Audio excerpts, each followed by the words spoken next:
Greetings. Well met. Light be with you. King's Honor friend.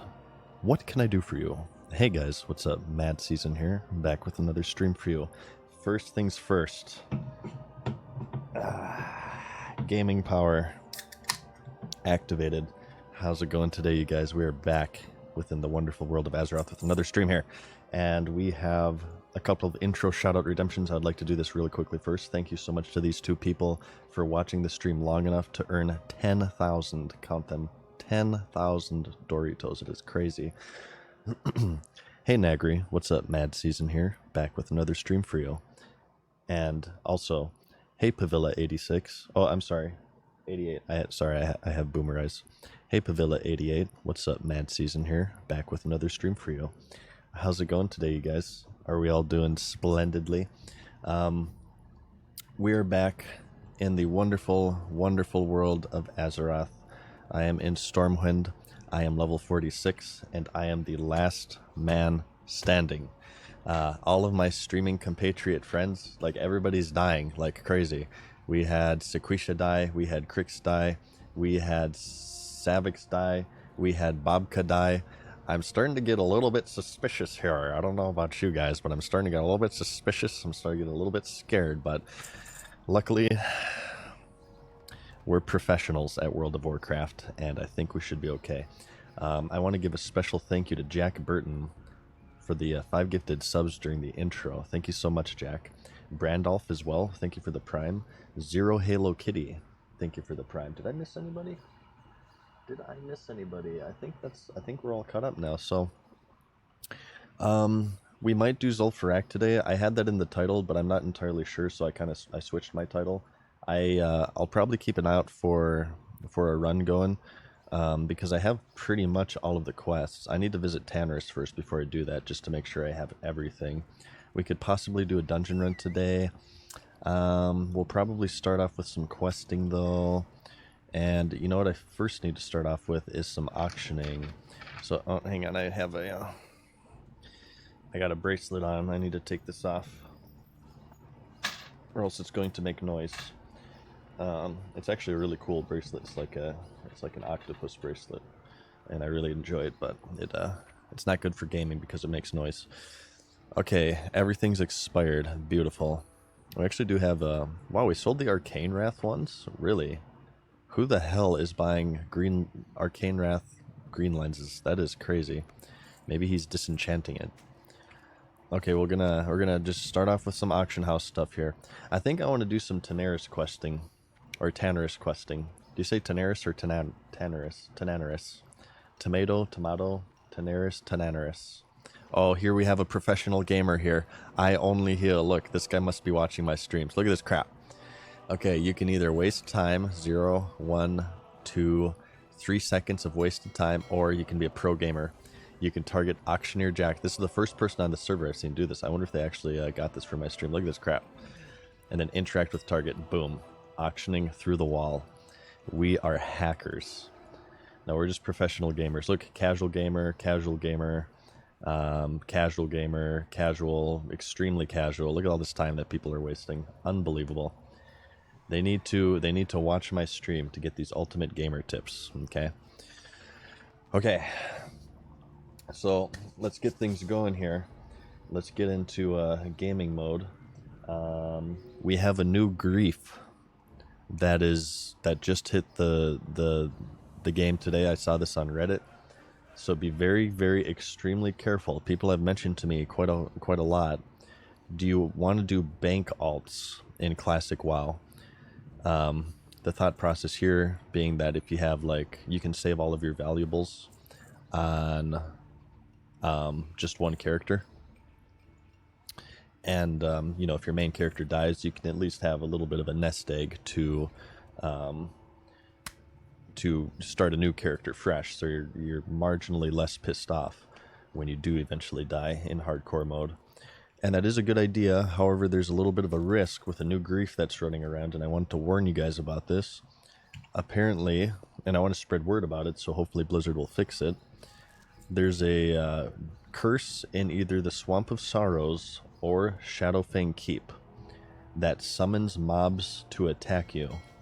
And what people have begun doing is they're getting this curse, they're hearthing to Stormwind or Ironforge, and they're finding like a little low-level character here, like a level 1er, like this person. They stand next to him, they wait for the curse to pop, and then that mob attacks the level 1 bank alt and kills them, and then people lose all of their crap. That is a new grief that is going around. I want to spread awareness to it, not so you guys abuse it, but to get people talking about it so it gets fixed, because right now people are losing their characters. They're losing their characters, and it needs to be fixed yesterday, because that is very, very big grief. And if people do that, by the way, if you think about doing that, if you're caught, you will get your account suspended or banned. They actually they're actioning griefers in hardcore mode. They did hire one GM. He's chained up in the basement right now. They haven't fed him in multiple days, but they did actually break the bank, and Bobby Kotick had to sacrifice one of his yachts, and they did actually hire one actual human GM to work in this game to ban the griefers. Okay, yeah, I know it's unbelievable. It is unbelievable. I'm gonna keep this Star Ruby, actually. Let's see. Anything else we want to get rid of? Riger Tiger, thank you for the Prime, man. How's it going? So yeah, just be careful of that, you guys. Maybe for now, if you have a bank alt, use like Darnassus or Thunderbluff, the lesser used cities, because there's going to be fewer people who are going to try to go there. Probably, I'm sure most people agree, like, you know, Orgrimmar, Ironforge, Stormwind, Undercity. So if you just, you know, be on the lookout. All right, always be prepared. Always be prepared. Let's sell these extra potions. Okay. And I'm gonna bank the rest of this crap. 18 gold. What happened? I spent all of it. Or 16 gold. God, my eyes really are terrible. I keep on mistaking 6s and 8s for 8s and vice versa. No, we spent all of our gold yesterday on a bunch of BOE mail items. This one we bought. This one we bought. We bought this. We bought this. We bought a bunch of... Oh, we got this one too, the arena bends. I think we spent like 30, 40 gold on greens and stuff. But I am a little bit more willing to spend money in hardcore mode, because obviously, you know, it reduces my risk of dying. I would hate to die on a character with, like, you know, a few hundred gold. And I think to myself, well, maybe if I just bought this item, I would have lived. So, no, I've been very, very spendy on this character, but I don't think that's a bad thing. I'll leave one stack of silk in my bank. Okay, are we ready to go? Is the question. Elemental water, globe of water. Just go for 6 each. That's not really worth it. This vendor for 4 each. Let's vendor these. And I think we're good. I think we're good. Dard, the Prime for 2 months. Thank you, Dard. How can Bobby afford the 1 GM? I'm not sure. I don't know. I'm not sure how this AAA game development company can afford actual humans to moderate their game. I thought it was unfeasible, but apparently, I don't know. They must really care about this game. No, I'm being facetious. I'm kidding around here. Hardcore Classic has actually been super fun.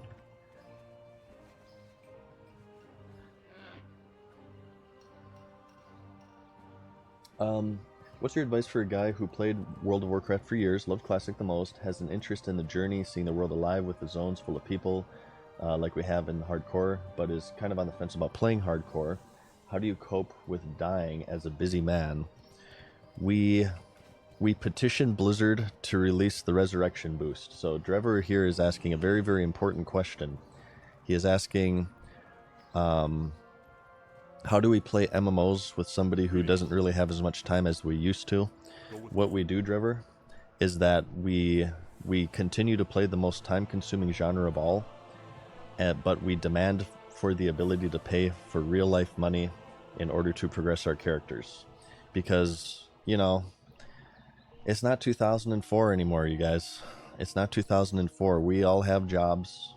We all have a little bit less hair. We're all a little bit fatter, and we got 72 kids, and we just don't have enough time to play video games. You know, we just don't have enough time to play video games. So the entire genre and the form and functionality of the game must change based around our inability to play it.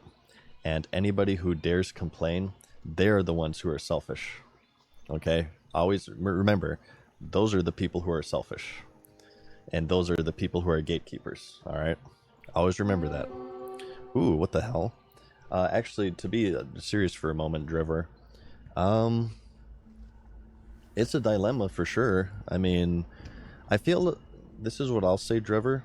I feel like hardcore might, in a way, it's good in a way and it's bad in a way for people who don't really have as much time as they would like. But it's good in a way in the sense that I feel that like just questing and leveling is probably like one of the main activities in hardcore. Certainly raiding and stuff is still going to be pretty big, but I feel like you can get a fun experience out of hardcore mode just from leveling. And that's something to where, you know, you could just log in, do a few quests, get a level or two, and then log off, right? It's not like raiding to where, okay, I have to be on during this certain times, on these certain days, and, you know, you have this commitment to a group of other people to attend end game content. So, I mean, it's an MMO. It's still going to be kind of difficult to play if you don't really have that much time.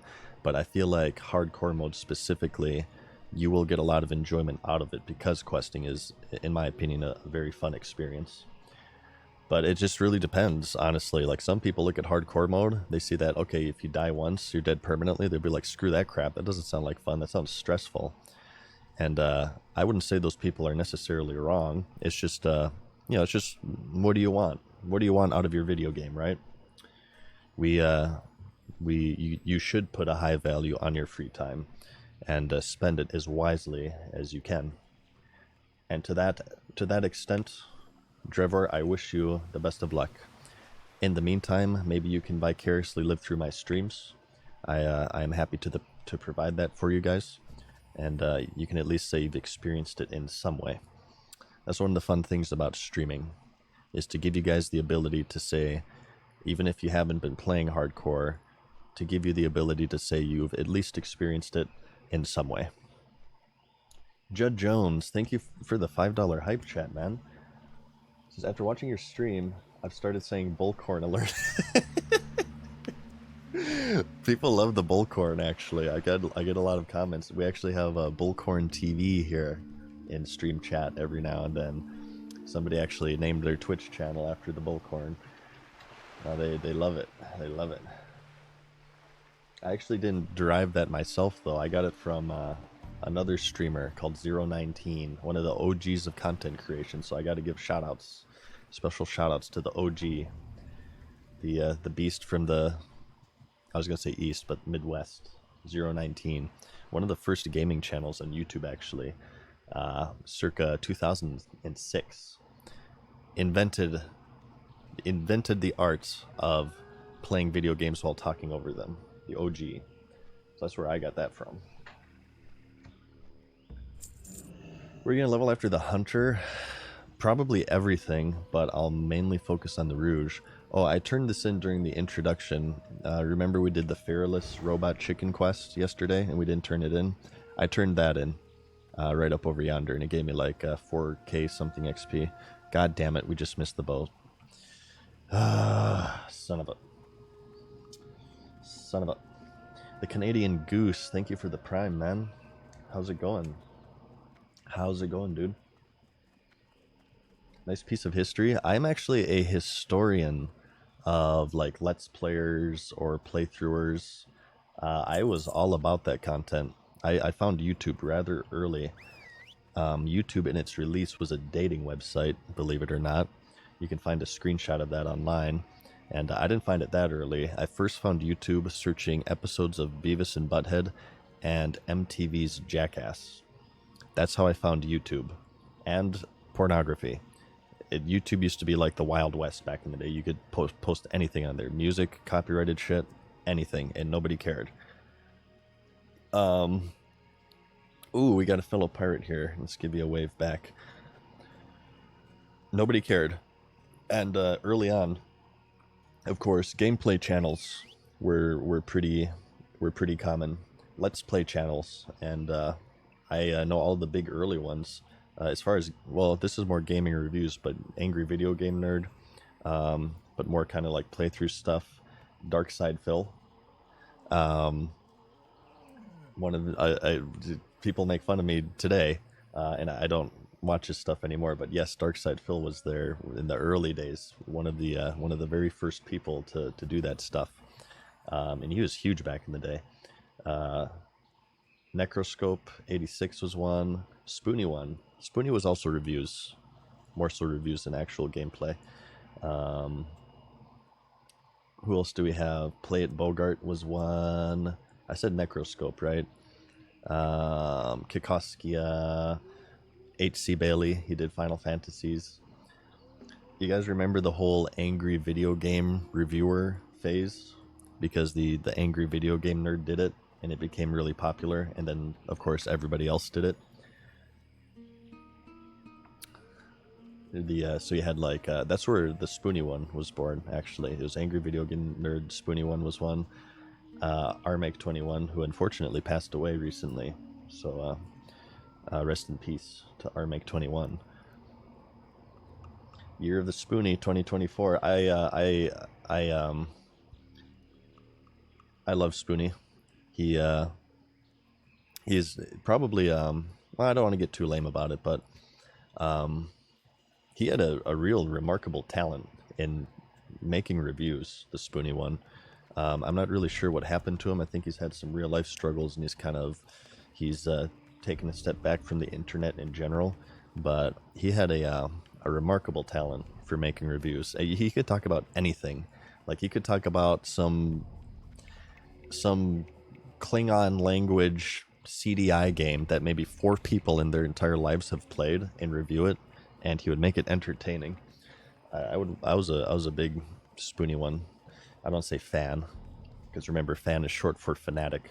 I don't like, never call yourself a Mad Season fan, by the way, okay? You guys are viewers. You guys are watchers. No fans. Sloth Armstrong, thank you for the prime, dude. He was an he took money for a movie on Patreon.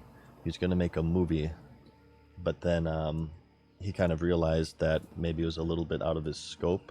Spoony, from what I understand, always had sort of aspirations to be an actor, not an online reviewer. So he was doing like a movie thing, but eventually he just abandoned it, and there's like a big controversy with that. Did the stream hiccup? Did it? Yeah, as you guys know, we're not only playing video games from 2004, we're also streaming on the internet from 2004. AOL dial-up. Yeah, the early years of YouTube, and things are a little bit more innocent. This was before people were even making money on YouTube. We're talking YouTube 2005-ish, 2006, where people like literally just uploaded videos because they had nothing better to do. It was more innocent. It was more campy for sure, and it was interesting. Yeah, I was there during the rise of it. I was there when Dark Side Phil was the #1 gaming channel. I don't watch, no, saying that though, people have been asking me, who do you watch today? I don't really watch that many gaming channels. I watch like a little bit of Willy for classic WoW, but like honestly, gaming channels these days, I'll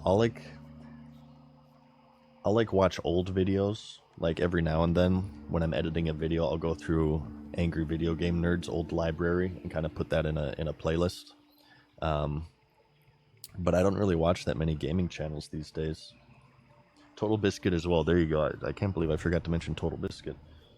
But yeah, actually Total Biscuit was a WoW channel. Somebody who started off as WoW and went into general gaming. He started in Cataclysm, I believe, if I'm not mistaken.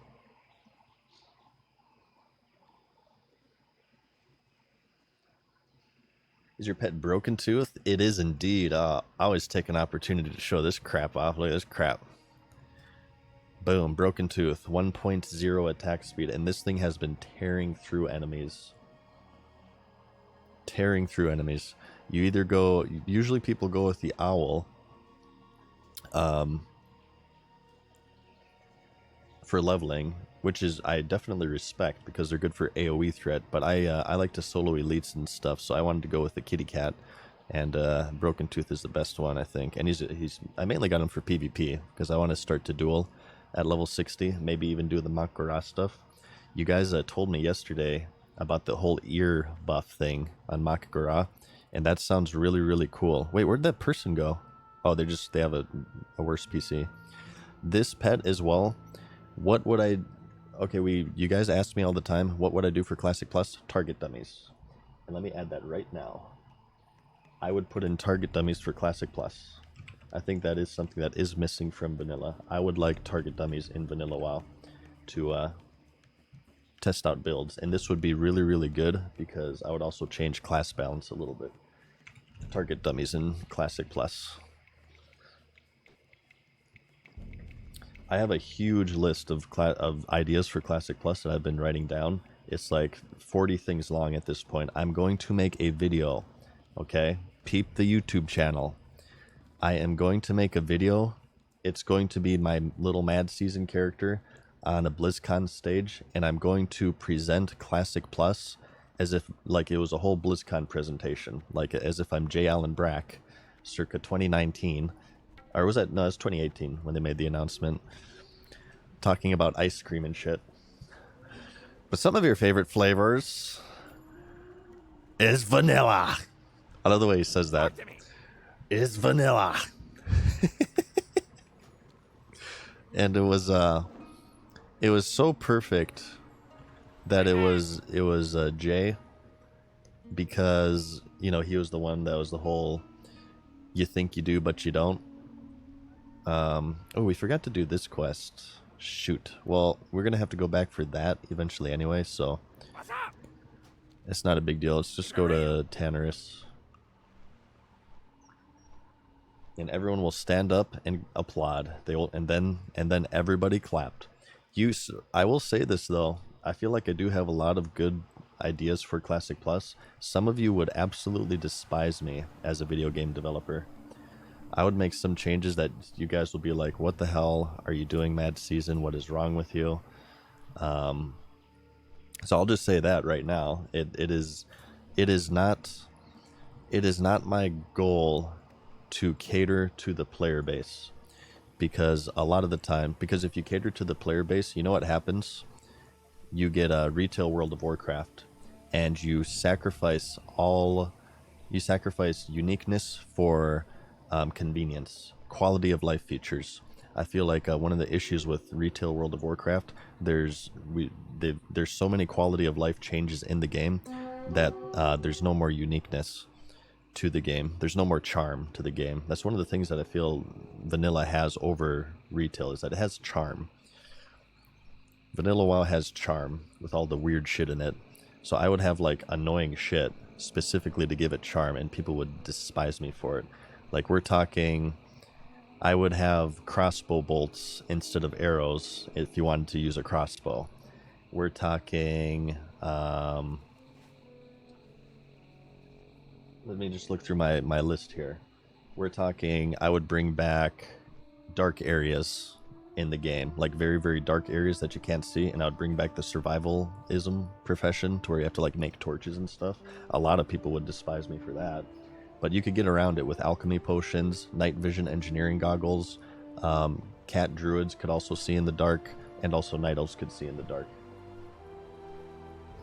I probably wouldn't release new bags. I think that the bag space element is, while it's annoying, it is actually part of vanilla. Not having, a giant mess of 9,000 items in your bags, and you have to choose what you bring. That is actually a thing for like PvP. Like PvPers have to like weigh, okay, what trinkets can I bring? What consumables can I bring? What grenades can I bring? That is actually a gameplay element that stretches beyond annoyance. What else annoying shit would I do? I would put a lot of focus on fishing, which would annoy people in the sense because, there's going to be issues with class balance, as there always are with MMOs. And then like there'd be people who'd be like, okay, how about you fix the class balance instead of like adding 9,000 things for fishing? But I would do lots of fishing shit. Oh, I would have jumping puzzles. That's kind of ripped off from Final Fantasy 14, but I would do parkour stuff and exploration stuff. A lot of people really hate the jumping puzzles in 14, so there'd be some people who would hate me for that. What else would make you guys hate me? Let's see. Really, honestly, in general, I feel like being an MMO developer is kind of a tough job in a lot of ways. I actually do feel for MMO developers, the passionate ones at least, who care about their game. There certainly are just really bad MMO developers out there, but you're kind of caught between the demands of your publisher and the ire of the player base. And a lot of the times, I feel like they don't really have a lot of power. And that's another issue with microtransactions. This gets into a Steve Jobs quote. The people who make decisions at a company are the ones who make the money. So if the path to the giant pile of money is through shitty microtransactions instead of good game design, that means that the actual game developers are no longer in power. The people in power are those who have dedicated their lives to extracting as much money as possible out of gamers in a genre of game that's known for its addictive nature. So a lot of the times I feel like, but the developers are the ones who get all the flack, right? They're the ones who get all the ire of the player base. It's not the the marketers and publishers and stuff. So I feel like being a developer is actually kind of stressful sometimes. Not really a job that I would. I mean, if it was for Classic Plus, this would never happen, by the way. But if it was for Classic Plus, honestly, I love vanilla so much. Even though I'm not sure if I would particularly enjoy the job that much, I would still do it because I think that vanilla is amazing, and I think it should be revered, and I think it should be preserved. I would probably do it, but I'm not sure like how much I would enjoy it because I would definitely make a lot of people mad. I would have to have 100% power in what I design. I knew that was going to happen. Let's get rid of that one. Are these all yellow now? Oh, they're orange. We can do this one, and we can do the Gazridian. A lot of these are orange. I'm not sure if I can do them. We need to do Quergo's Gold as well. This is a tough quest. I'll just kind of check them out, though. Guild Wars 2, people keep telling me to check it out. Water Pouch Bounty. That's the Divine-O-Matic. Okay, and that one is... This is the Egg-O-Matic quest, right? What does this want? The Hippogriff Egg. I'm sure you get that in Hinterlands or something. No, Hippogriffs, aren't those like Ashenville? I'm not sure. Guild Wars 2, it sounds interesting. I did play Guild Wars 2 on its release, and I didn't, I hit the max level and I quit rather quickly. It didn't really grab me that much. But that was like back in 2012 or something, so I have no idea the state of the game today. Oh, is it Feralus? Maybe we can do that one then. Let me look that up, actually. I'm gonna load up Thoughtbot. What do you guys think of this? I was thinking of maybe I'm not sure if I would do this today, but people have been asking me to watch like death clips and stuff, or just various WoW content. We can maybe like pull those up on streams and do reacts and commentaries and stuff. The Hippogriff Egg in Fearless, it's in the very southern area. I wonder if you get XP for that. You do, you get 5k. I've never done that quest, but it's over yonder in Fearless, down here, and I'm going to be heading down here anyway, so try to make me remember that once you get this Sycamore branch to get the Hippogriff Egg. But we have a lot of deaths that we can react to for sure. Like I said, Guzu died semi-recently, Savix died, Bobka died, Crix died, Sequisha died. I'm not sure if I would upload it to YouTube. Maybe MadSeasonShow, my alternate channel. I wouldn't want to put that on MadSeasonShow though, because I want to save MadSeason for like more kind of more edited content, I guess, as opposed to the off-the-cuff stuff like a react. J-Lights donated 1,000 bits. He said, if you could pick one person to lead Classic Plus development, who would it be? Kevin Jordan. Easiest question of my life. Kevin Jordan would be the lead developer. I trust Kevin absolutely with Classic Plus's development. If you guys don't know who Kevin Jordan is, he was the original class designer for a while, and I think he did items and stuff too. I might be mistaken there. And before you make fun of him here, Classic Plus's balance, aside from the broken ass bullshit shamans, was amazing by 2004 standards. The balance in vanilla WoW was amazing in 2004. You have to keep in mind that these games are a product of their time, and while the balance these days, there's a bird stuck in the ground there, isn't the best. By 2004 standards, it was amazing, and I would trust Kevin absolutely. I might have to have like somebody watch over his shoulder when he's like doing anything shaman related. Probably. Like he'll add in some ability. Okay, you know, elemental mastery, or make your next 4 spells crit and give chain lightning no cast time and no cooldown. You know, I have to have somebody rein them in there. Whoa, Kevin, hang on. You know, shamans are also incredibly broken. Let's just tone it down a little bit. Let's just tone it down. Okay, let's do this quest over here. What was the name again? Kevin Jordan. He streams here on Twitch as well. Twitch.tv/Kevin Jordan, I believe is his URL. And a very, very chill streamer. Always an entertaining show, if you ask me. One of my favorite streams here on Twitch. So, wait, I can give him a shout out, can I?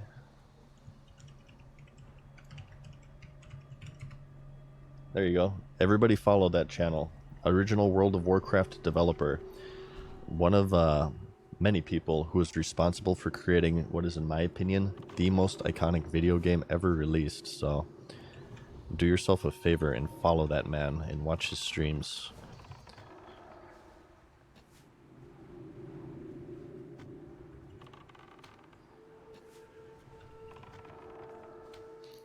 These things are kind of tough because they have like the little babbies, the little baby pets. Luckily we one-shot him with multi-shot though, it looks like. God, these things have a lot of life too. Okay, can't really linger here too much. We gotta be careful. Get in gamer mode. We spend our entire mana bar on that one enemy.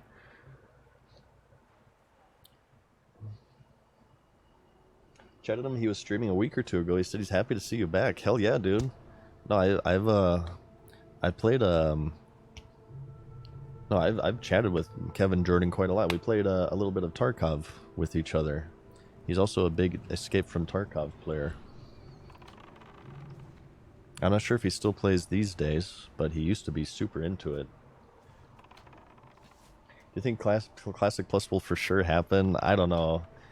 The thing is, it seems to me And I'm really, really happy with hardcore mode.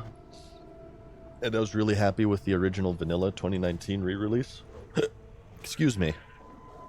But I think Blizzard kind of treats Vanilla as sort of like a little side project thing that they don't want to put, you know, a ton of work into.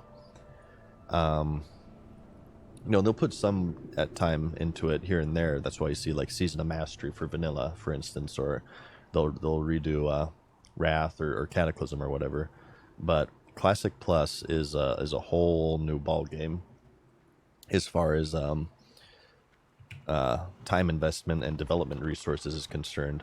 I feel like Blizzard kind of just looks at it as like a little side project, and I'm not sure if Classic Plus would ever happen because of that. I hope I'm wrong. I would love to see Classic Plus released. Yeah, I'd love to be wrong there. I was one of the people who were saying back, you know, before 2019, although I would love to see Blizzard to do a re-release of Vanilla, I don't think it would ever happen. And I ended up being dead wrong there. And I was glad I was dead wrong because obviously I love Vanilla. All right, we got to level our swords.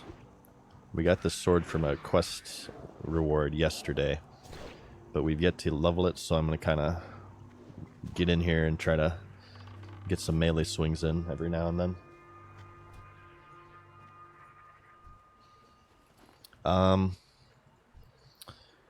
The other thing I'm afraid of with Classic Plus, here I'm going to drink, I have to turn off my light, it's far too bright in here, I need this to be dungeon mode.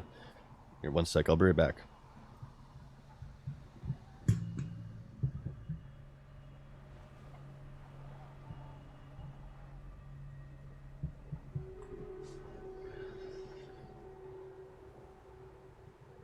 Okay. It's a little bit too bright. It was burning my skin. The other thing I'm afraid of with Blizzard with Classic Plus is that, okay, let's assume they do it. I feel like to justify putting that many development resources into it, they will have to monetize it, because Vanilla WoW really isn't that monetized right now. To play Vanilla WoW, you pay $15 a month. You don't even pay a box price to play any of the classic recreations. So, I mean, they can obviously afford it. They're a AAA company. Like, Bobby Kotick could maybe sacrifice one of his yachts to put development time into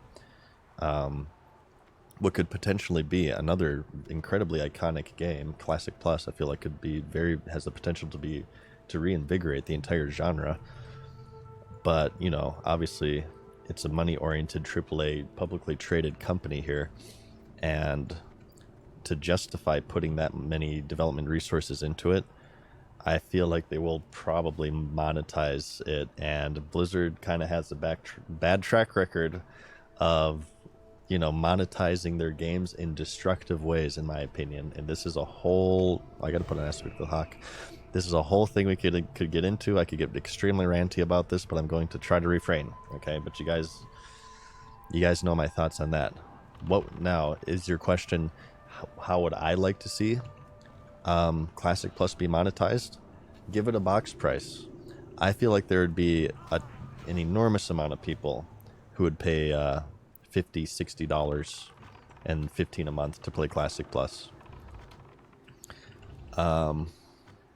But we'll probably get like battle passes and shit, and level boosts and WoW tokens, because the thing is, you guys, I don't have enough time to play video games.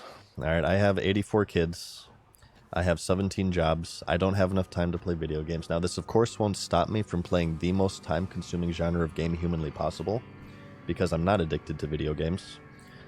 Oh god, god damn it, we have a face reveal, and I can't do anything about it because I'm out of noggin. I'm out of deviates.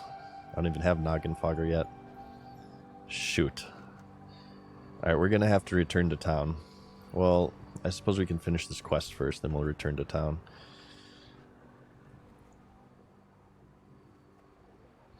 Okay. Oh, you're a dad? I'm a lot of people's dads, actually. I might be some of your guys' dads in chat. It's very possible. It's very possible. Okay, this is gonna take like all of our mana. Let's go big mode. Let's pop cooldowns. I'm not gonna use Arcane Shot because it seems kind of like a waste. It looks so strange. A dwarf with a bow. Doesn't this look weird? It looks so wrong. It looks wrong. I gave up my gun. 1776 will commence again if you try to take our firearms. We will not relinquish them, do you understand? Alright, 2 more of these. 2 more of these. He's respawning behind me. That's not good. Whoop,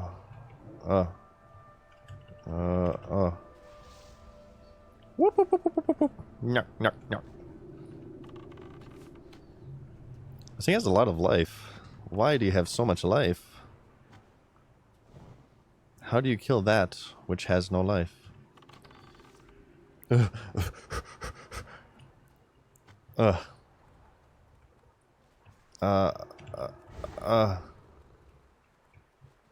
Go this way. Go this way. Okay. All of the streamers are dying. We will not be one of them. Alright, not today. What do we say to the god of death? Not today. Does anybody know? Battle Chicken. A engineer-made gnomish engineer item. It gives you a 5% haste buff.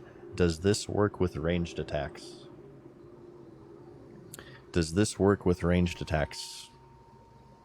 We're attacking oranges because we're bosses. And danger is my middle name.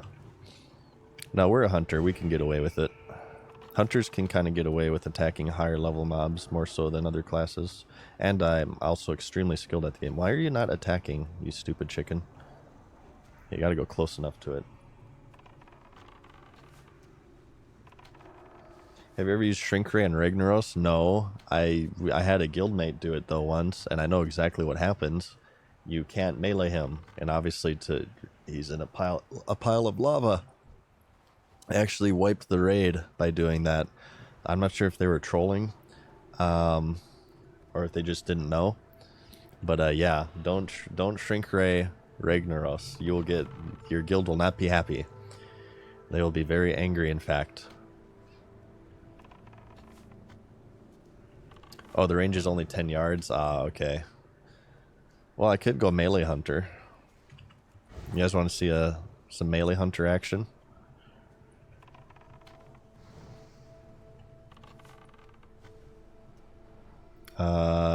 My pet's gonna die.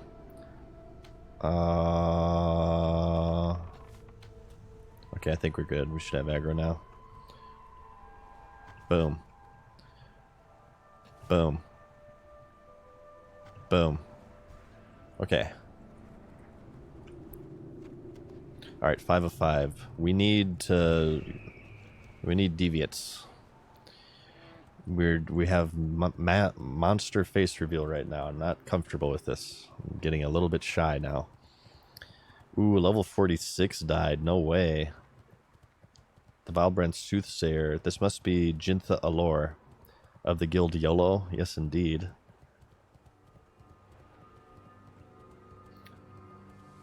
There's some high-level deaths already. Good lord. Ooh, a Mithril too.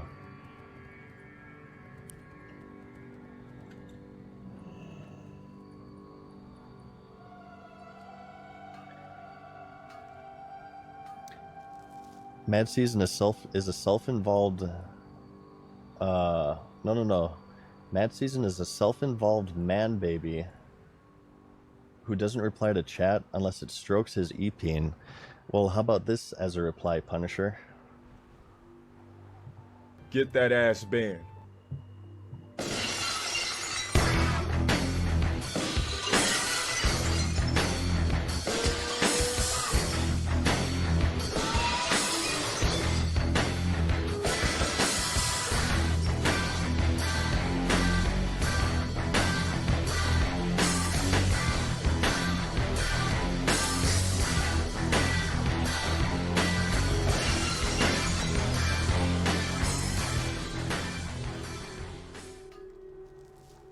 Yeah, how's that reply? You like that one?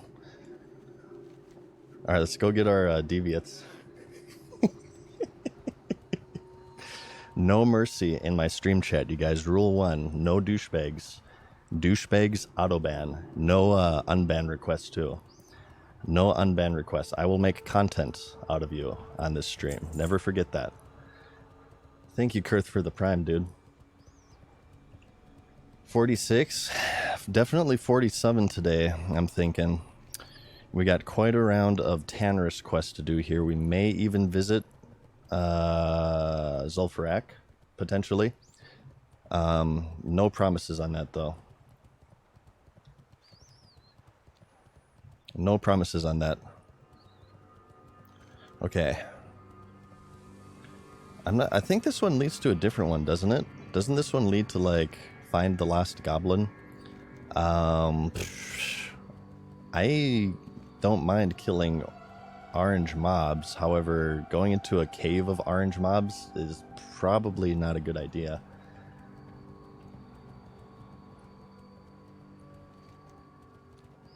Alright, but the main thing we need here is deviates. I don't want you guys to know what my dwarf looks like. Don't look. Okay, don't look. Don't look. Okay, we're gonna put them down here for a moment. Don't look. And I'm gonna go first person mode. Don't look. Avert your eyes. Ah, potential customer. Be good. Yeah, and this guy, okay, he'll be... Go find my goblin friend. He's a goblin scum. I know you guys are joining the horde.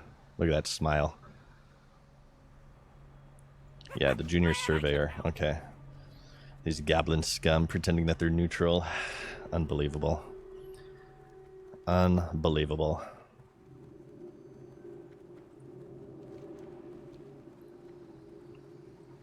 Okay.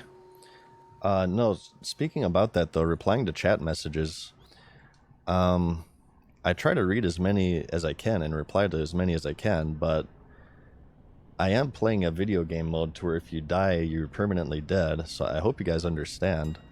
I try to read as many as I can. I'm sorry if I missed your messages. Please don't get angry at me. Okay, deviate. I don't know, I feel like a lot of people are like really demanding about that, but if they were playing, if they're level 46 and they're fighting orange mobs and they're playing a game mode to where if they die once they're dead permanently, they probably wouldn't be able to keep up with chat either. I feel it's more difficult than you guys would imagine. I'm just trying to not die, I assure you. I don't intentionally ignore people. This expired. Let's just vendor it. Let's just vendor it. Okay, there we go. Now we got pirate mode too. Do you sell? I need a vendor. Where's a vendor? You're a trainer. There's a butcher in here, isn't there? What's up? Yeah, you sell stuff. Vendor that. Feed your pet that.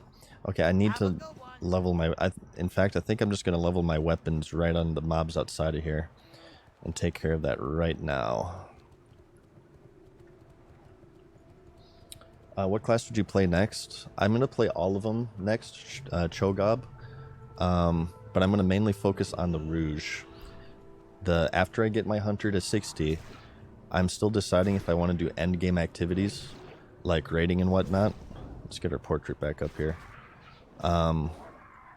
We might do some raids, we might do some dungeons. I'm not entirely sure at this point. But I will for sure be starting my alts. I have a rogue at level 15, but the way I want to level my alts is that I'll get them like alt to level 10, build up rested XP, and then only play them when they have rested XP. So I can efficiently level them. Because what we're trying to do, if you guys don't know, is... I'm getting a little chilly here. I might have to turn off my air conditioning. We're trying to get every class to level 60. That is our main goal for Hardcore Classic. It's not necessarily beat Kel'Thuzad. It's not necessarily, you know, get all the best gear in the game. I want to get every class to 60. Raiding is a little bit tricky for me right now. Hang on, I'm gonna turn off my air conditioner. It's kind of chilly in here, you guys. Let me, okay, hopefully nothing else attacks me. I'll be right back.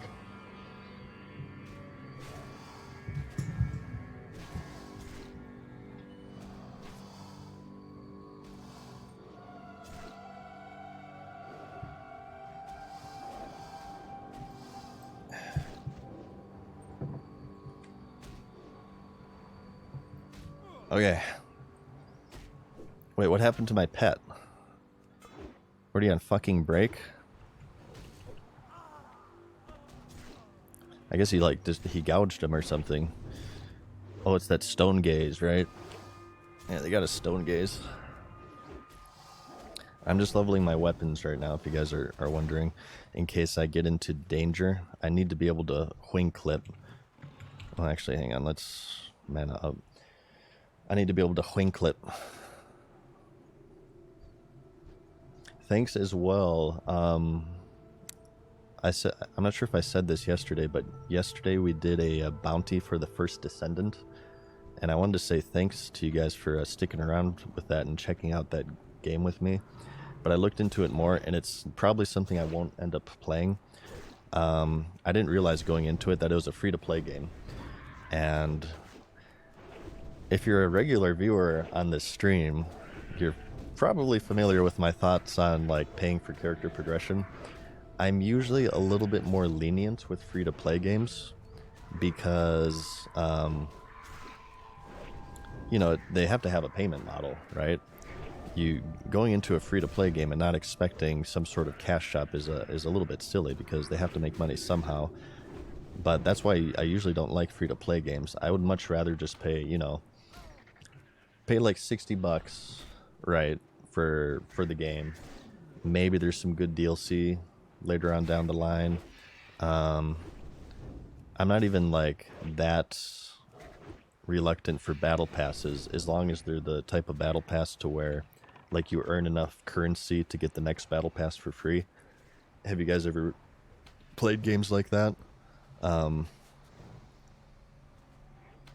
But free-to-play games, like, they have to be really, really, really good for me to get into them because they're generally going to be pretty heavily monetized. And First Descendant, I actually quite enjoyed the gameplay and the gunplay and everything, but it would have to be like super exceptional, and it didn't really grab me in that way. So that's something we probably won't return to. I just wanted to give you guys an update with that. But thanks for like sticking around and watching that. It is very, very supportive of you, and I appreciate that. I'm not sure if I said that last night, so I just wanted to make sure I threw that out there. I appreciate you guys supporting me and my endeavors on here, and watching stuff other than WoW as well.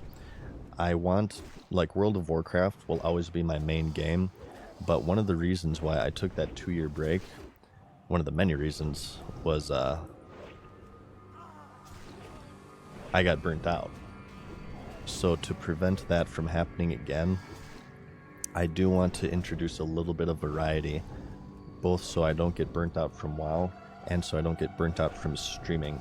So WoW will be our main jam, and this is what we'll mainly be playing, but I do want to do like some Resident Evils.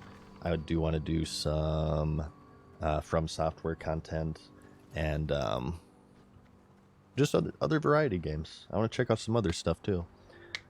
And I'm still trying to figure out how I want to do that. If we're just going to like pick out a specific day to do it, or maybe we can do it like at the tail end of the stream. Like we can start with WoW for like a few hours, and then for the last couple hours we do like a Resident Evil run or something.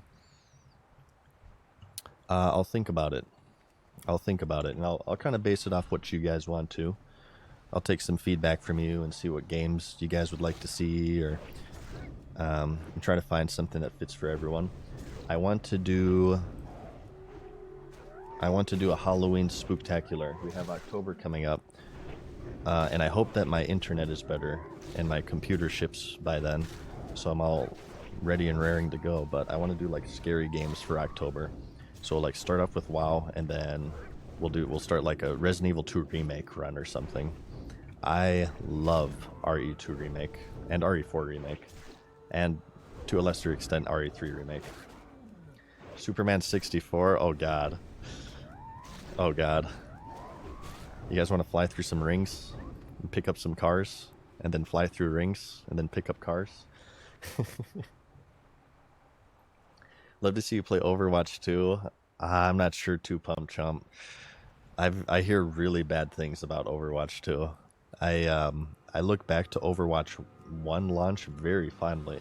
I had some extremely good times with Overwatch 1.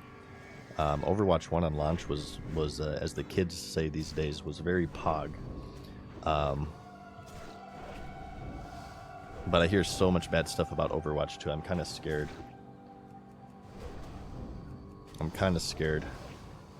And I'm not sure if that would be something I'd like to play solo. Overwatch 1 was mainly fun because I was playing with my friends.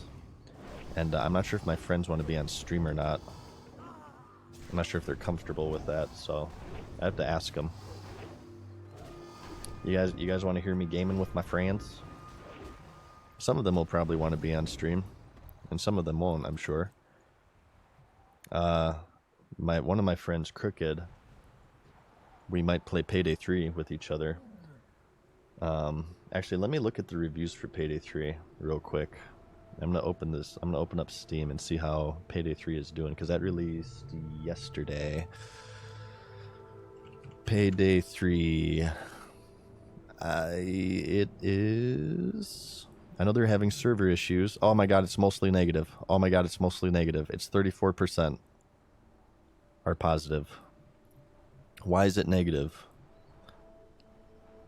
Online only was a huge mistake.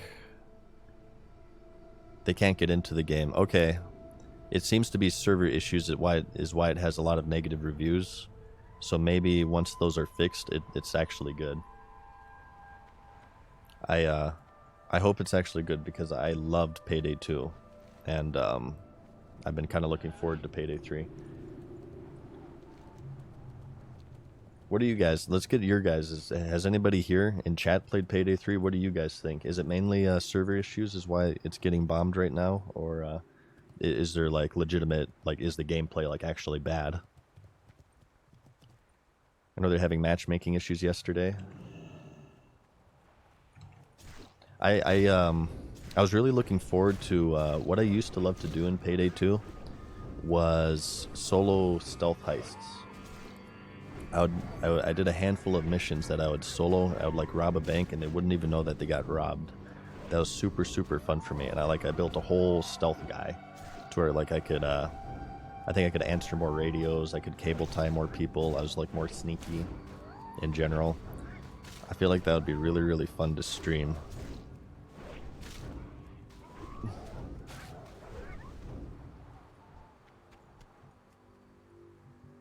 Played the beta, thought it was fine. Okay. Friends have enjoyed the gameplay. I haven't, but a friend says it sucks. Matchmaking queues for solo plays is so whack. That is kind of lame, yeah. Diablo 3 had this issue. You guys remember Diablo 3 launch? Error 37. Yeah, that's the issue with Always Online.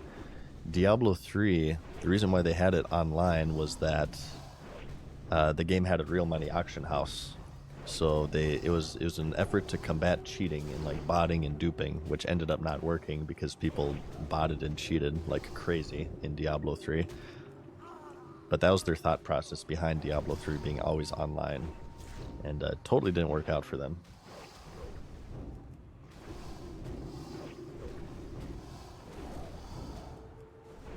Yeah, I have also a bit of a Diablo 3 video planned as well. I'm not sure if I told you guys about that. I think I mentioned that briefly yesterday.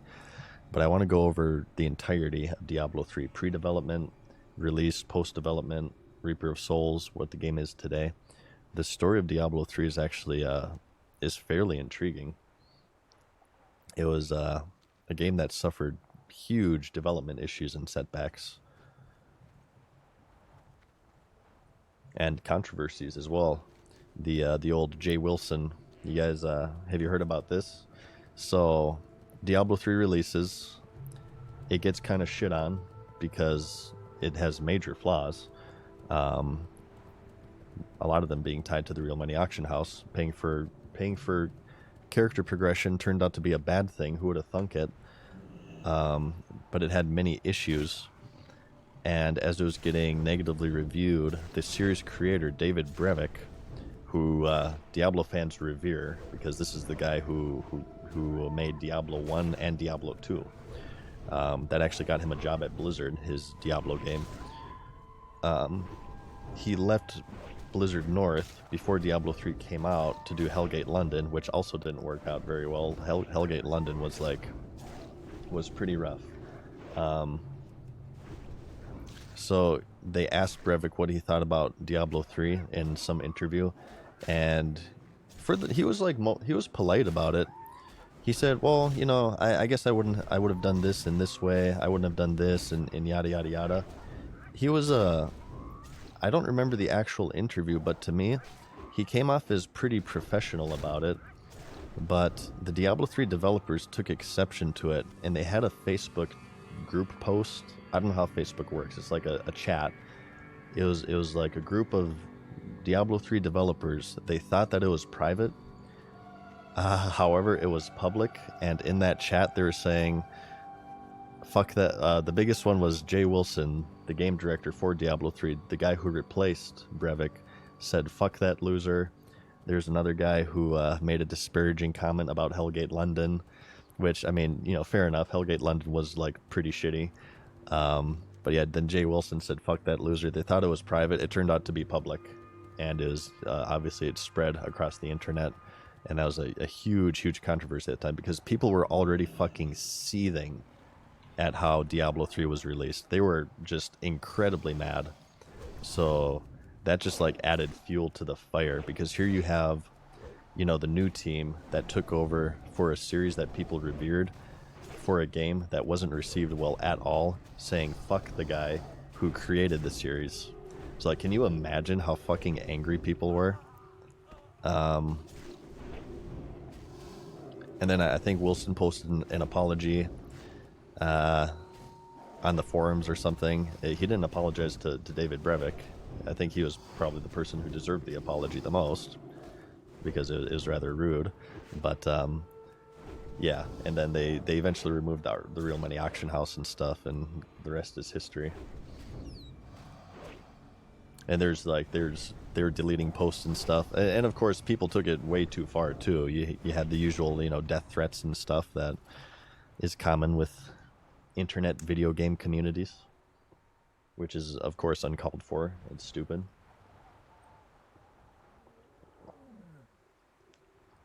Grim Dawn is way better. I hear Grim Dawn is actually pretty darn good. It's pretty darn good. I also like to give a special shout out to Torchlight as well. Torchlight is also another great action RPG. Path of Exile, everybody knows about. People are getting excited for Path of Exile too. I'll probably check it out, because I love my action RPGs. It's a shame that I was still on break when Diablo 4 came out, because I totally would have maybe done some streams for that. But I don't know, maybe that turns out to be a good thing though, because everybody like kind of abandoned Diablo 4 at this point. I don't think anybody hardly plays Diablo 4 anymore. That game had like one of the biggest drop-offs I've ever seen in gaming.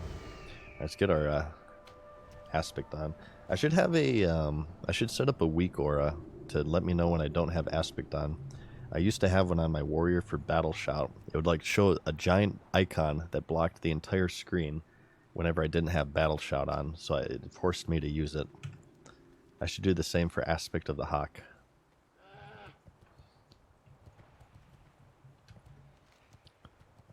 Yeah, I was super excited for Diablo 4. I mean, you guys know me. I'm the MMO guy. I love MMOs, so Diablo 4 getting MMO elements had a lot of potential for me, and I'm not exactly sure what happened because I haven't played it really.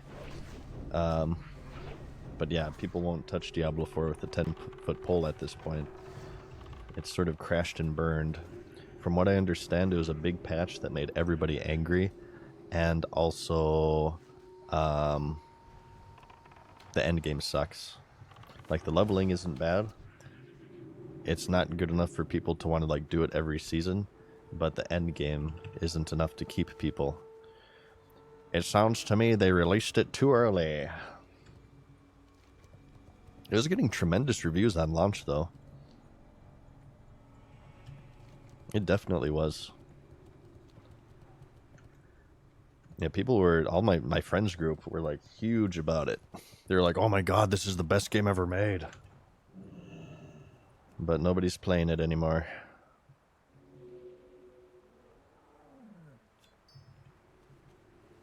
Endgame is non-existent and takes forever to hit 100. Yeah. Yeah, I don't know. In Diablo 3, leveling in seasons really isn't that time consuming. You could do it in like one day if you're not being carried, and you can do it in under an hour if you are being carried. So leveling works much better in Diablo 3 seasons. With how MMO like Diablo 4 is, I think it's maybe just too big of an ask to have people level every single season. I think they said at some point it was like, what, 4 seasons a year? Leveling a character 4 times a year? I don't know. It's hard for me to say because I haven't actually leveled a character. Ugh. Meat Sweat says the Diablo 4 campaign was great, but once you start grinding the Nightmare Dungeon, it helps you fall asleep if you're not tired.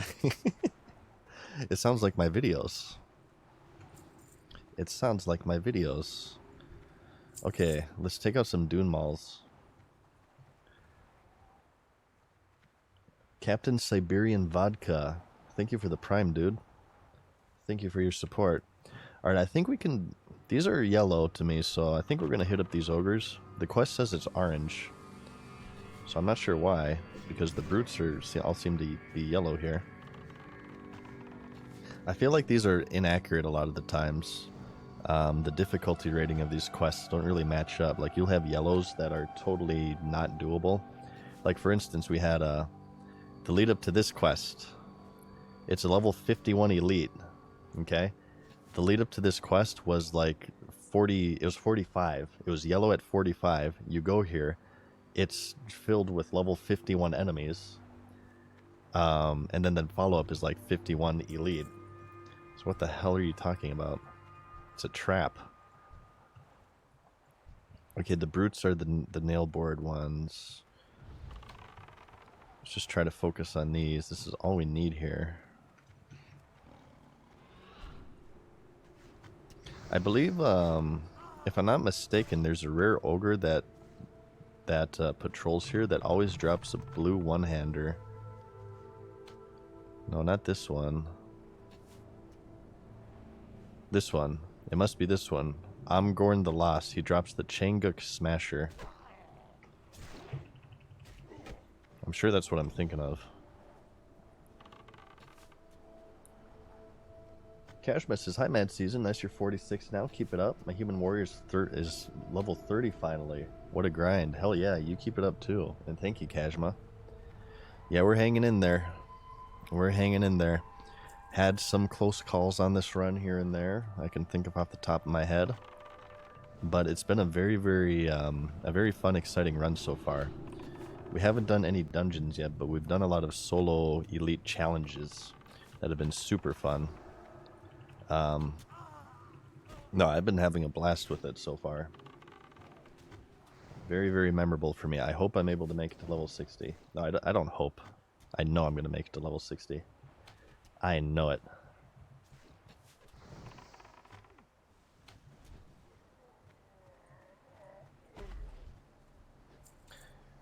Dick Cruiser says, I'm not a big WoW gamer, but I had fun in WoW Classic. Are the official servers in Classic still populated? I can't really speak for Wrath.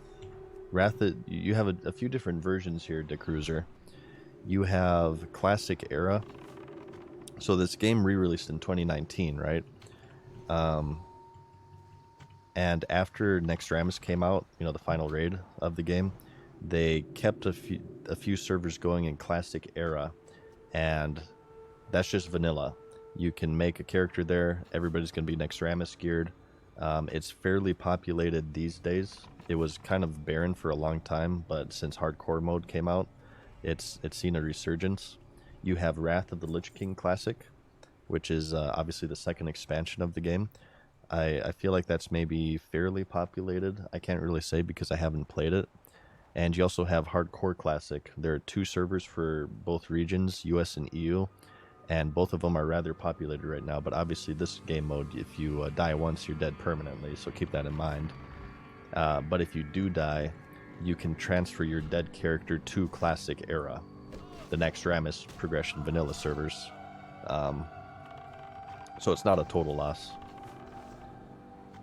Classic Era is booming. Yeah, that's what people are saying. Classic Era saw a huge resurgence because hardcore mode allows you to transfer your dead characters to money for that, but they allowed people to do it for free, and because of that, you're seeing, I think mainly because of that, you're seeing a resurgence in Classic Era, which I think is fantastic.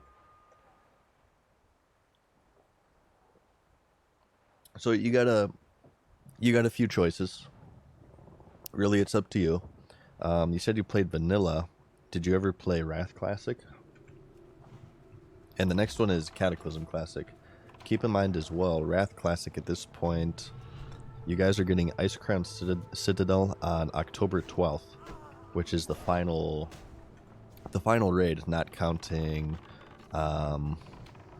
Ruby Sanctum, which is that, you know, single dragon raid. So it's kind of near the tail end of Wrath. I don't think it's ever really like too late to join an MMO, but just keep in mind you will be joining the latter end of Wrath. How's TBC versus Classic? I assume you mean TBC versus Vanilla. I much prefer Vanilla, personally, mainly for the world. The world in TBC is just far too small for me. Outland, you have you know, like 40 zones versus I think it's 7 in Outland, and in Outland you can fly too, so it feels even smaller. What I love from MMOs are these giant ass worlds that are infested with people, constantly going through them. And that's one of the reasons why I love hardcore mode. Like right now, there are people in every single zone of the game, maybe except for like Ashara. But there's people going through the Crypts of Duskwood. There's people just starting off in the Elwyn Forest, and there's people, you know, about to finish their character in the Eastern Plaguelands up here. They're working on the Tyrion Fordring quest or whatever. It makes the game and the world feel really, really alive and immersive and fun for me. That's what I love about MMOs. It's not even necessarily like a certain activity, like raiding or PvP. It's more of the feeling that you get of being a part of this huge thing, getting caught up in this huge thing. And that's why MMO launches are so much fun, because everybody's so into it. It's fun to get caught up into it. And I feel like that's going to be something that'll persist throughout hardcore mode, because people are constantly dying and they're constantly making new characters, and all of these zones are just filled to the brim with people. We haven't really seen a lot in Tanris, but we have layers here as well, so keep that in mind. 1, 2, 3, 4, 5 layers, so all the players are kind of split up, so these quest mobs aren't camped all the time. We've seen a few here and there, but definitely less as we get into the higher level zones, because, you know, obviously in hardcore mode it's going to be, the population is going to thin out the higher level you get. Here, we've done this before, /who, Elwyn, let's do 1 to 8. So the who list caps out at 50 people. There are at least 50 people in Elwyn right now on Skullrock, and keep in mind that Skullrock is the lesser populated server for US. Defies Pillagers like the main server. People call Skullrock Dead Rock, but it doesn't really seem too dead to me, because we have 50 people who are 1 to 8 in just Elwyn, just one of the starter zones for Alliance. Let's do 1 to 7. Still 50. Let's do 1 to 6. Still 50 for 1 to 6. Let's do 1 to 5. Still 50 for 1 to 5. Let's do 1 to 4. Still 50 for 1 to 4. Good lord. 1 to 3. Oh my god. 1 to 2. We didn't cap out. 28 people for 1 to 2. So yeah, it's I mean, that's just Elwyn. We could do Westfall. What do people do Westfall? Like 10 to 20? So 50 there. Let's do 10 to 15 for Westfall. 50 people. Let's do 10 to 13. 50 people. Let's do 10 to 11. 29 people. Oh, we're getting F's in chat. Let's do like a higher level zone. So this is gonna be, because like I said, it's a higher level zone. It's gonna thin out. Let's just do Tannerus for no level range. 48. Okay, so all of Tannerus right now on the server, there's 48 people. That's still pretty good. What about Ungoro? I imagine like Eastern Plague Lands. Only 8 in Ungoro. Like Eastern Plague Lands won't be super populated. Unless people, well, maybe it will be because you can farm materials in there. Okay, just 7. Yeah, so, yeah, obviously. And this released on the 24th of August, so we're about to pass a month here. It still takes a long time to level in this game. Like, I feel like and I'm not the fastest leveler out there, but I feel like I've been playing pretty frequently. And, you know, I'm only level 46. So, and I'm a hunter, which I feel they kind of have like a faster leveling pace than a lot of the classes.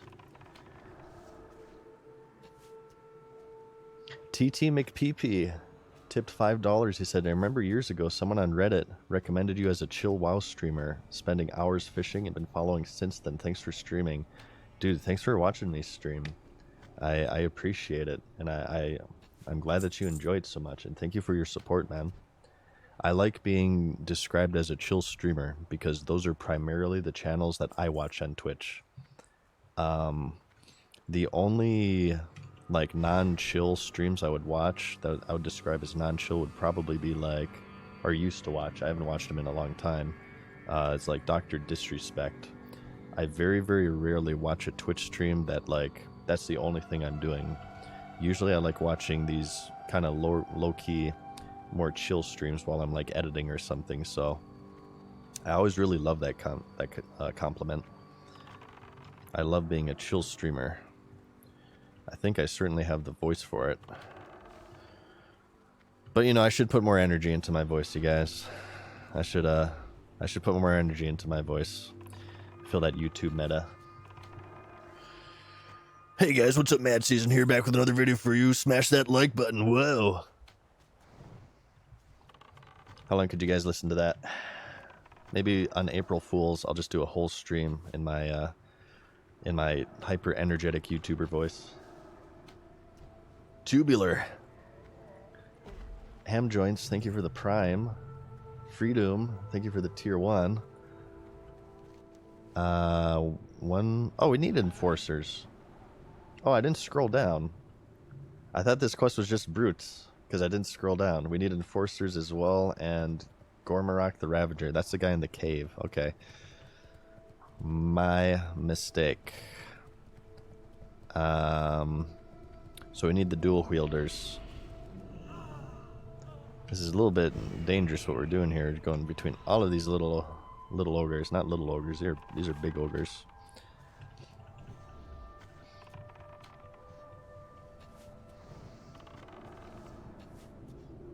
Macho Man, Mad Season. Oh yeah. Snap into a Slim Jim.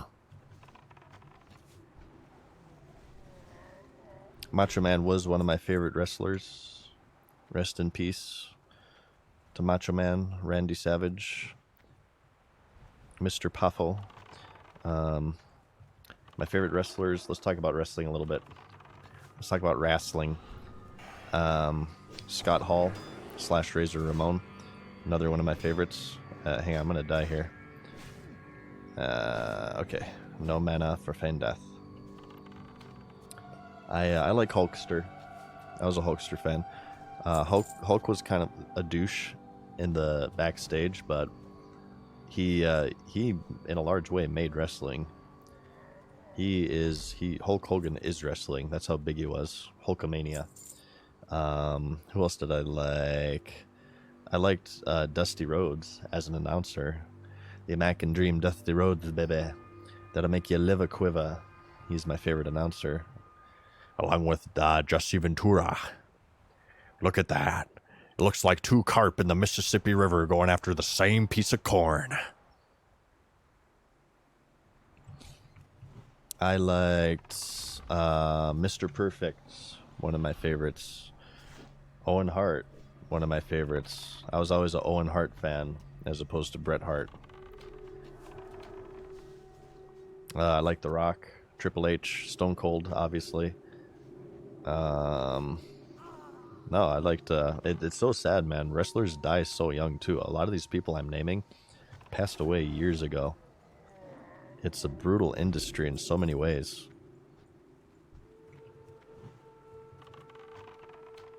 Rick Rude, yep, Rick Rude was cool. Jake the Snake, I love Jake the Snake because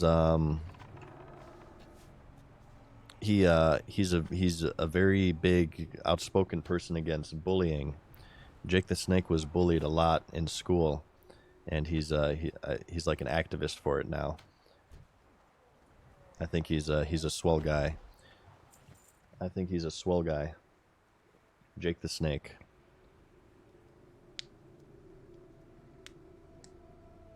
Yeah, it's partly drugs. I think there's an element of it too. Have you guys ever watched The Wrestler? The movie The Wrestler? It's incredibly sad, and it touches on this quite a bit. Oh, did I say activist for bullying? I mean against bullying. Sorry. It's just the prestige of it. You know, you're in the middle of a ring with thousands, tens of thousands of people cheering for you, and eventually, you know, they fall off, right? I think they get addicted to the fame of it all, and when they eventually fall off, they don't really like know how to function. They get into this lifestyle where they're the big thing, right? And they don't know how to deal with it when their time is over. I think that's also a big part of why you see a lot of wrestlers pass away tragically young. Yeah, Mickey Rourke's best role. Yeah, watch The Wrestler, one of the greatest movies of all time. That was a tremendous movie. It is one of my favorite movies of all time because I don't watch wrestling today. I think wrestling kind of sucks today, but as a kid I was a huge wrestling fan. Yeah, fame kills, exactly. That's what I'm trying to say. Listen to Moth into Flame by Metallica.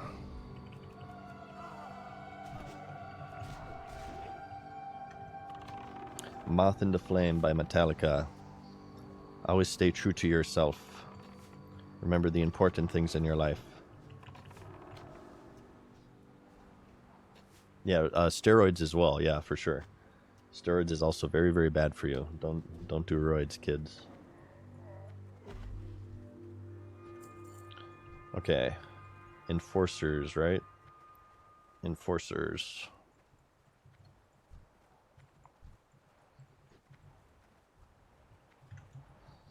'80s wrestling was crazy and the best. I loved '80s wrestling. I was more of '90s though, with my ooh, there's a mithril in here. I was more '90s. I was big WCW. Mid to late '90s WCW. I loved the whole NWO invasion. No, Hogan, yeah, no. Hogan was definitely on the juice, on gear, as they say it these days. And the proof is that, remember there's that big controversy about steroids and how they're cracking down on steroid use within wrestling. And then like in a month's time, or a couple months' time, Hulk Hogan was like half the size that he was. Jesse Ventura said in a shoot interview, whenever the Hulkster's doing like an interview or something, he says, Drink your milk. Eat your vitamins, brother. They would ask themselves, orals or injectables? Oh yeah, the steroid abuse was and probably still is rampant within the wrestling industry. And also the professional sports industry too. You guys remember the home run race between Big Mac, Sammy Sosa, and Barry Bonds? Look at Barry Bonds as a rookie. And then look at Barry Bonds in like the late 90s when they're doing the home run derby.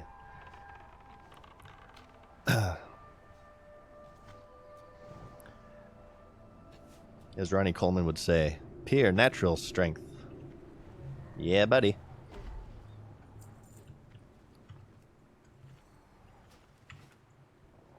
Oh, was Barry Bonds years later? I may be conflating my memories there. I guess it was Big Mac and Sammy Sosa. Sammy Sosa. Um, and then Barry Bonds came later and just like crushed everybody.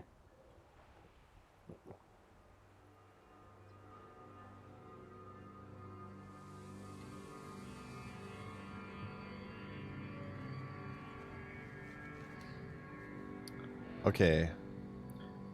3 more enforcers.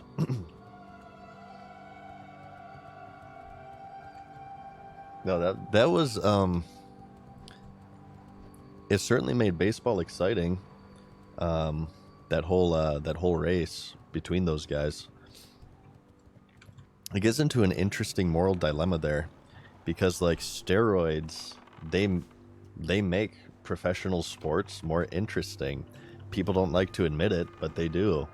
Just look at how popular baseball was during the Sammy Sosa, Mark McGwire race and the Barry Bonds race. Like, they drew crowds, and they drew crowds because they abused steroids. It gets into like this moral dilemma of personal health and drug abuse versus entertainment and money. And usually what wins is money. And I know Giambi was also another one. I didn't mention Jason Giambi. I definitely respect the athletes that are natural more, but yeah, and I'm sure that stuff is still rampant. It's just a matter of getting caught. I remember Brock Lesnar in the UFC got popped for steroids before like a big fight, and he was like, all right, I'm not sure what the F is going on, you guys, but we're gonna get to the bottom of this. And then he got tested again, and he got caught again, and then he just retired.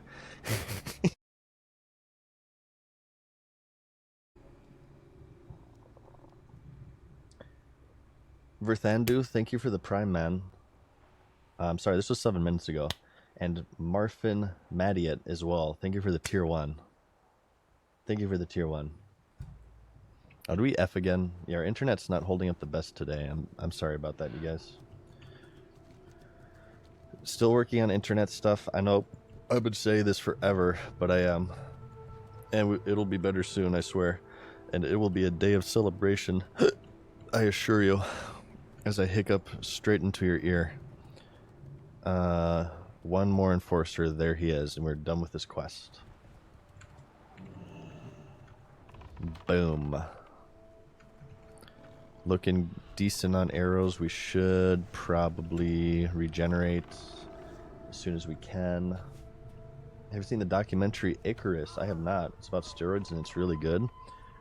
I'll try to remember it. The world of bodybuilding, obviously, too, has a lot of steroid use going on. I am interested in it. Chrissy as well, thank you for the Prime. What quality are you streaming at? We're streaming at 720p right now. It's the highest I can. If I do anything higher, it's even worse. I drop even more. It's like a slideshow. I'm also doing 2000 bitrate. I can't increase that either. We tried to experiment with it a couple weeks ago with a stream, and it was not working out. It was not working out. The thing in the world of bodybuilding, and this is what really pisses me off, this is what really grinds my gears, is, you know, you have these guys on YouTube, these fitness personalities, like Liver King, for example, was one of the more recent ones. You know, these guys are claiming that they're not on gear, and they obviously are, but, you know, the person who's just getting into fitness and bodybuilding doesn't know that. They see these guys, you know, bench 400 above their heads. They say they're natural. They think to themselves, well, this guy can bench 400 naturally. I can too. It's dangerous. It's not just deceptive. It's dangerous. You know, you're putting people's health at risk. It's so fucked up. And then, of course, eventually they all get caught because obviously Liver King was on roids. No, you don't look like that by eating raw liver. It doesn't work that way. It is, man. It's so messed up. Thank you, Kantari. I like making the videos. update into the next video. I'm not sure if this is possible. These are level 50. Let's try them. I have the script like probably mostly finished. I'm working on a classic hardcore review. Let's actually talk a little bit about WoW. We've been talking about non-WoW related stuff for a while. I'm working on a classic hardcore review and just talking a bit about MMOs in general and bouncing some interesting discussions off of hardcore and what I feel that hardcore is doing to the MMO industry. That video is about, the script for the video is almost finished. I'm not quite happy with it yet. I have to give production and editing, but I made a lot of headway with that not last night, this morning actually, before I started stream. So the main line of thought that I'm thinking here though is that I feel that hardcore classic, and I hope that MMO developers are paying attention to this crap. I feel like hardcore classic is showing developers that once more how important questing is in MMOs, and I really hope that in future MMOs that we get, they stop disrespecting leveling and questing. I feel like leveling has been so disrespected in the modern MMO. Like, we're talking New World, which had a terrible questing experience. Every single quest was literally go here, kill 10 of this, pick up 10 of this. That was all it was in New World. And Lost Ark was as easy as your guys' moms. There was absolutely zero threat of dying in Lost Ark questing. I feel like with how intense the questing is in Hardcore Classic, I feel like I hope that modern MMO developers will leverage this and they'll go back to an area of making their questing harder so people feel intimidated by the world once more. You are immersed into a world if you are intimidated. Okay, well, let me back up.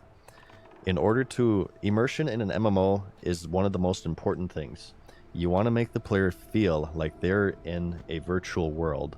To do this, you have to disguise the carrot and treadmill system that every single MMO is based around. And to do this, you have to immerse them. And to immerse them, you keep them engaged. And to keep them engaged, you have to make the most popular activity in the MMO, which is leveling and questing. It's something that literally every single player does. You have to make it difficult. You have to keep them engaged, because if they're engaged, they're immersed. If they're immersed, they don't know about the carrot and treadmill, or they're at least less aware of it. And if they're less aware of it, then you have an interesting MMO, actually. So I hope that, and you don't have to have permanent death to obtain this, by the way. I'm not saying that every MMO should have permanent character death. That's a little bit too hardcore. What I'm saying is that MMOs should stop disrespecting leveling and actually put more time and development into the leveling experience, as opposed to treating it as if it's a chore to slog your way through so you can get to the end game. That's what it feels like. Leveling in MMOs feels like a chore because they're designed to be a chore. These developers are so obsessed with endgame, endgame, endgame, endgame, not realizing that most people who quit an MMO, they quit after they hit the max level and they see the endgame. It's not for them for whatever reason. Maybe they have 82 kids and they don't have time to raid or whatever. Maybe they just don't want to put that amount of time into it. Maybe they just like leveling. Leveling is the most important form of character progression because it's simple for people to understand. You could hand somebody who hasn't even played a video game before and hand them an MMO. The objective is clear. If you're level 1, your goal is to hit level 2. If you're level 2, your goal is to hit level 3. It just blows my mind how the most popular activity, the most important activity in this genre of game is the most neglected. And my hope is that hardcore shows these developers just how important the leveling experience is, and that people do want an immersive leveling experience. Because if you're immersed into the leveling, you're immersed into the world. And it recaptures a bit of that magic that the entire genre has lost throughout the years. Is this a twofer? I don't know if these, commune with each other. They do. So yeah, that's what the video is going to be about. That's a big line of thought in the video. Little spoiler for you guys. Shelbert, thank you, my man, for the 5 gifted subs. Appreciate the support there, dude. We're in trouble. Oh shit. We're in big trouble now.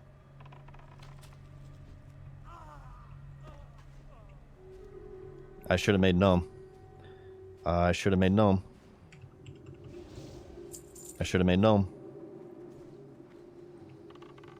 We can kill this one.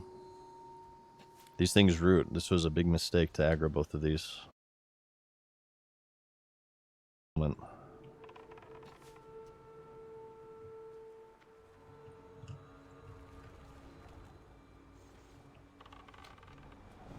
Okay, stun.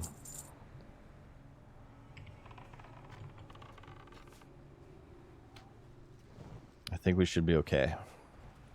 These things are kind of scary. Craig's, or not Craig's totally gonna die here. No, we saved him, cool. Alright. Under control. Oh, we got the Laden Dugland too. Wow, that's actually really lucky. Usually that takes me like a million kills. Lucky run, lucky run. Yeah, thank you, Shelbert, for the 5 gifted subs, man. Proxy as well. Thank you for the prime. What do you guys think about that line of thought? Do you agree with me? Disagree with me? It is, man. Leveling. Leveling is the most... People get so caught up in raiding, gearing, PvPing. Leveling is the most important activity in MMOs. It's the most important form of character progression. I've said many times, if I were to ever make an MMO, I would put most of my development resources into questing, the world building, and all of the stuff that players interact with on their way to the max level. It would still have an end game, it would still have raiding, it would still have PvP, but most of my focus would be on totally and utterly immersing the player in the leveling experience. Because that's what gets people really into MMOs, is world immersion. Not getting into, you know, your weekly, daily routine at the max level.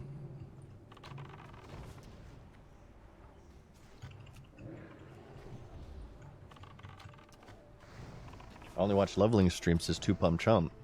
Yeah, I mean, I like watching leveling streams. I like watching gold farming streams. I'll watch. One of my favorite streams of all time during Classic launch was watching Smooth McGroove. He's a big WoW Classic fan, Smooth McGroove. Watching Smooth McGroove farm mineral veins in Searing Gorge for like 3 hours. That was like so entertaining and like soothing and relaxing for me, is watching Smooth McGroove farm ore. Those are the type of streams that I like. Dailies/weeklies make me in sub. I think like dailies and weeklies are fine if it's not too overbearing. You can like, I mean, vanilla has weeklies, rating. Those are definitely weeklies. And kind of like sort of daily-ish, like profession cooldowns. It's very, very sparse and limited. I don't think they're not bad as long as they're in excess. Or they're not in excess, I mean. First time here, I think the UI could be more cluttered for the true vanilla experience. Yeah, for sure. We could get... You guys ever see those old vanilla screenshots? Where like... I call them the periscope screenshots, where everything is covered but your character and a little circle around your character. It's amazing. You got like those, what's that add-on where you have the little bars to the left and right of your character? Health is on the left and like your mana is on the right. It's like these little blades. What's it called, like a blade UI or something? That was so popular back then. There's just crap everywhere. They're like vanilla BC days. It's like, how the hell do you play? Like, it's so funny, like, everybody makes fun of, like, old people having, like, 5,000 toolbars on their AOL browser. But I feel like that's the World of Warcraft equivalent. People with way too many add-ons, and you can't even see your character. Ice HUD. There you go, Ice HUD. Maybe we should do Ice HUD. Should we do Ice HUD for that true classic? I feel like Ice HUD has fallen off in popularity, so that would be like a that would actually make this more of an immersive, you know, stream straight from 2004.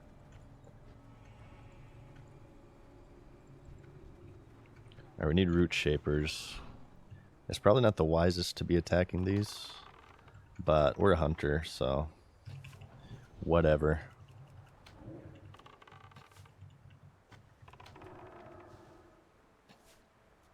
Yeah, maybe we should do that. Maybe we should just like clutter up our UI as much as humanly possible. And we'll stream that way. I think that would be amazing, actually. And see how many people get it.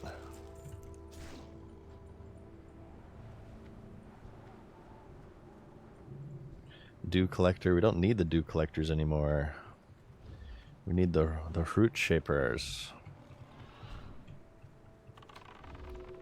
It's kind of funny, the dew collectors root, but the root shapers don't root. Well, I guess they have the rooting totems, but they don't cast entangling roots. I don't think, at least. Yeah, they just do the rooting totem.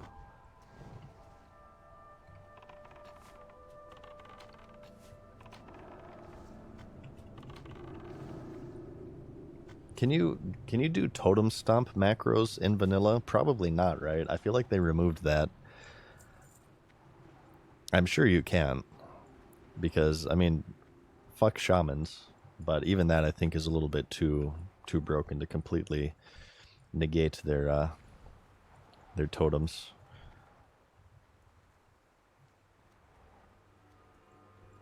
You can't do it? Okay, probably a good idea.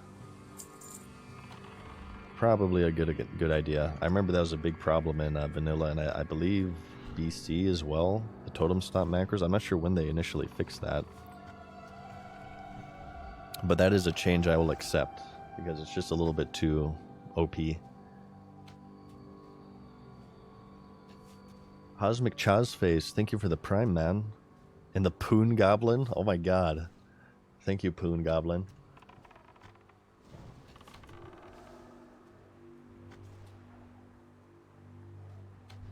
Do you guys listen to Necrogoblicon? I actually found them out semi-recently, and it's a very, very strange band, but I actually kind of like it. Extremely unique. Necrogoblicon. Extremely unique. Kind of a smaller band, but I've been listening to them recently. They're pretty aight.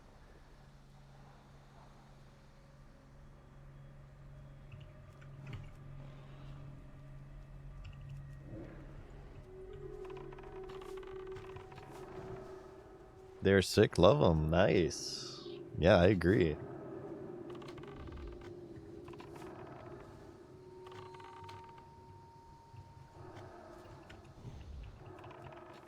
Stun him, please. No, we're fine. Alright, how many of these do we need? I kind of lose track. I should probably be paying attention more.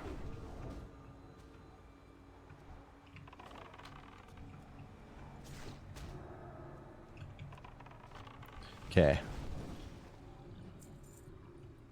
Alright, what do we need? We need the gnarleds way more than the root shapers. This quest, I remember, it took me forever to do in the re-release because there are far too many people. But it looks pretty uncontested right now. And this is, by the way, if you don't know, this is the quest for the Noggenfogger elixir, which is very important because we need that. Oh, no ninja. No ninja. Thank you, Tuts, for the prime. Yeah, we need the gnarleds, this one. No ninja. Oh my god. More like crinja.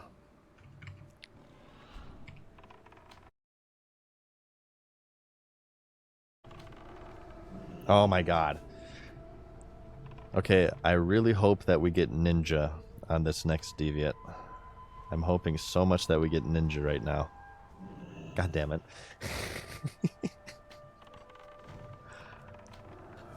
I'm gonna go through my entire stack. It needs to be pirate, okay? There we go. The superior pirate. The superior pirate. I need the Dartal's rod as well. That would actually be pretty good for Hunter because I think it breaks on damage, but of course we're never going to get hit. Yeah, I think we got to hit up Ashenvale. We actually do need to hit up Ashenvale for that Light of Elune as well as our get out of jail free card.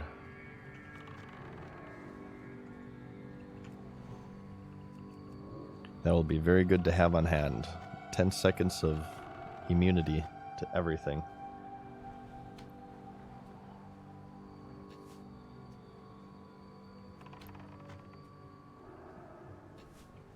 Ugh. Ugh.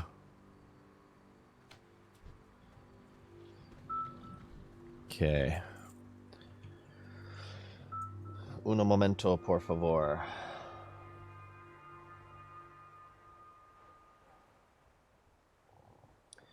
Entire time I've been leveling in Wrath of the Lich King after resubbing this week is viewing the leveling experience from a different perspective. They changed it a ton in Wrath. I remember I think they reduced the amount of XP you needed too, right?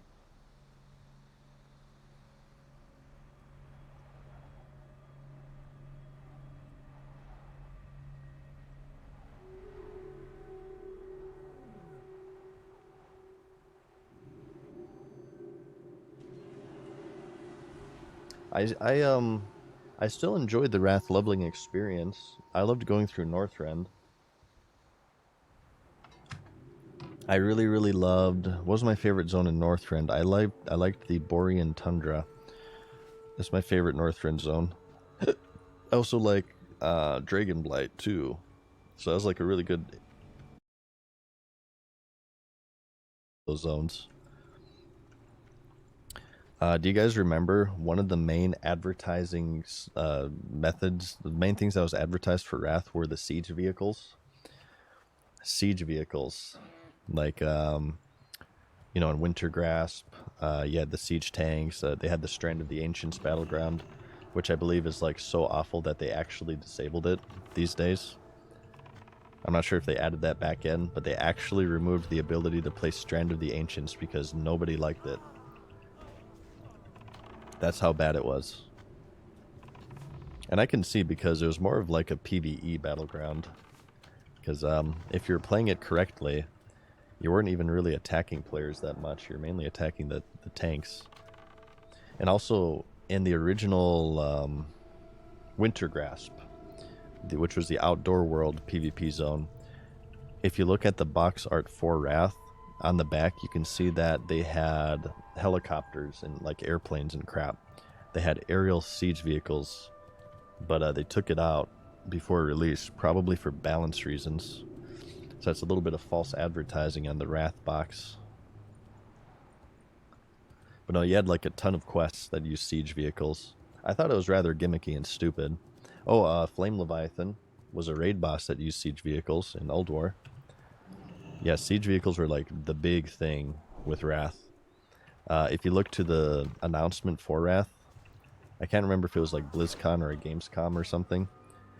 When they like announced siege vehicles or they showed siege vehicle gameplay, like everybody clapped. They were like so excited for it. But it ended up being just kind of like, whatever. All right, this is neat, I guess, but is it necessarily an expansion seller? I didn't think so. I had this thought recently as well. So, all the more reason to start WoW 2.0. I feel like one of the reasons, and I don't want to be too matter-of-fact about this, but I feel like, today World of Warcraft isn't as big as it used to be. Let's just admit that right now, okay? I think that's something that most people can agree on. And there are many reasons for this, many of them out of control of the developers, but I think a big reason is that, like, thinking back to Wrath was going to be not regardless, but Wrath had a very, very high chance to be a very good expansion solely due to this story. I mean, it's an expansion about the Arthas storyline. You have a lot of really, really good lore to work with there. And I feel like at this point, you know, they've sort of just run out of lore and interesting characters to build expansions around. And when that happens, you have to... Oh, shit. When that happens, you have to come up with your own lore and characters. And when that happens, you get the jailer. And it's not that, like, you know, it's impossible to come up with new interesting stories. And they kind of failed with that in Shadowlands, in my opinion, and many people's opinions. But something you have to say about the quality of the game is that back then, they had much more to work with the story. They've kind of, they kind of blew their load with their story. I would say probably... They're probably shooting blanks at the end of Cataclysm, honestly. I mean, after Cataclysm was Mists of Pandaria, for Pete's sake. So, I think that's all the one of the many reasons why they should just, you know, end WoW at the 10th expansion and go for WoW 2 and do like maybe not even you could do like that prequel idea, right? Where like King Tyrannus Menethil is the king, and you can have like Medivh, you can have youthful Khadgar and stuff, or you could even go further back maybe. I just feel like they're out of interesting story. And the what they have come up with hasn't really... I mean, I haven't played Dragonflight, so I don't know. But it doesn't really... I don't know. It doesn't pique my interest. Yeah, you could go back to where Stratholme is a main city. Oops. Stratholme appears a main city as opposed to a dungeon, you know, before it got turned to undead. You could do a lot of interesting stuff. Classic Plus will never happen. I'm doubtful that it'll happen anytime soon. I hope it does happen, though. I hope it does. Classic Plus would be the play. Maybe that would be Classic Plus, right? That could be Classic Plus World. You go through the Outland portal, and instead of landing in the Outland, you land in Eastern Kingdoms and Kalimdor from like 50 years ago or whatever the timeline is. And there's no flying. It's Eastern Kingdoms and Kalimdor, right? But reworked. And it has all the same zones, but different, with different mobs and different quests, all reworked and reimagined. And like I said, Stratholme is a main city. I'm not sure what you would do with 42 different zones. You'd have to have like a huge level cap increase, like level 60 to like level 100 or something, to make use of all those zones probably. Or you could just make it like really hardcore and you have to do like 3 zones worth of quests to get 1 level. I mean, one of the main draws of Vanilla Classic is the leveling, right? So wouldn't it stand to reason that maybe it's just a level cap increase of 10, but it takes so long to get from 60 to 61? Wouldn't it stand to reason that an extremely time-consuming and arduous questing from 60 to 70, wouldn't that be appealing to the player base naturally? I mean, you're talking to a player base who levels from 1 to 60. You're talking to a player base who levels in 1 to 60 in hardcore mode with permanent death. We just got over a rant on how much we... how important we feel questing is, so I would definitely be down for that. Here, I'm going to add this, actually, to my idea. So, my idea is for Classic Plus, you keep all of these zones the same, right? Eastern Kingdoms and Kalimdor stay the same, but for Classic Plus, go through the Outland portal, no, the Blasted Lands portal. It's like an alternate timeline, okay? Instead of going to Outland, we go to Eastern Kingdoms and Kalimdor like 50 years ago when King Tyrannus was the king. God damn it. This thing, of course everything's going to attack me now when I'm trying to actually do something. 1 second, let me kill these and I'll finish my thought.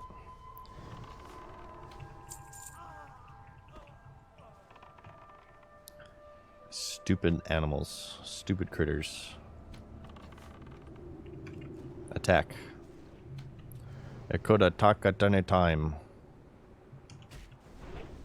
Why is my cat? Oh, he's disoriented. Might just have to run from this. Okay, so my idea is that I wouldn't really do 60 to 100 because then you'd have to do talent points for every level.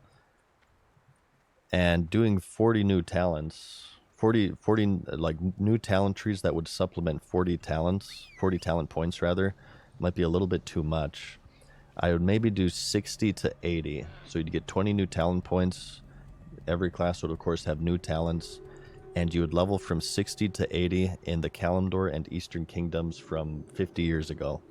And they would be like the same zones, right? So it wouldn't take, I mean, it would take a lot of development resources to do this, but not as much as coming up with 42 new zones from scratch. But they would be reimagined. They would be slightly different. Kind of similar to Cataclysm in a few ways, but not, but I kind of cringe saying it's going to be similar to Cataclysm. But they would just be changed a little bit, right? And you'd level from 60 to 80 in the Kalimdor and Eastern Kingdoms of 50 years ago. And you'd have like new raids and stuff too. I don't know, I have to think about this idea more. I think it has potential. Go through the Blasted Lands portal and emerge into EK/Kalimdor from 50 years ago. I'm just going to say from Tyrannus Menethil era.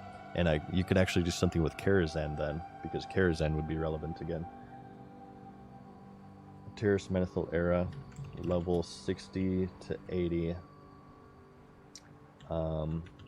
New raids, new dungeons, and just all the like spells, talents, etc. That would be like the main theme of Classic Plus if I were a developer. Maybe. I have to think about it more. Okay, well, what are we doing? I was going to look for Tuga, but really I think I should save Tuga until I have the robot chicken quest, because then I can do 2 escorts at once. So we won't do that yet. This guy doesn't have a quest for us yet. Oh, this could be a raiding Classic Plus as well. You can open up the Uldum gates. I forgot about this.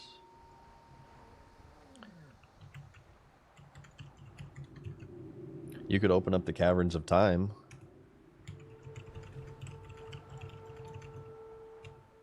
And do, you know, different dungeons and raids than what we got in Burning Crusade. I'm gonna write that down too. You guys are in the creation process of a video in your very eyes. I'm working on my Classic Plus video right now. I write down all these ideas as I get them. Okay.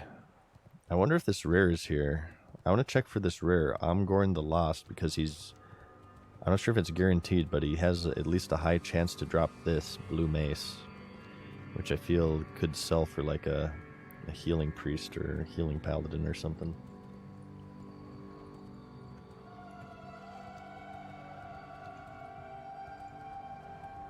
We got auctions as well. Ooh, we can do Quergo's Gold. This is a dangerous quest, though. We'll have to be careful. I want to finish this Gazradin quest as well, so we can get these stupid icons off her map. Well, I suppose I can just do Eagle Eye, right?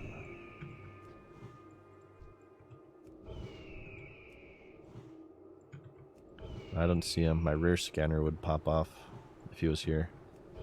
Okay, then we won't waste time there. Let's head east instead, this way.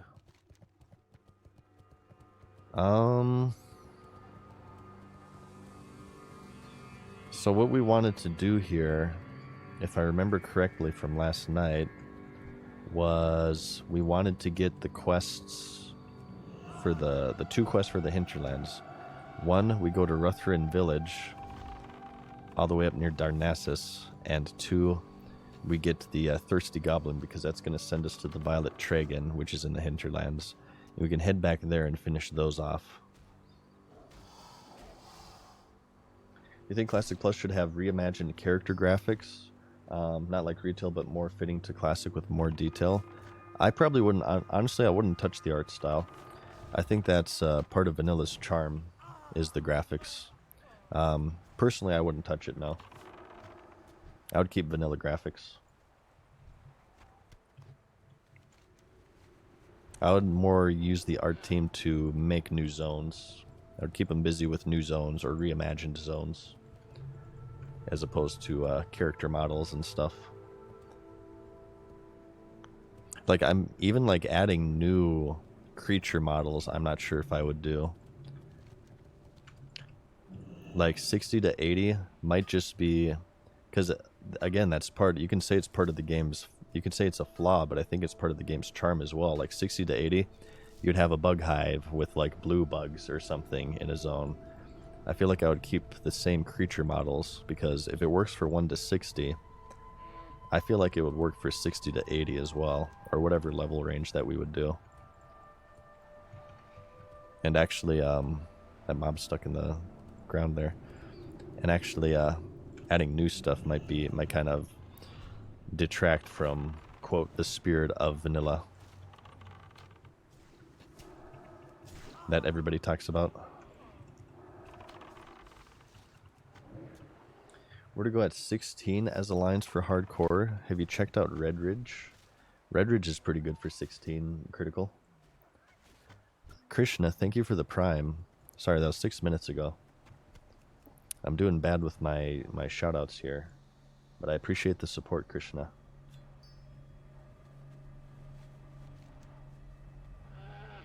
Retail WoW doesn't look like WoW anymore. Something is just missing. I will say that the cinematic trailer for Dragonflight didn't really look like World of Warcraft. It felt very, very off character to me. Like more kind of like a Disney feel, honestly. I got Disney vibes from the Dragonflight trailer. It didn't feel like World of Warcraft to me.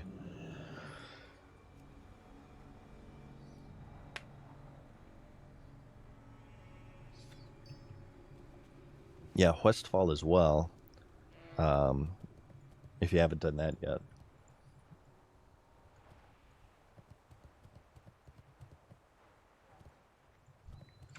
No, the Dragonflight trailer... No, okay, I was going to say the Dragonflight trailer was the only one I didn't really like. I also thought the Mists of Pandaria trailer was stupid.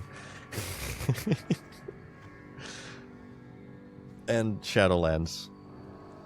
I also didn't like the Shadowlands trailer.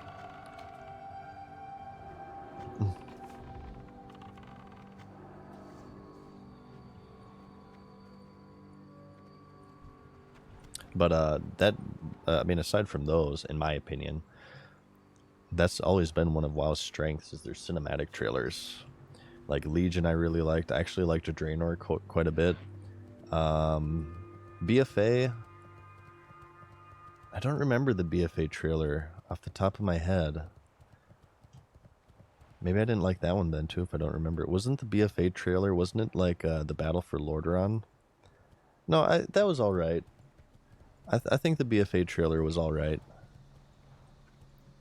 Not my favorite by any means, but I wouldn't say it was bad. The expansion was bad, but the cinematic trailer was I liked the Legion one. The Legion one was cool. My favorite is probably Vanilla. Shocking, I know.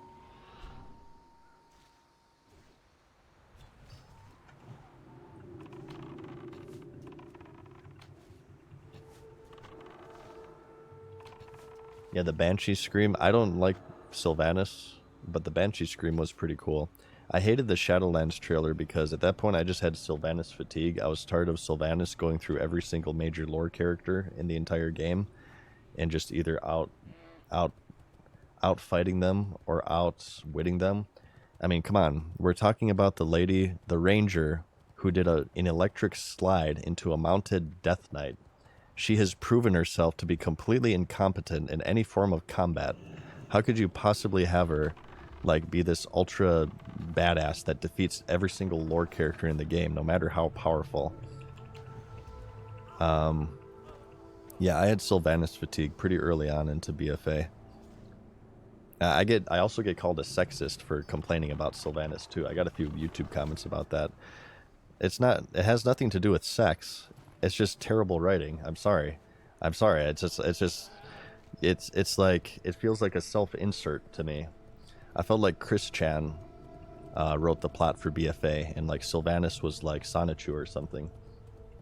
Yeah, but major plot armor.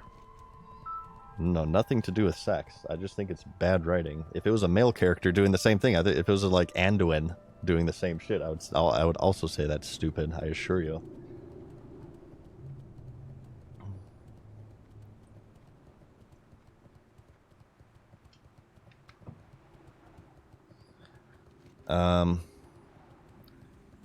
So we have to swim to this one.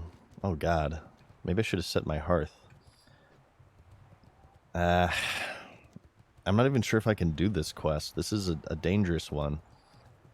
This is, it's for beer, by the way. That's what the gold is. It's a giant troll. Oh, let's check it out, I suppose. Oh, these are aggro turtles, too. Great. That's fine.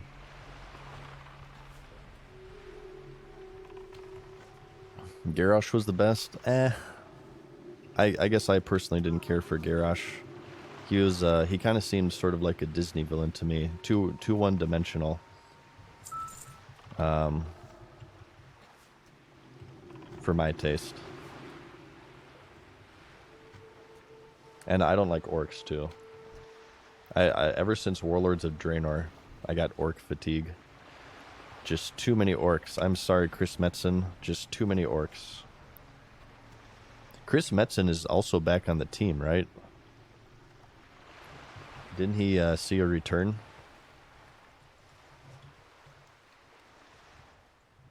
I believe I read an article that he's back on the writing team, which I think they could definitely use him. I think he's still doing his tabletop thing, too. He launched a tabletop company or something.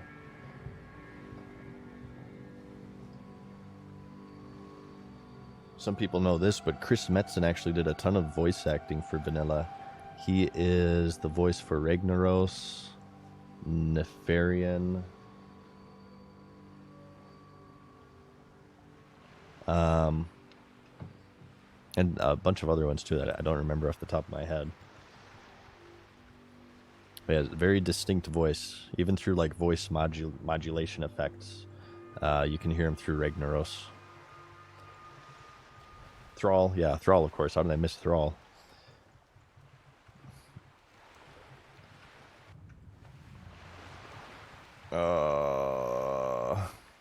I need water walking. Okay, classic plus change. Classic plus change. Hunters get water walking. Aspect of the aspect of the Jesus. I don't know. Aspect of the water strider. Aspect of the water strider for hunters. Water walking. Well, actually, no. Scratch that. Scratch that, because as much as I hate shamans, that's something that's pretty unique to shamans in WoW, and I don't want to detract from these classes' uniqueness. I want these classes to remain unique, and shamans are stupid, and who cares about shamans? But I will let them keep their uniqueness with water walking. So no, I retract that. No water walking for hunters. I'm just frustrated having to swim here. I would do maybe like, what about we could do swim speed. Aspect of the dolphin for some swim speed. That takes away from druids a little bit. Okay, okay. Maybe not as fast as druids. Aspect of the dolphin. It's swim speed, but not water breathing, because dolphins can't breathe in water. Swim speed increase for hunters. I do that. Aspect of the dolphin.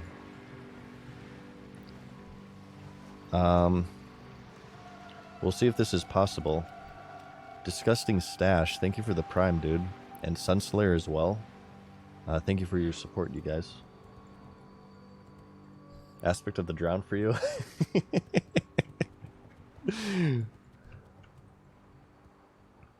Okay, where is this? Further. Oh, I guess I can just look at. Wow, it's way further down the beach. This is probably a good. Not to give you guys any ideas. This is probably a good botting spot because I feel like hardly anybody comes down here. Ban all bots. I haven't seen any myself, but I have seen footage of them on social media. They're very easy to tell. You can usually see them right away. Let's keep our game clean of cheaters this time, hopefully. Okay. I don't remember exactly how this quest works. I think you do something here, and then you get ambushed by enemies. I wonder if it's, I think it would be wise to kill this first, and this will be like my, I'll clear an escape route. So we'll kill this one and that one, in case we need to run.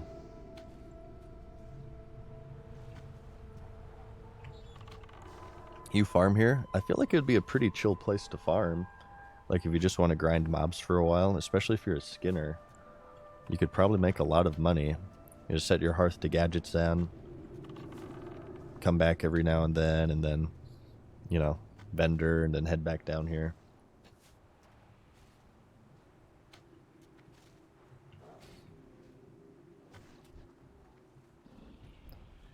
Okay, that's that one. I just want to clear a couple here in case I do need to run. This one as well. Maybe that one too.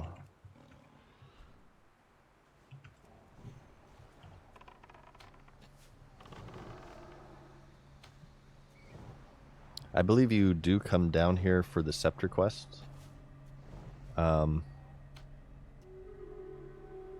Which I'm not sure.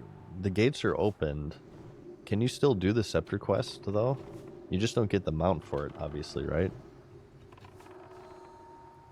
Yeah, I feel like that's kind of... I talked about this before.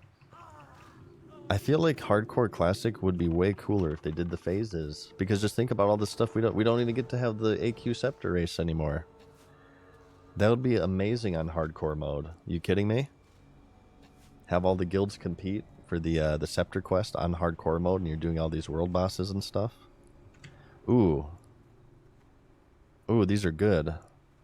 But they're leather. I might auction these, because a rogue will pay big money for them. I think phases would have been cooler. I think not doing phases was a missed opportunity, if you ask me. I do. I do. How hype was the AQ event in 2006? I know the server crashes were hype. I remember my server, Khadgar, crashing like crazy. There's so many people in Silithus scrambling for those Anubisath dudes because they dropped purples and stuff.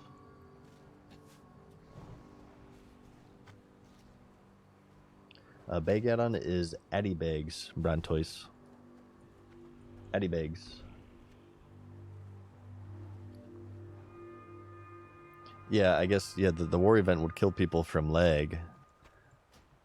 Yeah, definitely, for sure. I feel like if they have layers, though, maybe it won't be as bad. Maybe, hopefully, probably not. It is a small indie game dev, so... Alright, we're out of water, really. Are we really out of water? Ooh, this gives us stamina. We should drink that whenever we can. I'm going to drink it for this quest because this is kind of a tough one. Are we really completely out of water right now? Restorative potion, no.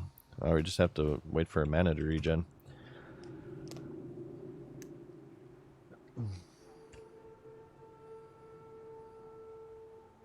Would you also like to phase the Dire Maul ZG and also the pre-buff items? Yeah, I think I would. I would do Dire Maul and stuff. I would have a few changes for Hardcore Classic. I would remove world buffs. I would remove world buffs because I feel like Hardcore Classic is far closer to the original release than the 2019 release. So I feel like that's all the more reason to remove the world buff meta and reintroduce some difficulty. Like, it's hardcore mode, right? It's all about challenging yourself. Let's get rid of these world buffs. Let's really bring on the challenge. I say as I'm playing the second hardest class to level, by the way. The second hardest. Alright, what do we do here? Do we use an item?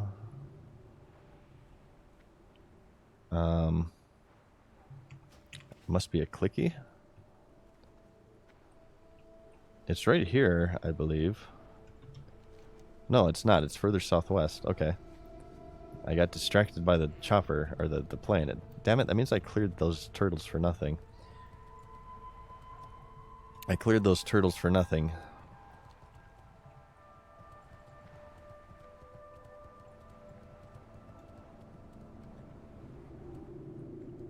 There it is. It's this thing. Okay. Well, it's cleared this one. I'm gonna just not spend any mana. I guess I'll have to spend it on this, because my pet's not holding aggro. What level is my pet? 45? He's almost caught up, finally. He's halfway to 46. He's still struggling, though.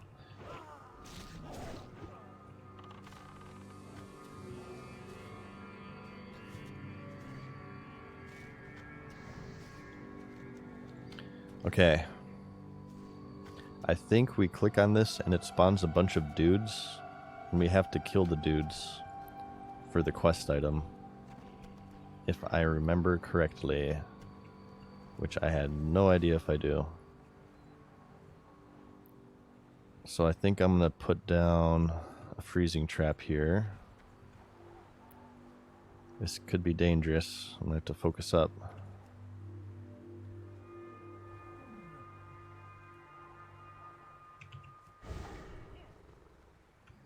Oh.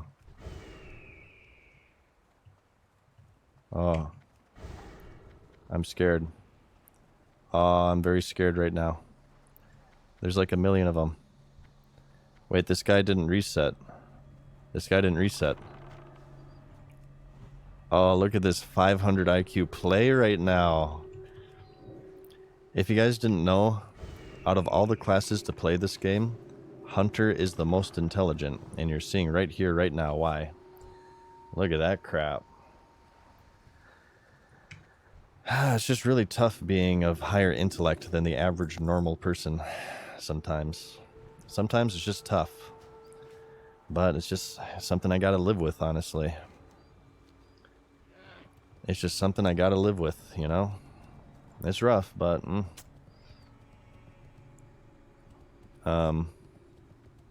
Alright, you guys need to despawn. You guys need to despawn.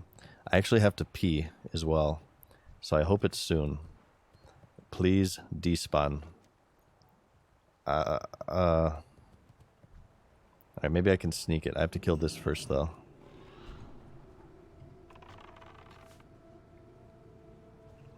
Yeah, you guys thought I was gonna die. You guys were ready for yet another streamer to go down. You're like, oh, look at this idiot. He doesn't even know how this quest works. He's gonna get zerged down by like 5 dudes. He's gonna get pirated.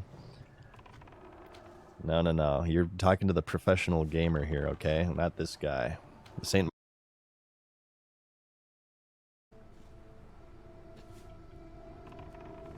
Well, maybe we can just send our pet in to distract them. And then we'll turn it in. I should clear inventory space, though. Boom. Get rid of that. Get rid of that. Are we effing? Beautiful.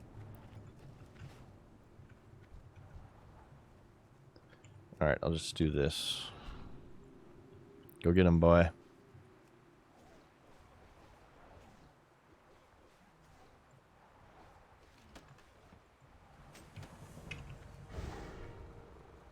You got this, not Craig.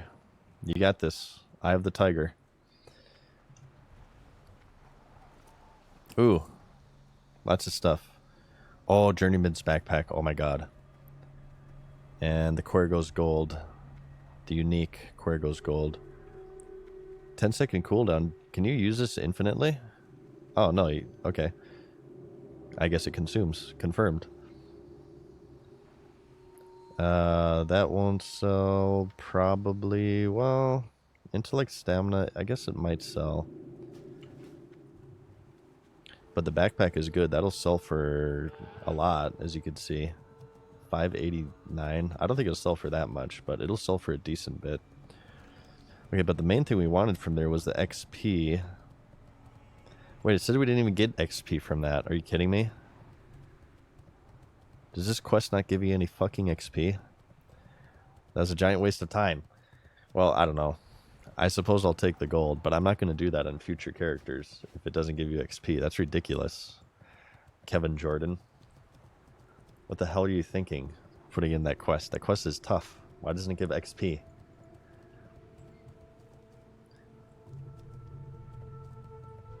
Ugh. Oh, is it a daily? Really, Sansa? Is that a daily quest? Maybe you can get the map once a day? I did not know that. You have outsmarted, you have out-knowledged the WoW historian here. I like that, though. I like how I can learn new stuff with this game even 20 years later. I love it. I love the feeling of having new stuff to learn. You can repeat it. I see. Okay, well, I guess it could be a decent gold farm if you get a green and like a bag. I bet you can get like blues and crap.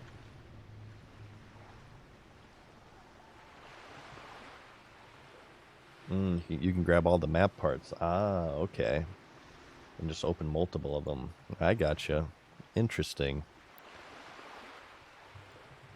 Interesting. No, I thought that was a one and done.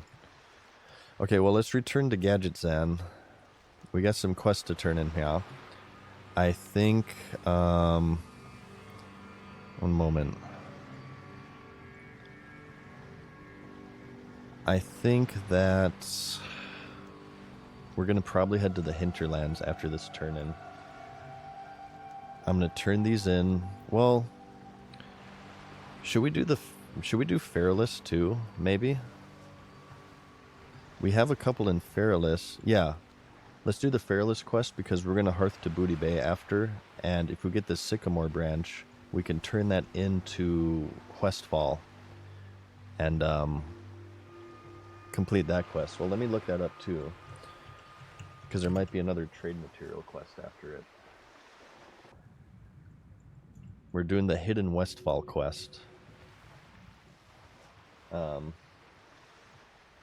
objective of Sweet Amber. We're doing Sweet Amber. It's a very little known quest. It's definitely not XP efficient, but I still want to show it to you guys. Oh, the bundle of charred oak. That is Searing Gorge, if I remember correctly. That's the last part. Okay, so it's not a trade mat. Does it always have a bag? I have no idea. Probably not. I would guess no, but I'm not sure. Look up, if you want to look it up, you can look up, it might have scrolled off by now. Quergo's Gold. No. Look up Quergo's Hidden Treasure on Wowhead. And it'll tell you if you always get a bag or not. Quergo's Hidden Treasure. Or is it Querho? Is it Querho? Isn't it in Spanish you G's or H's? It might be Querho. I have no idea. I do not speak Spanish, but I thought I remember hearing that. Like people say El Gigante in Resident Evil 4, but I think it's El Gigante. El Gigante.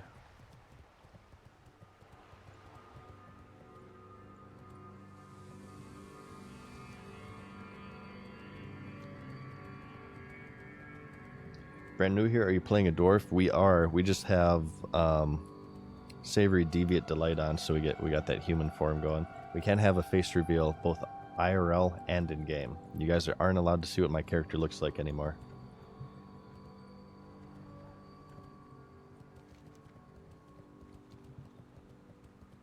MadSeasonShow is a quicker draw than I am. I've been told I have a hair trigger.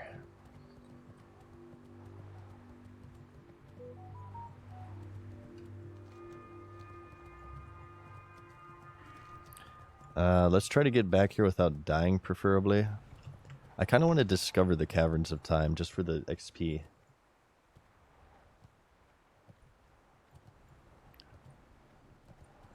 Oh. You can out of bounds into Caverns of Time. I'm not going to show you right now because it would be suicide, but you can totally do it. You go up here to the left, you do some tricky jumping, you can jump through there, and if you jump correctly, you can land in the Caverns of Time.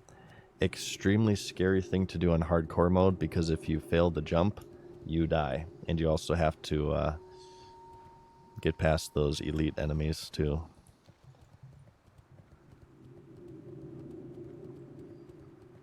You hear a Samsung phone?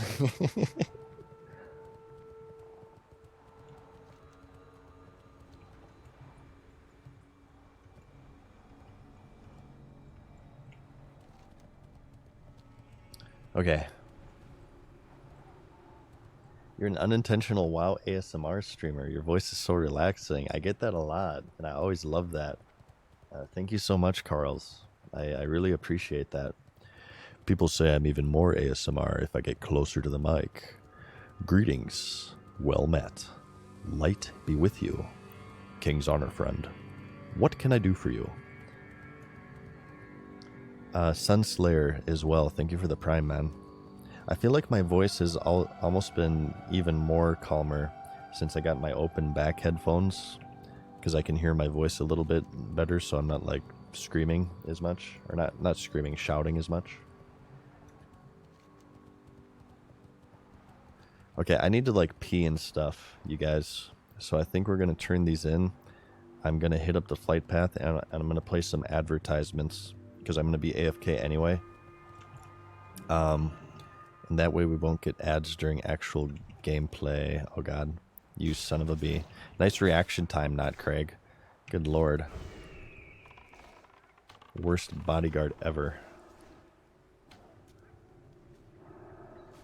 I like your streaming voice more than your video voice. My video voice is a little bit more awkward because I'm reading a script. For not all of my videos, but a lot of my videos, they're scripted. So that's what I attribute maybe a little bit of more unnaturalness with the YouTube videos as opposed to streams, which is obviously just me off the cuff.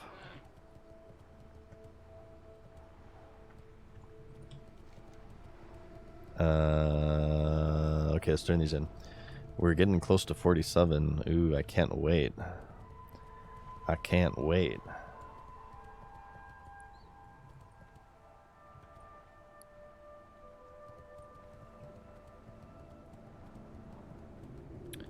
Okay, so this one will send us to Hinterlands, correct?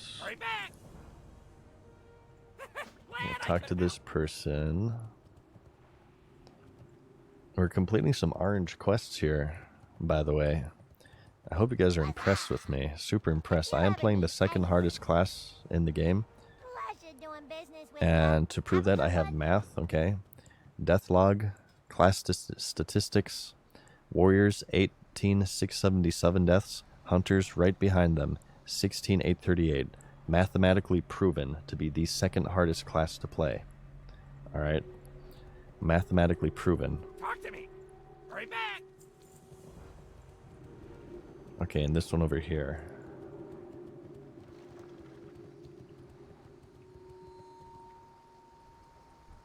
Hi, how are you?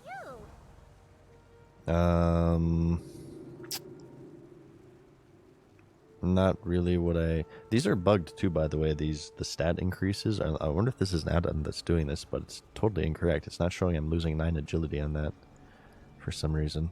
We'll stick with what we got because we're using mail. Goodbye for now.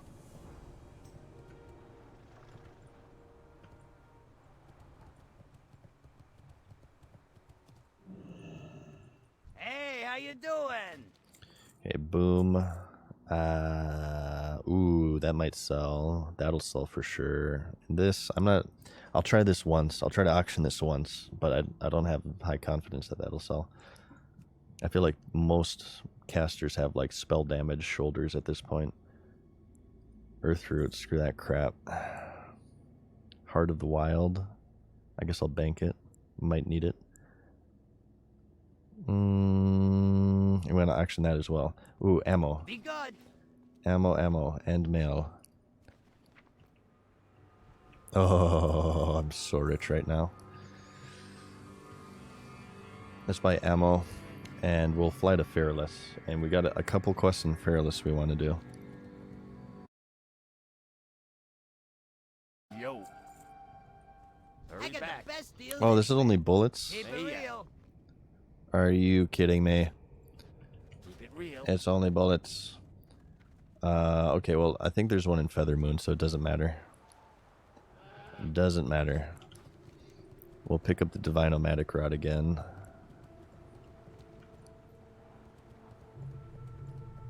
Hey, how you doing? And I want to hit up the bank. Time is money, friend. Well, we can like smelt stuff too. I don't want to do that right now though. I don't feel like it. Do that. I'm gonna auction that. Bank that. Well, really. Okay, let's use this in our bank here, and we'll auction that one. So we have more bank slots. We actually need it. Okay. I think we're looking okay. What's our sword skill at? Can we Have finally a good one. can we vendor this gorilla cleaver is what I'm wondering. One-handed swords. 188. Not really. We can't vendor it yet. We gotta level that more. Okay. Oh, I can. We're going to get the sycamore branch from Fearless. how you We're going to doing? get the hippogriff egg, which is a quest I've never done before, so I'm Keep actually it a little real. bit excited for that and to see what happens with that. And then we're going to Hearth to Booty Bay. We're going to turn in the Westfall quest, and we're going to head up north to the Hinterlands, and we're going to do those quests. We should easily hit 47 here rather quickly. But I'm going to go to the bathroom on the flight over here and like get some water and stuff. So you guys do the same, and I'll see you shortly, okay? Safe travels.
Alright.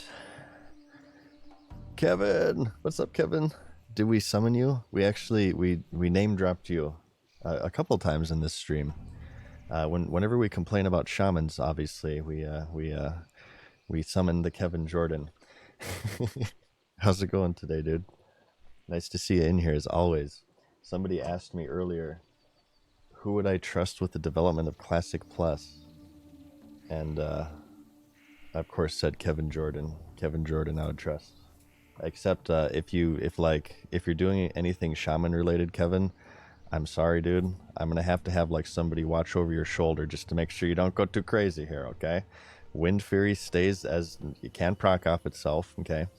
Elemental Mastery gets a nerf, okay? It just gets a nerf. I think we should change Elemental Mastery to guarantee your next spell to not crit, personally. We can maybe put it up to a vote, but that's what I vote for. Okay, so the goal here is the Sycamore branch. And there's like a hippogriff egg down here, which I'm excited about because I never did this quest before.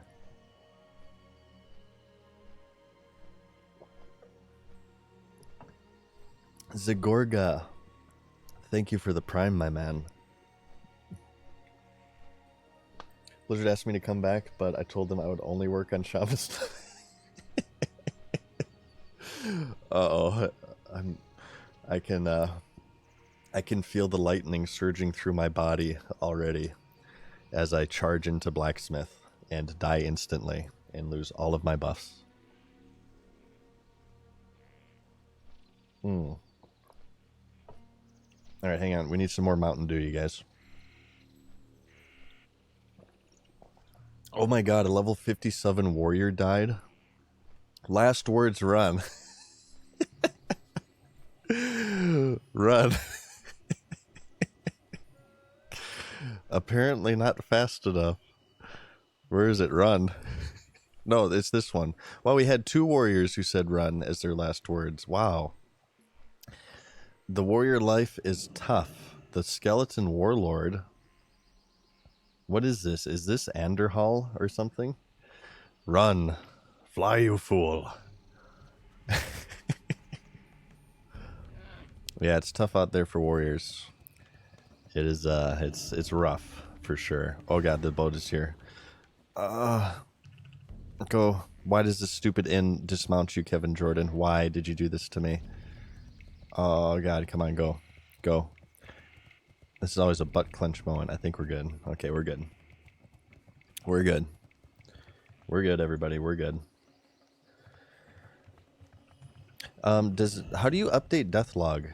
Because these class stats have like been like this since I downloaded the add-on. How do you update it? Do you have to manually go to CurseForge and update it, or am I doing something wrong? Add-ons, no. We go to options, add-ons, Deathlog. Maybe we have to like manually import. This will append entries.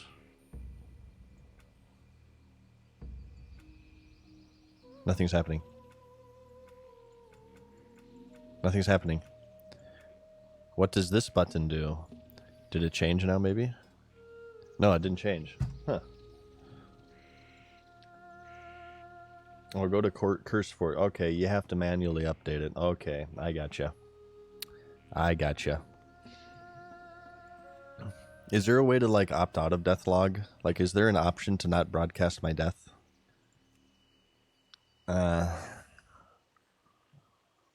Is there an option to not broadcast my death if I die? Well, actually, I've said some... I want to make sure my... Okay. Here. I've said some things in chat since this. So it shows your last words, right? When you die. So at least if I die, I want to do...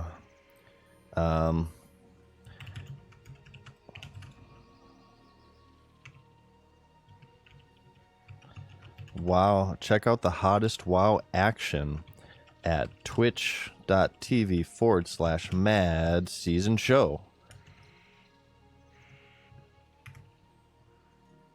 Okay, so if I die, at least maybe we'll get a few followers from that. Okay, I just have to not say anything for the rest of the game here. South. We go get the Sycamore branch. Okay, let's do this crap.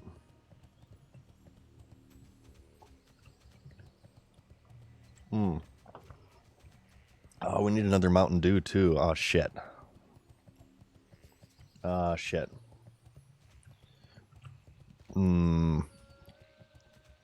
Kevin Jordan, can I ask you the status of Tarkov? I know you were obviously super into it. Are you still playing it? Is it still active? How are the cheaters? I was getting into it, but and I was playing it with my friend, and then we got a bunch of crap, and then we died to what I believe were cheaters. At least that's what I say every time I die in FPS games, and we kind of quit from that point because I know it's kind of struggled with cheaters here and there, wall hackers and aimbotters and whatnot. We were kind of talking about this on stream earlier because people want some Tarkov action, but I totally don't want to get into it if it's infested with cheaters. But I will, however, consider Dark and Darker, which I hear is like Tarkov, but fantasy-like. You guys actually really piqued my interest with Dark and Darker. Yeah, it's always cheaters, man. It's every time. Every time I die in FPS, it's always these aimbotters. I actually have a friend who, like, he is actually like that. Everyone who kills him must be cheating. It's pretty entertaining, actually. It's pretty entertaining. I want to show off my friends to you guys on stream here. I think you would find them really entertaining. You haven't played in a while? I got you. I got you. Have you checked out Dark and Darker, if I may ask? Okay, hang on. We got to be kind of careful here.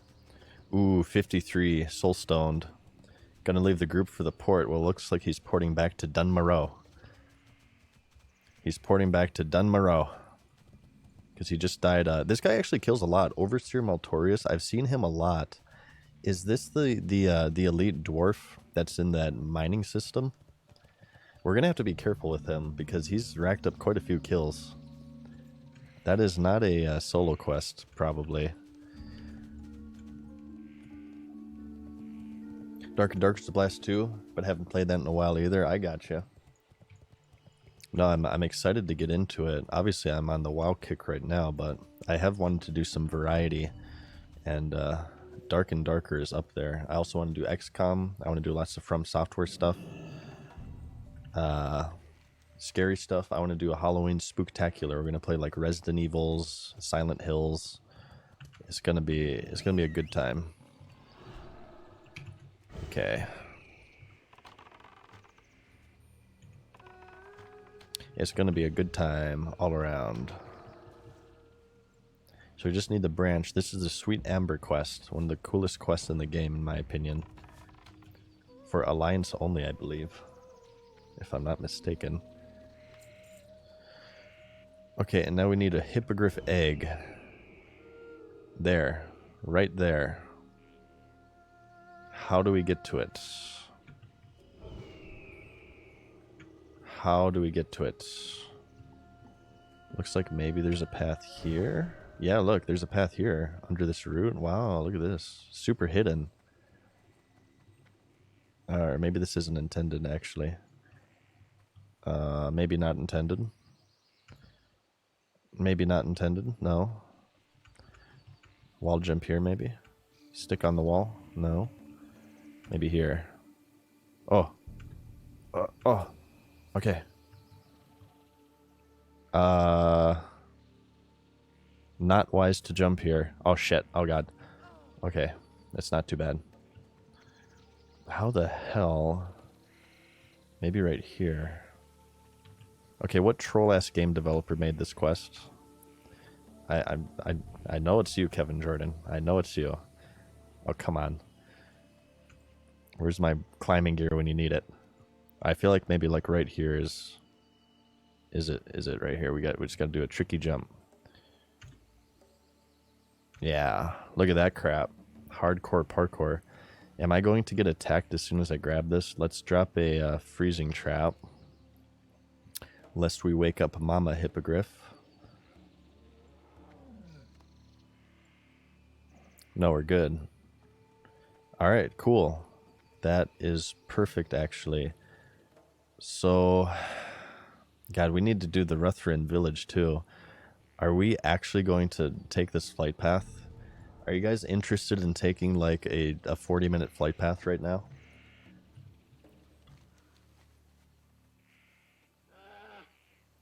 Okay.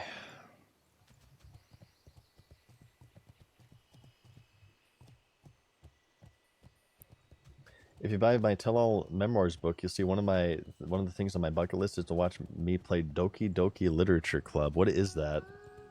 What's a Doki Doki Literature Club?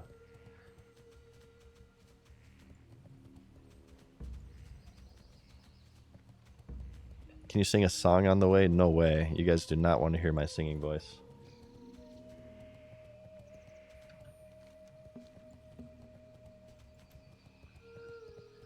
Doki Doki needs to happen. What is this? Is this like is this gonna corrupt me?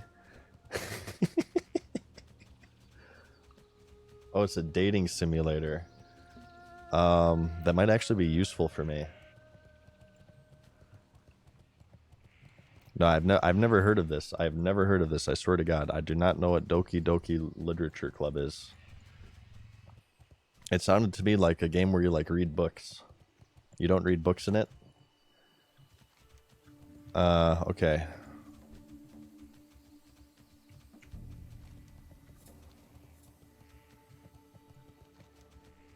I don't know if I actually want to do this. Should we just fly and maybe we can just chat with chat the whole time? I could void my bowels. I'd be off stream for that though. I don't know if this is worth it. This is why people say I'm so slow at leveling, is because I make nonsensical plays like this, but I think I'm going to do it. We want to do this quest because it sends us to the hinterlands, and we're going to be heading to the hinterlands anyway to do the Violet Tragon quest. I suppose I need to turn in this hippogriff egg as well. I wonder if that leads to anything. The super eggomatic. Alright, let me look real quick. Hippogriff egg. I'm looking up at this on ThoughtBot. I'm totally cheating right now. Hippogriff egg. You guys remember when we soloed this crap, the robot chicken? Wasn't that so impressive? Please compliment me. Super eggomatic. A fine egg, a bad egg, an extraordinary egg. What is this quest? You get an egg crate that has eggs, apparently. Okay, I have no idea. I've never done this quest before. But we're going to try it. It seems to be like some sort of gambling thing. Okay.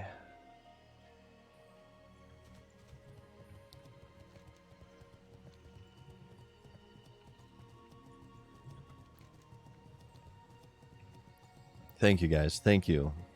Thank you for complimenting me. Thank you. I am a streamer. I'm a main character. I need validation from strangers on the internet to keep me going, okay? It's very important to me, you guys. It's very important to me.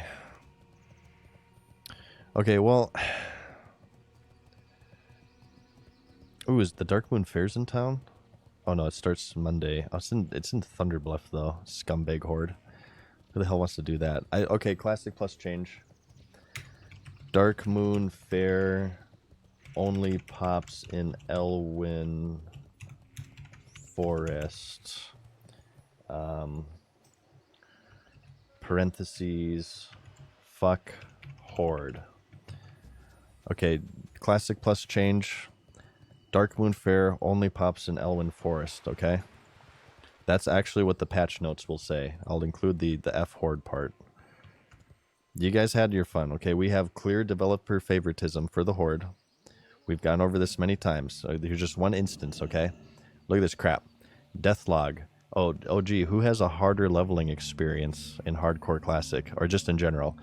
Let's look at the amount of Horde-only zone mobs versus the Alliance-only zone mobs. Okay, Defias Trapper, number 1, Alliance. Defias Pillager, number 2, Alliance. Crypt Scarab is neutral. It's shared between both. Outrunner, oh look, an Alliance zone.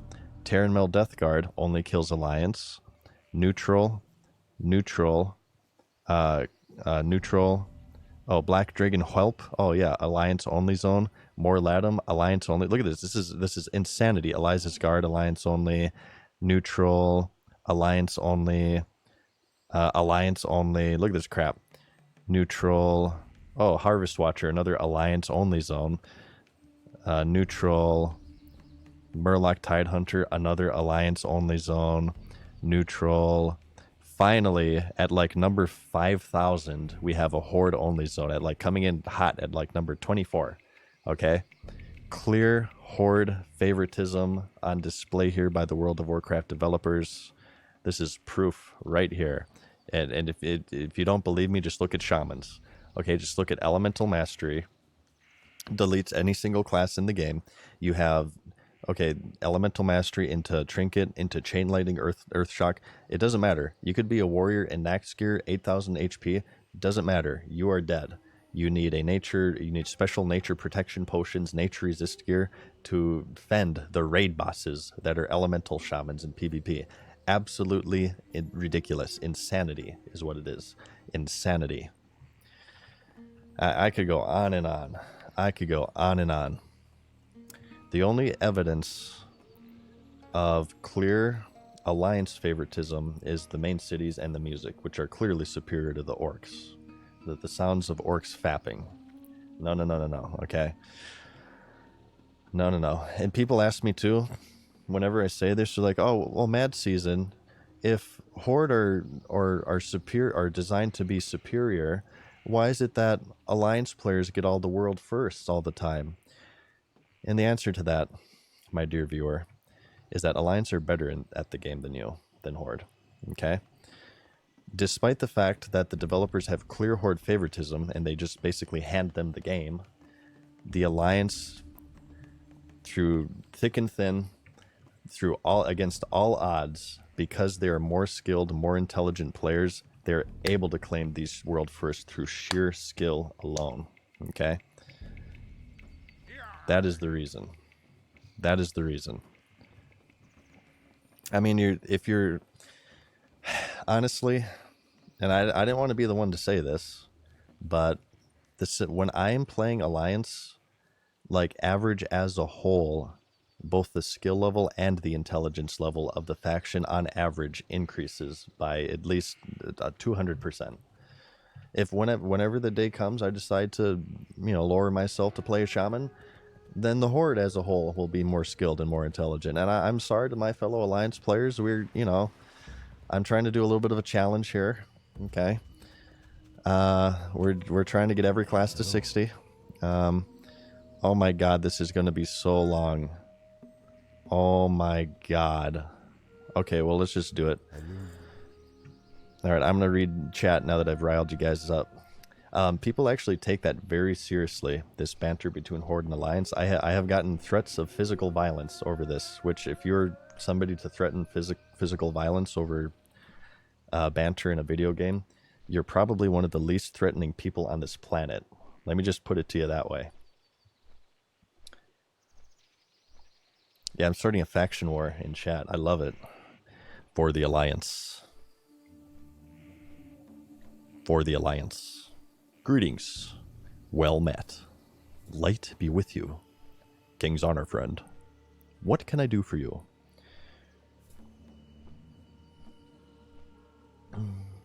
How dare you say something about the Horde, you monotone piece of shit. Yeah, the Horde is far superior than the Alliance. Time to burn down a world tree? Honestly, nothing of value was lost with the Teldrassil thing. I'm sorry to my Night Elf compatriots here. Night Elves, we just kind of let you be part of the Alliance because we felt bad for you. Okay? I hate to break the news to you, but Teldrassil is clearly the inferior leveling zone for the Alliance. Elwyn is number 1. Dunmarrow is number 2. Teldrassil is like a distant, like it's not even number 3. It's like number 7th, even though there's only 3 starter areas. All right, like let's just be real here, okay? Let's just be real. Druids are all right. Okay, you guys are good flag carriers, and I appreciate you for that. But I want the what, aren't trolls like night elves or something? Aren't trolls like night elves before they were night elves, or like they touched sewer ooze and then they turned into trolls, and then they went on adventures with turtles and rats and stuff? How does that work? Can you guys explain that to me? What is the relation between trolls and night elves? What is the relation between trolls and night elves? Trolls turned into night elves. Okay. I would definitely take trolls over no offense to night elves, okay? I would definitely take trolls over them. Because trolls are cool. I do appreciate seeing troll players. I don't have a lot of love for the horde, but whenever I see a troll hunter, troll priest, troll mage, I do give them props because they are my favorite horde race. We can do like a tier builder for races. In fact, let's do that. Let's do that. WoW vanilla race tier builder. Or it's tier maker, right?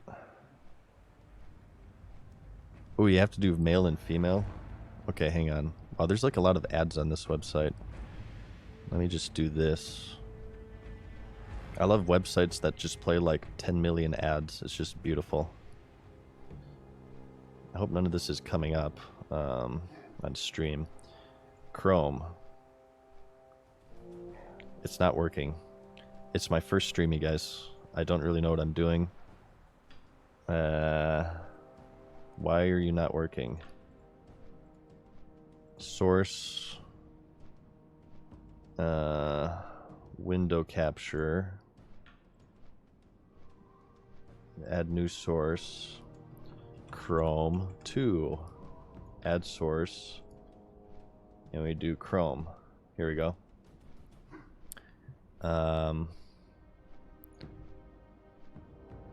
Here. Okay, tier maker. World of Warcraft tier maker for races. And never mind this ad that keeps playing. Here, I'm going to put these like right here just so we can have one row. So I can do this and we don't have to look at an advertisement. Okay, so people ask me this all the time. In a game, we'll put everything at F right here. That's how we do it. In a game with orcs, elves, trolls, tauren, gnomes, dwarves, all of these fantasy races, what do you play? Male human warrior. Male humans go to S tier. Okay? Also S tier would be, I would say trolls, but they are part of the horde, so we'll probably have to knock them down to A. Night elves, you guys can stay in the F tier. Female humans, I don't really honestly play that many female characters. I like female dwarves. Female dwarves are, we'll put them in A. Gnomes are going to be, the issue with gnomes is that the gnome race is fine, but I feel like gnome players, like they think that they're way more funny than they are. They're like Twitch streamers. So I would put them at like maybe A, but we're going to put both of them at B. Undead are all right. My first character was actually undead in the game, believe it or not. We'll put them at C. Female humans, I honestly would just like to have male humans number 1 at S, just to troll people. So we'll put female humans at A. Orcs are not as cool as undead, so we'll probably put them at D. Female trolls, I think the male troll animations are cool, honestly, like the two-handed male troll animation. We'll put them at B, and we'll put them behind. Oh, these are actually ordered like this. Hang on, I didn't realize they're ordered left to right as well. We'll do this.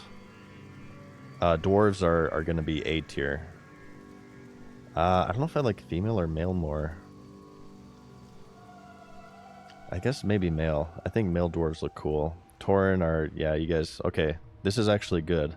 Well, we'll put, yeah, we'll just keep it like this. We'll just keep it like this. Okay, recap. Male humans. Number 1, S tier. Okay, don't even at me. Next, male dwarves, male trolls, female humans. Okay.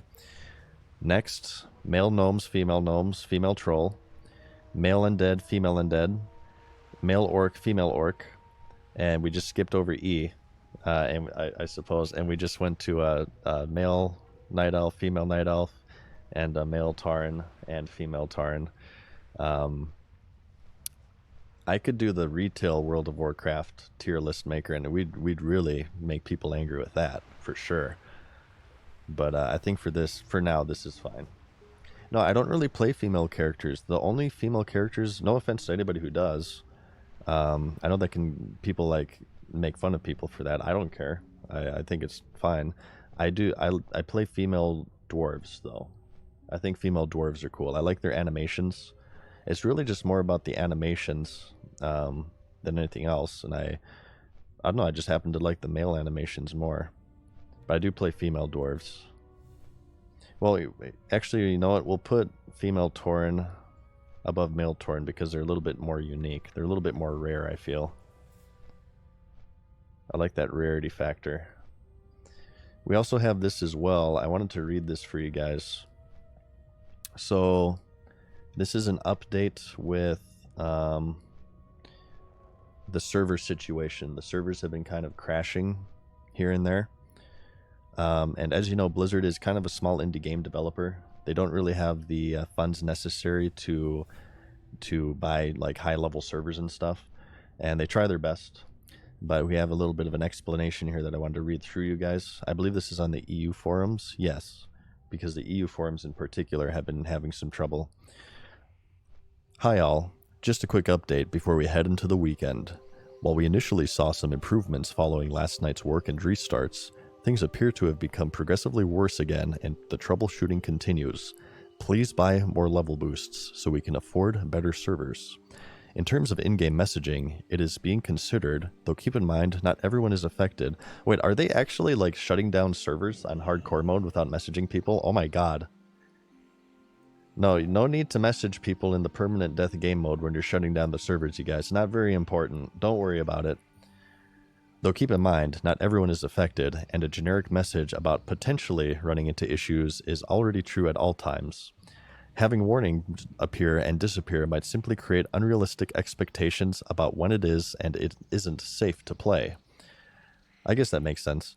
As for rolling back or reviving dead characters, we've tried our best to be as clear as possible from the very start that it's not something we will consider, which remains to be the case. We don't have any GMs. Please stop making tickets. They are going straight into the shredder. I understand that losing characters to any technical issue is disappointing, but for the purposes of keeping this thread useful for ongoing work to address the issue, please try to keep the discussion to currently experienced symptoms, and thank you to those already contributing with this information. Stay safe for now, and hopefully the underlying issue can finally be addressed soon. Please buy more level boosts. We need funds for servers. No, apparently, to be serious for a moment, apparently the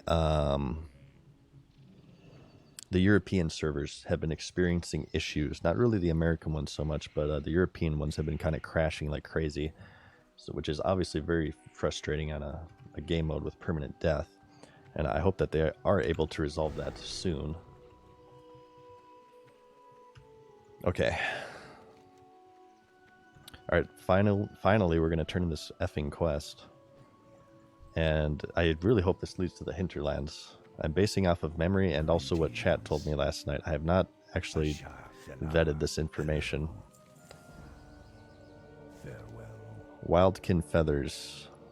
Yeah, in the hinterlands. Okay.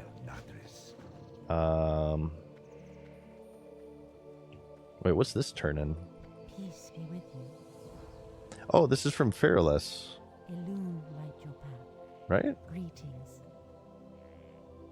Fearless of history. Is she gonna give this to me? Oh, Zagorga, thank you for the prime. This was 30 minutes ago. I'm sorry, Zagorga. Kausland as well. Thank you for the prime. Life Hex. Thank you, guys. Goddess bless you. I thought we had like a turn-in. Oh, we have 2 in here. Wow. We actually have quite a few turn-ins here. Oh, maybe this is yeah, isn't there like a book that you click here? In fact. Yeah, it's this one. I'm very unfamiliar with Elune be with you. I am honored. Darnassus Night Elf areas because I don't really like them. Okay, go back to Tanris. Okay, well maybe we'll find some new quests here. Let's turn this crap in. I've been kind of like dunking on Night Elves this whole time. Hopefully I'll regain a bit of favor with you guys by saying that I believe that Night Elves have the coolest racial mounts, the kitties. I love the cat mounts, so you guys do have the coolest racial mounts.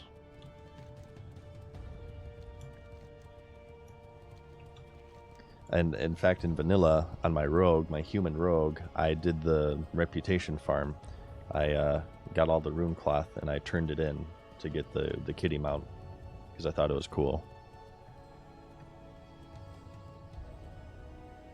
Papa J, thank you for the prime, dude.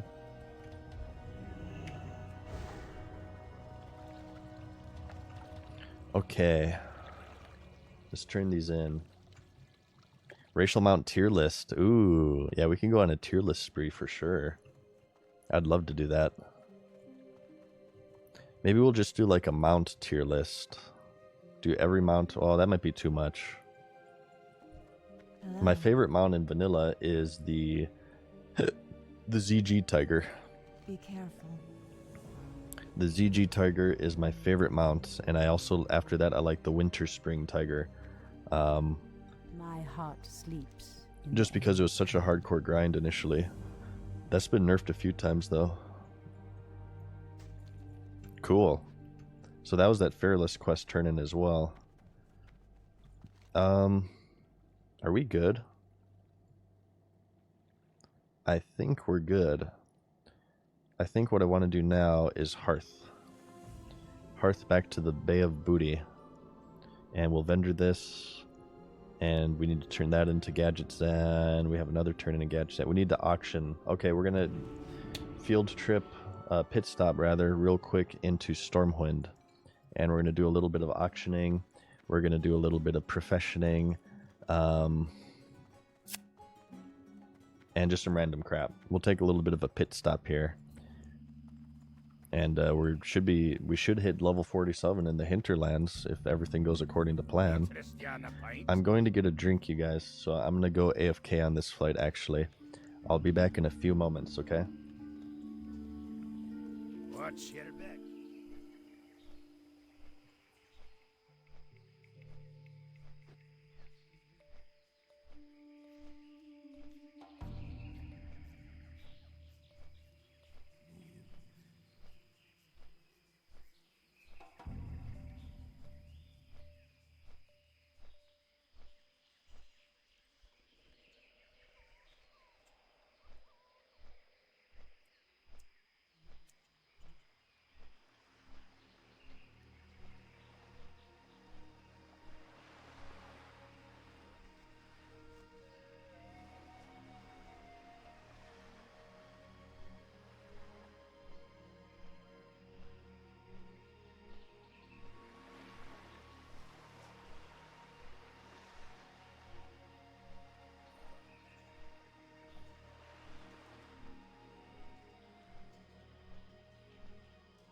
Okay, we're back. Hang on 1 second. Gaming mode. Reactivated. Ah, shit, we need to go to Westfall. Yeah, we forgot we need to go to Westfall to turn that in. We'll have to backtrack for that real quick. We could do a lot of tier lists. We can do tier list major cities. I can probably tell you that off the top of my head. Ironforge is number 1 at S tier. Right before that is Stormwind at S tier. I would probably put Orgrimmar at A tier. Undercity would be B. And then Thunderbluff and Darnassus would share C tier. Probably. But yeah, Ironforge is the best. In my Classic Plus changes, I would make Ironforge the Alliance Hub again.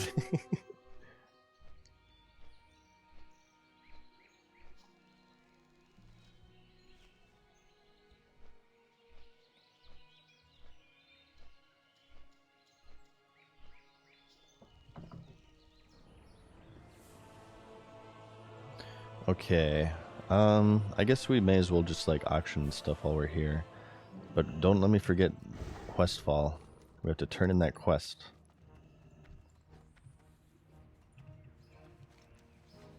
And we need ammo too. Let's do that right now. No training I really want to do. Next talent point goes into lethal shots. We have 22 gold and 59 silver. Not very good. Buy and trade. But it's enough to buy food and stuff, so we're not doing too bad. All right, vendor that. For the Alliance. I can't vendor that yet. I don't think, right? The X's are at 2 of 4. Okay, auction this. Let's rescan. God, listen to that music. Good God. It's too OP. It's just too OP. Did Bean die? How? How, Hot Love Fudge? How did Bean die? What happened? Oh my God, that's another streamer that's dead. I'm the only one left. I'm the only one left. Once I get this guy to 60, I'm never playing him again, just so I could say that I've never died in this game. That's what we're gonna do. Jay the Titan, thank you for the prime, man. Overpulled in the Plague Lands. Oh no. Oh no.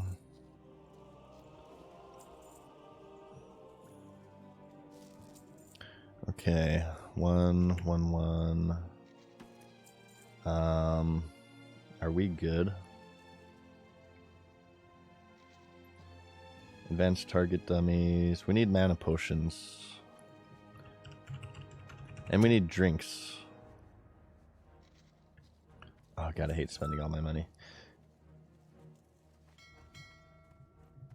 Zaryu's still alive? It's like me and Zaryu. Me and Zaryu. I mean, there are hundreds of streamers alive. Need help? Should we do Morning Glory Dew? It's so expensive. I kind of hate... I'm going to do Moonberry Juice. I'd rather spend a little bit more time drinking than to spend all of my money on drinks. We'll do 3 stacks this time because we kind of go through this like crazy. No, everybody's dying. Everybody's dying. Farewell.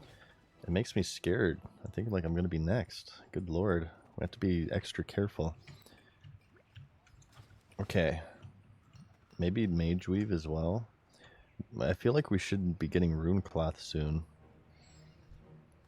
Oh wait, did I go in the auction house there? I'm breaking my own rules. I've been doing that quite a lot. 3 times 20. There's also Mage Weave to recoup our costs here. Boom, boom, and boom. No, once I hit 60, I'm quitting. I'm quitting so I could say that I've never died in this game, and I have a level 60. That's what I'm going to do. We're going to go on another 2-year break.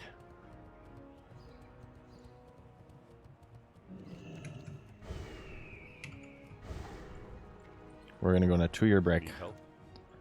Need help? Light. Okay, we're gonna turn in Sweet Amber. He's gonna give us a follow-up for the Searing Gorge, which we can't do yet. I don't think, right? Yeah, this is we're not quite to the Searing Gorge level. We're getting there, but we're not quite there.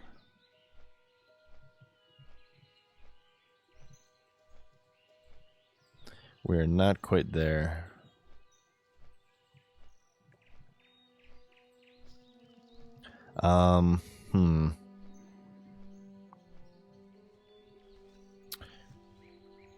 Let's see. So Wildkin Feather, Violet Tragon right here, and I think these are the only 2 quests that we can do here. And then I suppose it's back to Tannerus. Can we start Ungoro yet? I feel like Ungoro's maybe a little bit out of our range. No, nothing we can do in Ungoro yet. Desolus is too low level. Dustwallow Marsh, we have to pick up a ZF quest there for sure. We can do this Fearless quest up here once we hit 47, probably. Wait, there's a quest in 1,000 Needles? Razorik's Tweaking. Sephorium Booster. I vaguely remember that. I think I dropped it for some reason. Blasted Lands. That's a little bit too high level. Once we hit 50, like, we're good to go. We just gotta get there. Searing Gorge. Burning Steps is way too high level. It might be dungeon time after that, honestly. It might be ZUL'FARRAK time. I don't know, do you think we could start Searing Gorge at 47? That's kind of pushing it. I feel like that's kind of pushing it. I mean, there's some yellow quests now, and these, there'll be 3 yellows there. What do you guys think? Searing Gorge at 47? Is that wise?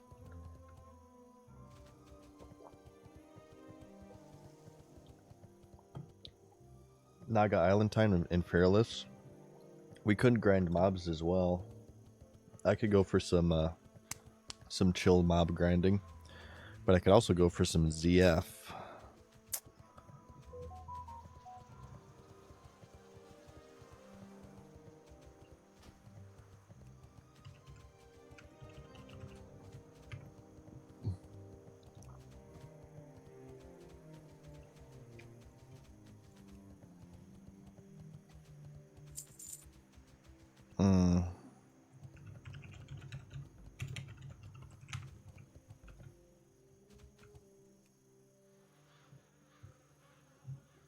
One sec. Okay. I saw a ZF group in chat, but How are you? it was a level 40 Off with you. who was looking for people, Watch your back. which I think is a little bit too low level. Good. Off with you. But I'll keep an eye out.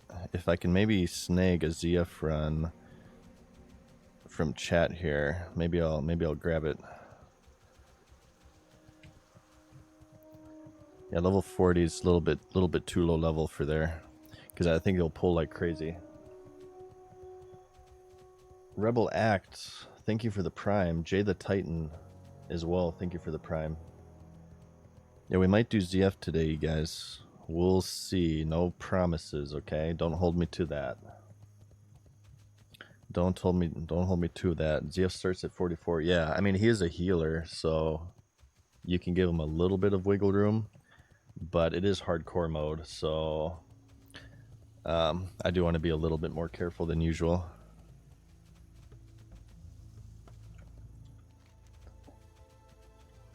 Okay.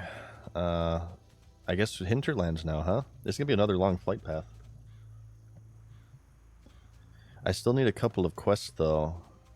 I need to head to Dustwallow to get the Tiara quest, and I need to head back to Steamwheedle Port, because I dropped that tablet quest. Let's do the Hinterlands first, though. Make sure you remember where the safe spot is in case you start wiping. I don't even know about the safe spot. Are you talking about on the way to the final boss you can climb on the wall there? Is that the safe spot?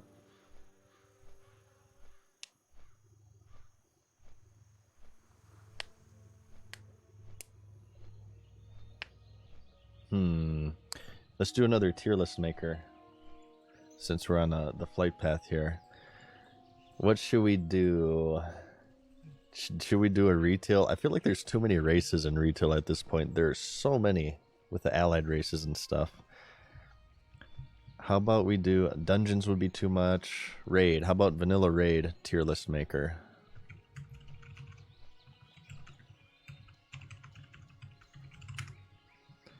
Let me look this up.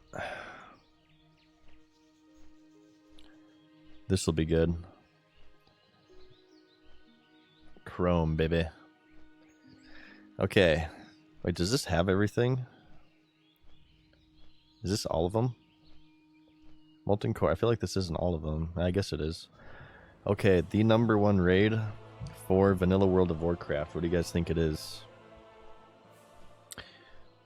If your answer is anything other than Molten Core, you are wrong. Molten Core was completely innovative.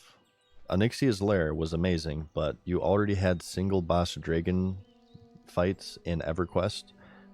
There was nothing like Molten Core within the MMO genre in 2004. This set the standard and the pace for raiding for every MMO after it. So you have to put Molten Core as #1. I would put Blackwing Lair is honestly also S tier, but it's behind Molten Core. And that'll do it for S tiers. Well, let's put, okay, first off, AQ40. We'll probably put AQ40 at D. AQ40, well, we'll put it at C. And we'll put it, is AQ20 better than AQ40? I think so, yes, just due to the mount time. My issue with AQ40 is the run back. Oh my fucking god, the run back in AQ40 was absolutely insane. There's a reason why they gave everybody a free epic mount in AQ40. Is because if you wiped on Twin Emperors, and this is before you have the teleport unlocked, right? Because you unlock a teleport to Cthulhu after Twin Emps. You were running back. I can't tell you how much time of my life I wasted in AQ40. We got stuck on Twin Emperors for like months. And you're racing back, trying to beat back the stupid trash respawns, you know, those Anubisath defenders that are patrolling right before the Twin Emperors. Their runbacks, it took like an hour to get back to try again, just to wipe again in 5 seconds because people forgot to heal the tank. Yeah, AQ40 is my least favorite raid in vanilla. Zul'Farrak is really cool. Zul'Farrak is the coolest 20-man raid. Zul'Farrak goes in A tier. Onyxia's Lair is cool, and it's iconic. I would put it at B tier, but because of the Onyxia wipe animation, it goes into A tier above Zul'Farrak. Because this is a part of the game's pop culture as well, the Onyxia wipe animation. And Nextramus is good. Nextramus is also A tier. Nextramus is better than Zul'Farrak. Yeah. This is my list. This is my vanilla raid tier list. Molten Core because it was iconic. Just keep in mind, you have to give bonus points to Molten Core because there was no standard for raiding at the time. They designed and imagined Molten Core and they created the standard with this raid. And Blackwing Lair is also amazing. I love Blackwing Lair. Onyxia's Lair is great. Yeah, I feel pretty confident with this. Mortardots, Mortardots, Mortardots. Come on, Mortardots. Let's see Mortardots.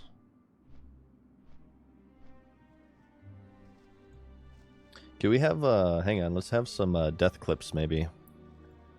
Do you guys have death clips? Let's see, Bean just died, right? No, I want to see, well, actually, nah, I don't want to do that. I don't want to do that. Because if I feel like I've watched a death clip, I'm going to, like, criticize a death clip and say, oh, he could have done this, he could have done that. And hindsight is 2020. It's very easy to say he could have done this, he could have done that to save him. You could say the same thing about my deaths for sure. But I don't want to watch death clips right now. I'm gonna make myself sad too if I watch all of my friends die. I don't want to be sad right now.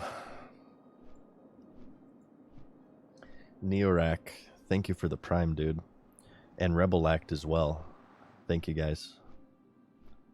No, I got you earlier, Rebel Act, but you get 2. You get 2. But thank you, Neorak, again. That's the fun of death clips. Yeah, I guess. But I honestly don't want to make myself sad right now, because that would make me sad. I don't like seeing people, sometimes it's funny, don't get me wrong. The deaths can be extremely funny and entertaining, but I feel like they might make me sad.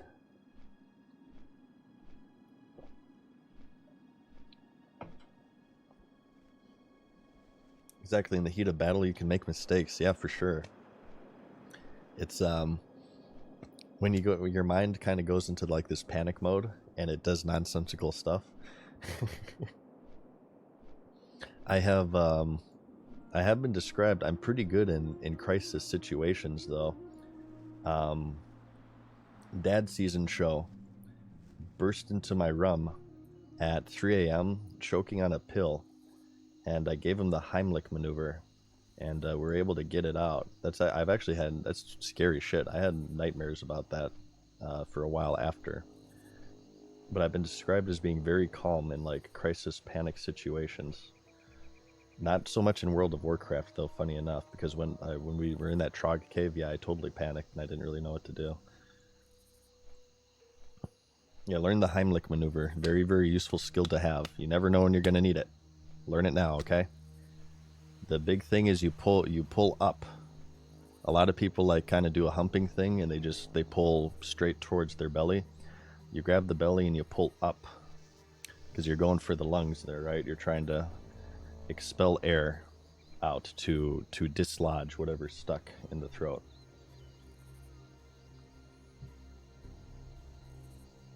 Yeah, I had nightmares for that for a while after that. It's not a pleasant way to wake up, I assure you.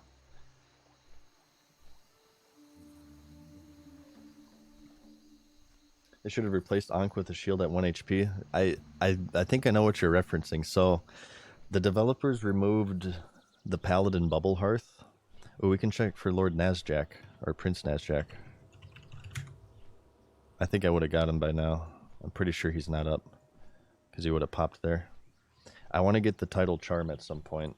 That'll obviously be an off-stream farm, though. I'll just kind of park my hunter there while editing a video or whatever. So the developers removed the ability for paladins to bubble hearth in hardcore mode. I actually agree with this change, because I feel like paladins are already ultra strong already, and maybe I think that'll just be a little bit too much to have this instant out. But I think the reasoning for it is stupid. They said the reason that they removed it, this was some interview or something, is because shamans lost Ankh. Because shamans don't really benefit from Ankh, because obviously you have to die to Ankh, that's why they removed the Paladin Bubble Hearth.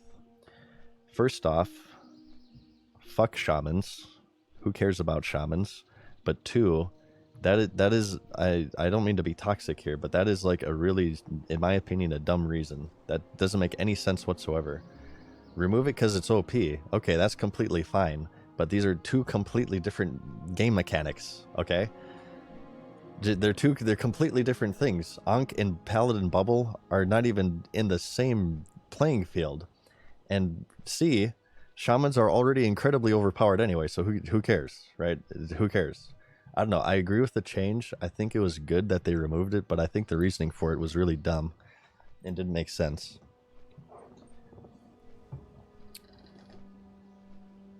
I thought it was silly.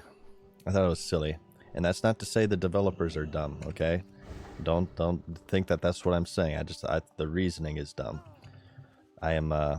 These days I'm very grateful for developers. I think developers get a lot of flack, certainly. I think it's a tough job to be a video game developer, so I try to be nice to developers as much as I can. But that reasoning was dumb. I'm sorry, that's just what I think. I'm not gonna mince words here. I think it's very nonsensical. I think it's very nonsensical. We need to put mana potions here. Okay, good. Why do we hate shamans around here? Because shamans made my rank 14 grind harder than it needed to be. A lot of deaths of the monotone madness from the elemental mastery, chain lightning, earth shock, wombo combo. A lot of deaths. Because the thing is, you guys got to remember, in vanilla re-release, and I think it's still in here, they added spell batching in the game. They simulated lag. So in the original 2004 release, obviously the technology wasn't as improved, and things were behind. And it's very technical, and I don't fully understand it myself. But the way that the server communicated with your client was it sent things in batches. Instead of sending each action individually, they had to send it in batches. So what happened because of this, multiple actions could be sent to the server at once, so you could have situations where rogues are able to blind each other, which shouldn't be possible unless they use it at the exact millisecond at the same time, which is nearly impossible. You could have mages sheeping each other, and you could have, for instance, spells gaining the effect, multiple spells gaining the effect of what was meant to be one buff. Elemental Mastery for shamans, if you don't know, guarantees your next spell to crit. Your just next one spell. But because of batching, if you're mashing Earth Shock when you're using Chain Lightning, you get the benefit for both of those spells. Both Chain Lightning and Earth Shock will crit. And if you're like using a trinket with that crap and you're a relatively geared elemental shaman, oh my god, you just delete anything on screen. Search Orcbit World of Warcraft Classic PvP video. That's one of the main ones I know of the classic re-release of Elemental Shaman montage, and you'll just shake your head to yourself about how broken effing shamans are. Recklessness, Sweeping Strikes, Whirlwind, however, is fine, okay? Whenever I say this, people try to come back with Recklessness as if it's within the same league. First off, we're going to get into a huge nerd fight right here. Recklessness, last time I checked, is a 1 hour cooldown, or maybe it's 30 minutes actually. I forget off the top of my head. I think it's maybe 30-minute cooldown. You take 20% increased damage as Recklessness, and you have to be in melee range to use Recklessness and like hit enemies and stuff. Not even in the same playing field as a 3-minute cooldown, or I think it's 2-minute cooldown. Is Elemental Mastery 2 minutes or 3 minutes? And you can use it at ranged. Okay, this crap out of here. I think shocks are like a 30-yard range or something. Not even within the same playing field. You guys can use that at every battle. I can use that at once a game. Sometimes even less if we're rolling through teams like crazy. Yeah, not even in the same playing field. Okay.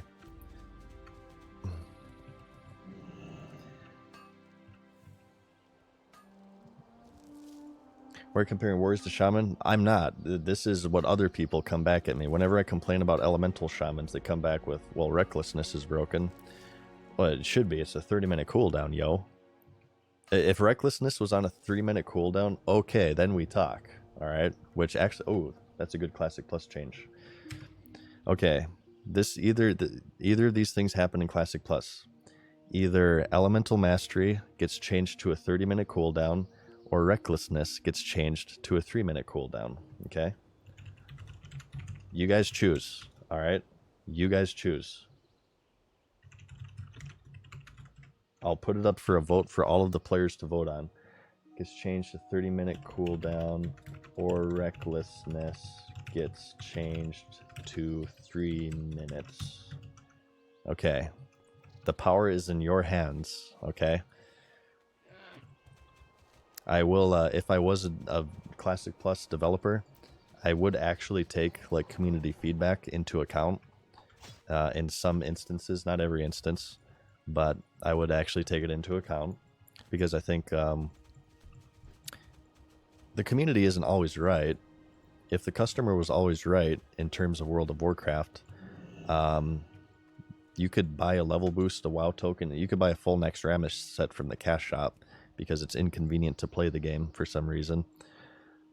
But, you know, the vanilla player base, there's a lot of extremely dedicated, hardcore people in the vanilla player base that have been playing it for decades on private servers and stuff, and they know the game like the back of their penis. So I would definitely take their feedback on stuff. And I would take the feedback of the casual player as well, because the casual player, after all, is the majority of the player base. No, I would never do this, and this is never going to happen. So it's easy to say like what I would do, but I definitely would. Okay.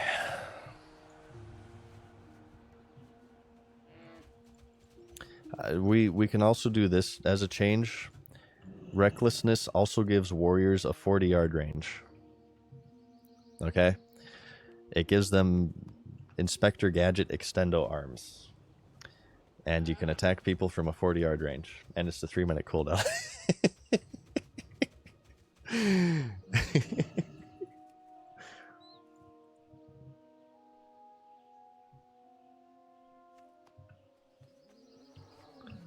As you can tell, I'm a bit of a warrior fan in Classic, if you guys haven't gathered it yet. I can't wait to play warrior on in hardcore mode. That'll actually be really fun. I think that'll really push me to my limit. Warrior in hardcore mode. Let's focus on finishing the hunter first for sure. But I do look forward to warrior.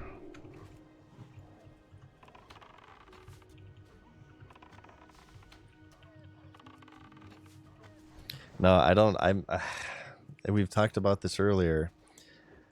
I don't mean to be a fuddy-duddy, you guys. I would be very surprised if Classic Plus happened, but I hope I'm wrong. I hope that it does happen because I think it does have a huge, huge potential. Obviously, we'll see in BlizzCon. We'll see in BlizzCon in November, which is just a couple months away at this point. Less than that. You could see an announcement, you never know. But I think honestly, it's probably just going to be Cataclysm Classic and maybe a new vanilla, a fresh vanilla.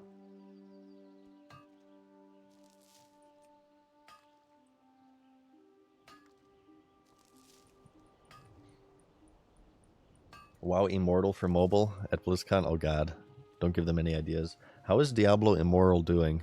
Is that still like raking in the cash? It's a bit depressing. Like, you can make fun of Diablo Immortal all you want. That thing printed money. They made so much money. So many people giving Deckard Cain their credit card number. Nephilim, we're being overrun by demons. Please, whip out your credit card to save us. It's kind of a sad state of affairs for modern gaming. That, you know, you have these amazing, amazing games like Baldur's Gate 3, for instance, people just absolutely adore. I personally haven't played it, but I've heard nothing but good things. I guarantee you, I can't guarantee you, but I will bet money that Baldur's Gate 3 probably made 1/10 the amount of money that Diablo Immortal made. It's just the unfortunate truth of the industry that the most successful games, if you count financial profit as success, are the mobile transaction payment models. It's not the brilliantly designed games with a lot of love, thought, and effort put into it.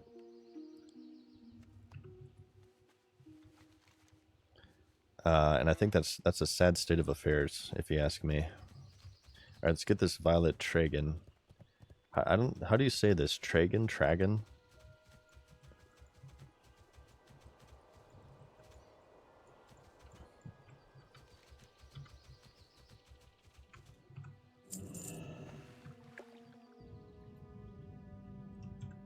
Doesn't this like give you a disease when you grab it?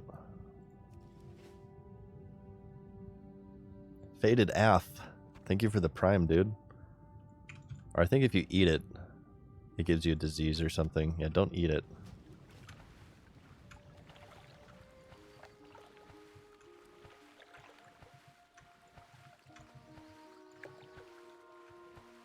What up, vegan pork? How's it going, man? Welcome to the stream. Are we done here? I think we are. So the Feather Quest turn-in... Oh, the Feather Quest turn-in is back in here. Oh my god. I might turn this in off-stream, honestly, to save you guys the trip. Our hearth is not up. We'll have to fly. Okay, this is so much flying. Is there anything we could do here? These are such low level. I don't really want to do them. These are so low level. Now we're going to have to fly back down. Yeah, I know we've had so much just flying. Oh my god, a level 50 died. A hunter. Killed by the Vile Branch Berserker. Another person in Jintha Allure died. That's a mighty purple staff he got there. What the hell was this guy doing?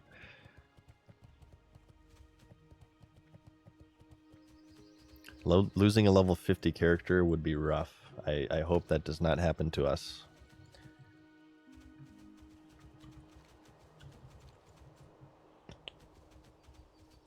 So we're going to have to... We're going to fly all the way down to... You know what? No, we can fly down to Menethil. Because if we go to Menethil, we can land in Dustwallow and we can pick up... We could pick up the Tabitha's Tiara of the Deep quest, which is another ZF quest. So we'll be good to go for ZF if we can find a group. I'm keeping an eye on my looking for group for this. And I'll join it if I see it. There was one group earlier, but the recruiter was a level 40, which I felt was too low level for that place. You can get away with a lower level healer, but he would still pull a bunch of stuff, so... it would be fine if it wasn't hardcore mode, but that's a little too hardcore for me for hardcore mode.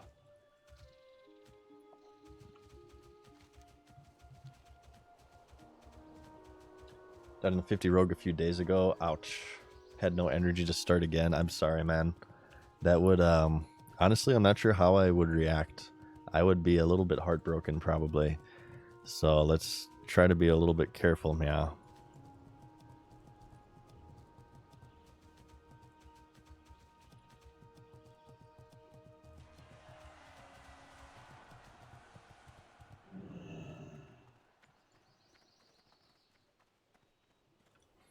Okay, let's fly to Menethil.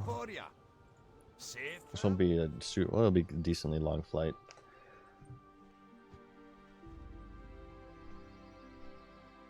Oh, Sequisha died again? Oh, damn.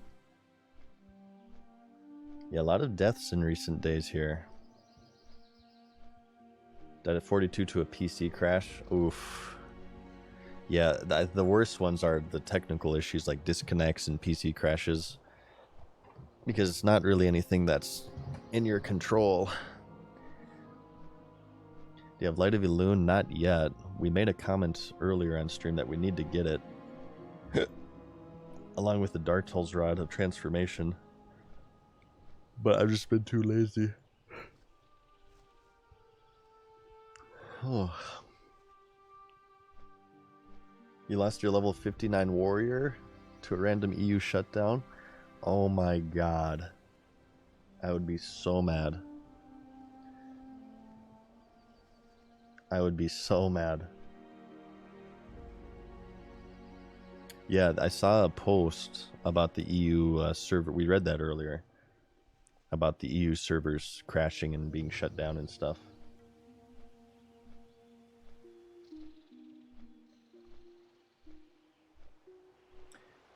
Hey man, big fan of your YouTube content. A quick question, why the gap in the middle of the UI? I can't answer that for you. I honestly don't know. If I get another action bar, I'll probably put it up here. I think it maybe makes it look a little cleaner. Maybe not, though. I should probably address my UI situation. A lot of people say it sucks, but I never really been like a big UI designer. I honestly, I kind of threw this together haphazardly, and I've been too lazy to change it. I don't know, what do you guys think? I want to like make it symmetrical. Maybe I could have like a big button right here. I can have a feign death button right here. Just a big button that I can't miss.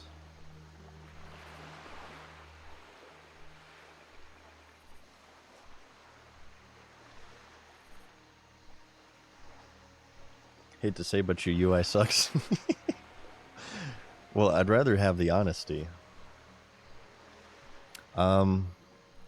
Really, there are a lot of buttons that I don't really like. Cheetah, I want it bound, but I don't need it to be visible. You know what I mean? Really, anything that doesn't have a cooldown, I don't need to be visible. So like Cheetah, I wouldn't need to be visible. Aspect of the Hawk, I wouldn't need to be visible. My mount wouldn't need to be visible.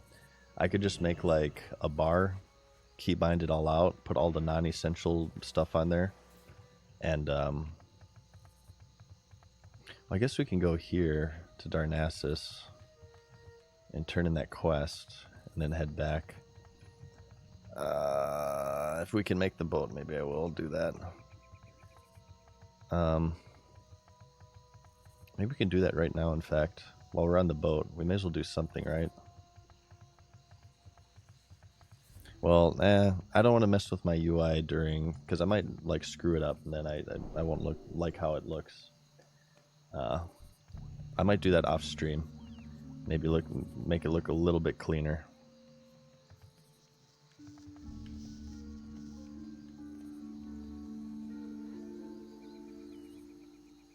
I don't know why my World of Warcraft says incompatible. I think there should be a repair function, TY Mully, if you click the little gear above the play button.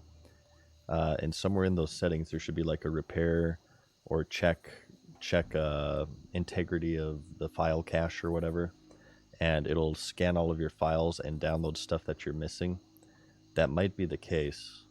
Or you could have maybe out-of-date add-ons or something.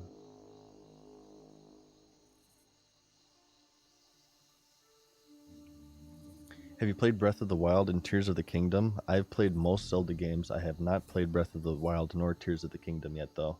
I kind of want to save them for you guys. I want to save those as stream games, as well as Elden Ring. I want to beat Elden Ring on stream for you guys.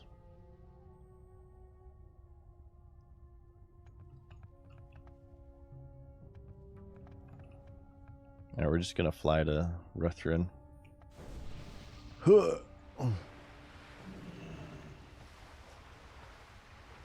Any fellow jumpers? Nope. Nobody wants to get wet. No problem, Molly.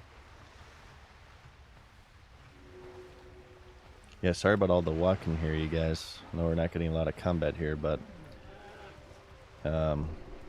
like I said, I don't really care if I level slowly, because I like leveling. I like leveling. Why rush it? What brings you Screw that here? crap. Farewell. Why rush it? I missed the Bad Season Show playthrough. You can still find it. Go to the playlist section on my channel and you'll find it. I have the videos unlisted because I want that channel to look a little bit cleaner. I don't want to have like Elden Ring playthrough part 60 something or whatever. I think if I do playthroughs again, I want to have them all in one giant part. So you'd see like a 70-hour Elden Ring video.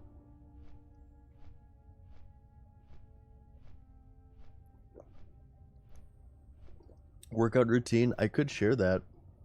Apricot. It changes a lot though. I rarely stick with the same routine for too long because I like to surprise the muscles and hit them in different ways.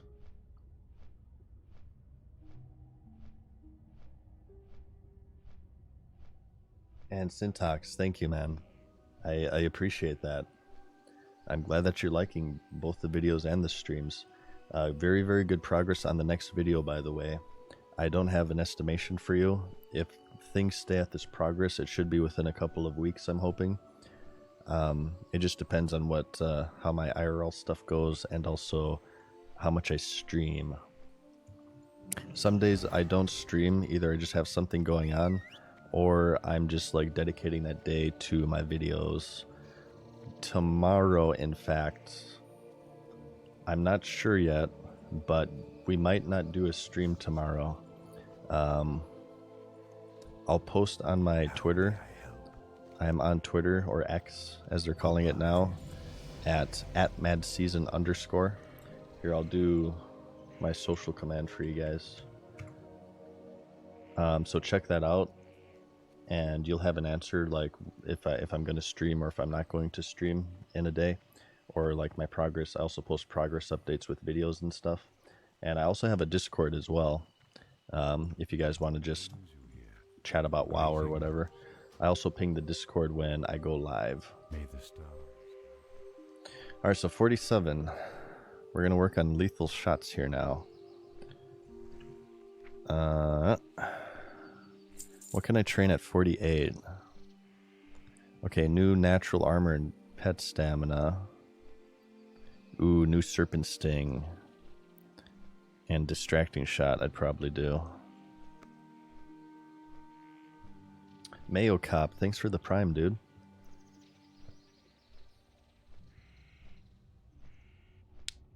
If you don't have an X account, all your tweets are in a random order.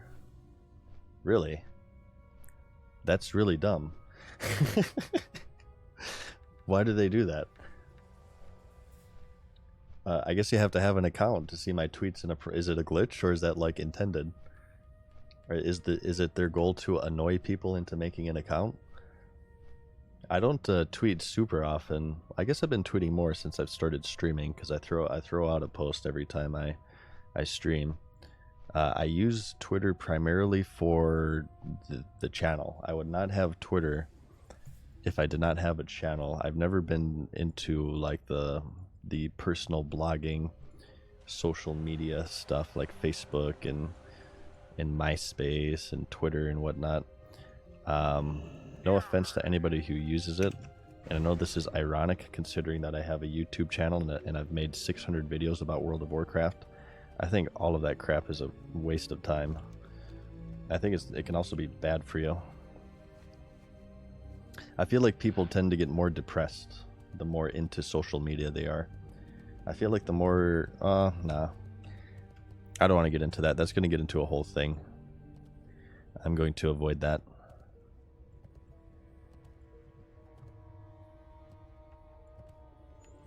But yeah, suffice to say, I would not be using any social media if I did not have a YouTube or Twitch channel. You made so many videos? Yes, I think I'm at like 630 at this point. It is a crazy amount. I started making them in November of 2014 with Borderlands. And we eventually switched to World of Warcraft, and I think it was like May of 2015 for WoW is when was my first WoW video.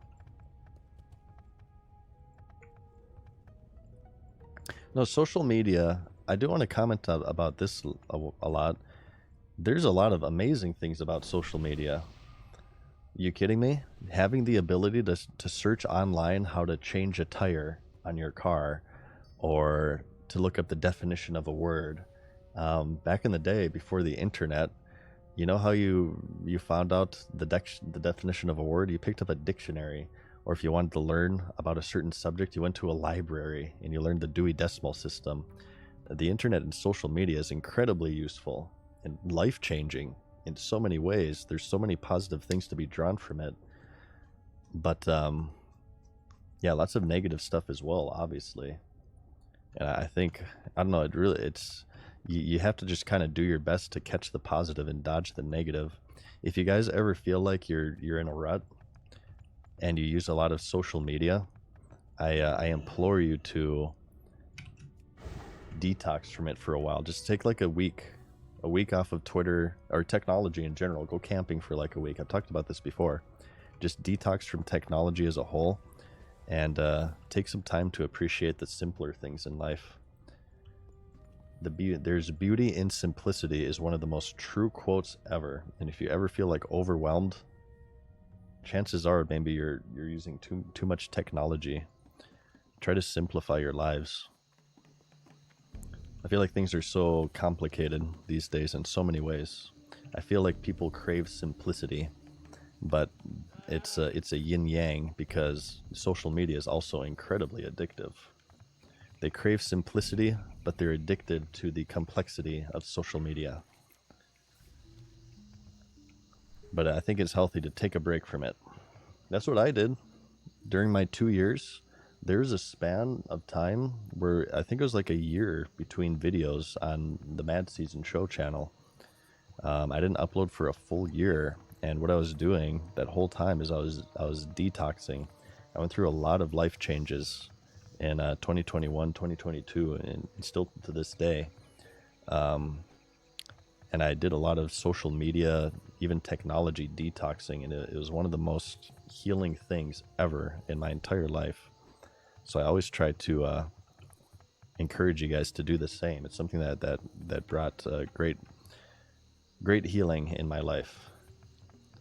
I feel like it could do the same for some of you guys if you're in a similar situation. You could use it with moderation, true, but people's definition of moderation varies. Some people think playing World of Warcraft 6 hours a day is moderate, and some people think 1 day is a moderate. A lot of people would say if you told, like the average person, you told them you play video games for 2 hours a day, they would say that's not moderate at all. And people's definition of moderate tends to change and morph over time. They kind of convince themselves, well, Facebook for 1 hour a day, that's pretty moderate. 2 hours a day, yeah, still pretty moderate. 3 hours a day, well, there's people who use it for 14 hours a day. Yeah, it's pretty moderate compared to that. It takes a lot of self-discipline for sure. Absolutely. Absolutely.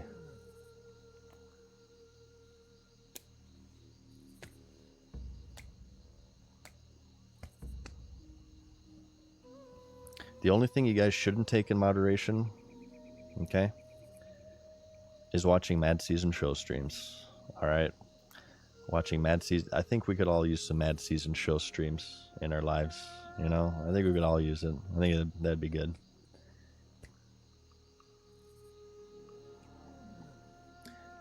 What's up, Wizard Tits? How's it going, man?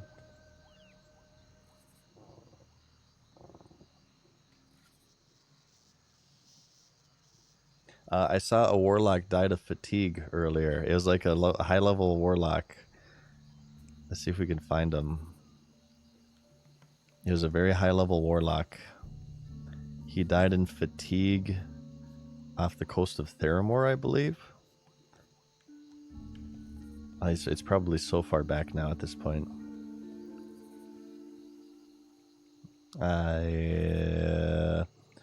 Yeah, don't fall off the boat, you guys. That would be very bad. Here you go. This one. Magic Poop. This was yesterday, actually. 51 Warlock. Dust Swallow Marsh. It doesn't say Death Source because it was fatigue. Imagine making it 51 levels to die to fatigue water. To die to the water. He fell off the boat. Oh, is he like jumping around? You were on it, Whale? Really? Oh my god. Okay, we're going to stay right in the middle here and not move, and we're going to keep our hands off our keyboard.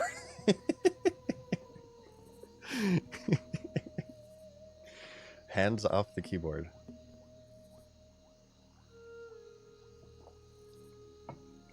Could you just log out and wait out the Hearthstone cooldown?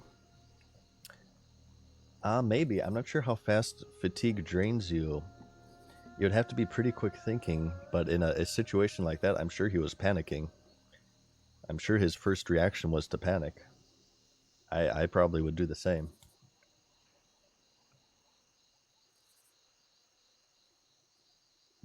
$47, yep. That's damn right. We're at 47, you guys. Can you believe it? I've made it 47, well, I guess 46 levels without dying. We've had some very close calls.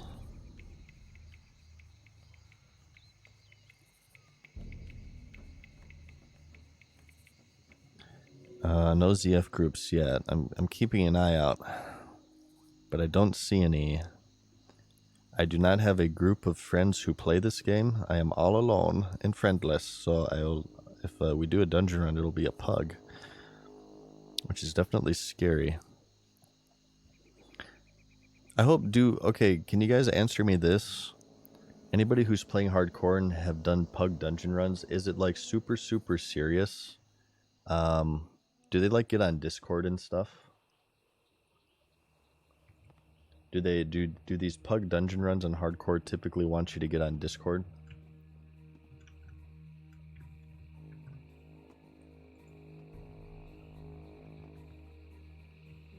Because I definitely don't want to do that. They don't? Depends? No? Okay.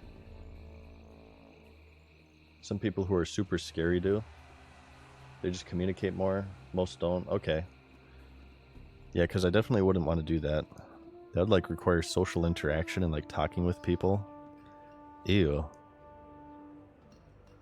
I'm vomiting already. Okay, what we're doing here is we're getting... Oh, did you guys just hear my stomach rumble there? That was disturbing. We're just getting this final ZF quest, so if there is a group, and I'm keeping an eye on our chat here to see if there's a group recruiting. If we do find a group, we can just hop in there and we'll have all the quests ready to go. I'm not sure if I will do ZF though, so don't hold me to that, okay? This would be our first dungeon run, which would be pretty exciting. So that would be kind of cool to say I've at least done one dungeon in my my 1 to 60 journey. I feel like it would be kind of a missed opportunity to get to 60 without even having done one dungeon. And ZUL'FARRAK is one of my favorites. I'm not sure how dangerous it is. Probably the pyramid event would be rather scary. The basilisk boss can be kind of tough. It would have to be careful. I feel like we're about ready for it. 47's pretty good. I do have the Uldaman quests as well, aside from one, where we need to solo that flame elemental, which we failed at last time. So we could potentially do that as well. I might be a little high for it though, because I'm 47. I know the last boss is 47. Okay, well, whatever. Let's grab this quest. There's a fair few death clips from ZUL'FARRAK, but I think he'll manage. Well, we have Feign Death, so that's our ace in the hole. The Gorilla Cave soon. Yeah, saving Amy 01 and Ungoro. That one's scary. We're gonna do it. We need to bring a mithril casing with us. I saw there's like a level 50 druid who died in Dead Mines yesterday. He got a little bit too big for his britches. He is probably running some friends through, and he was doing like a big pull, and pulled a little bit too much. Mezvik, thank you for the tier 1, man.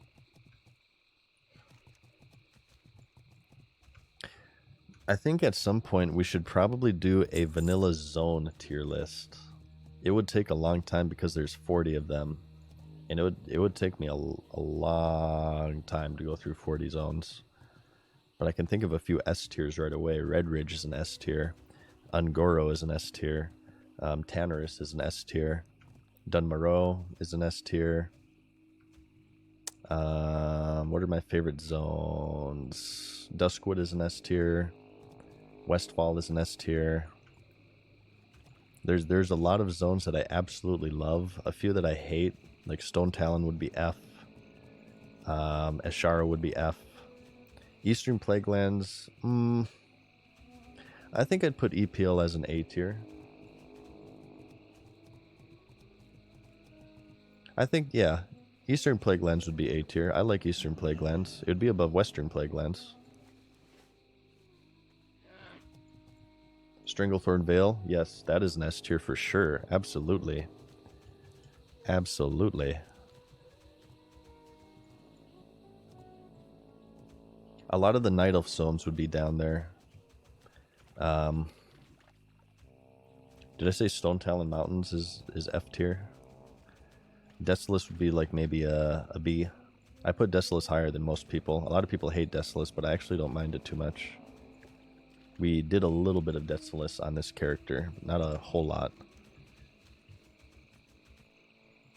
Hillsbred is S tier. I'd probably have it as A, and I'd have it right next to Arathi. Both Hillsbred and Arathi are A. Wetlands would be A. Deadwind, you don't really do much in it. That'd be pretty low. Swamp of Sorrows would be F tier. I hate Swamp of Sorrows, especially since it's Horde favored.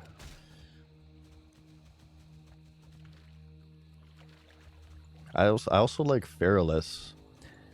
Before doing this character, I probably would have put Feralus at maybe at a C, but I actually really enjoyed our questing on Feralus on this go around, so I'd probably bump it up to A. Feralus is pretty cool.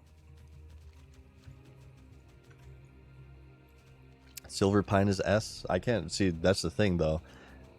All the Horde only zones I won't really have enough knowledge about because King's honor, friend. Be careful. Well met. Light bless you. I hardly ever play Horde. So I should save that tier list until I actually play Horde. Get a Horde character to 60. Okay. Would it be faster? Maybe we just swim to Theramore.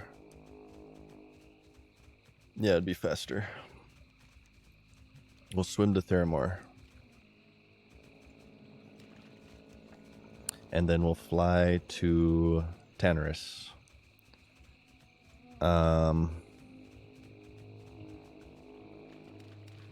We'll fly to Tanarus, and we'll turn in those quests. And maybe what we'll do is we'll grind in Feralus. We'll go to that Naga cave while looking for a group for ZUL'FARRAK in chat. What do you guys think of that plan? We'll try to find a group for ZF while grinding in the Naga cave in Feralus. Once we get all the ZUL'FARRAK quests and we're ready to go. We'll also set our hearth in Gadget Sand too, so we can get there right away. Okay.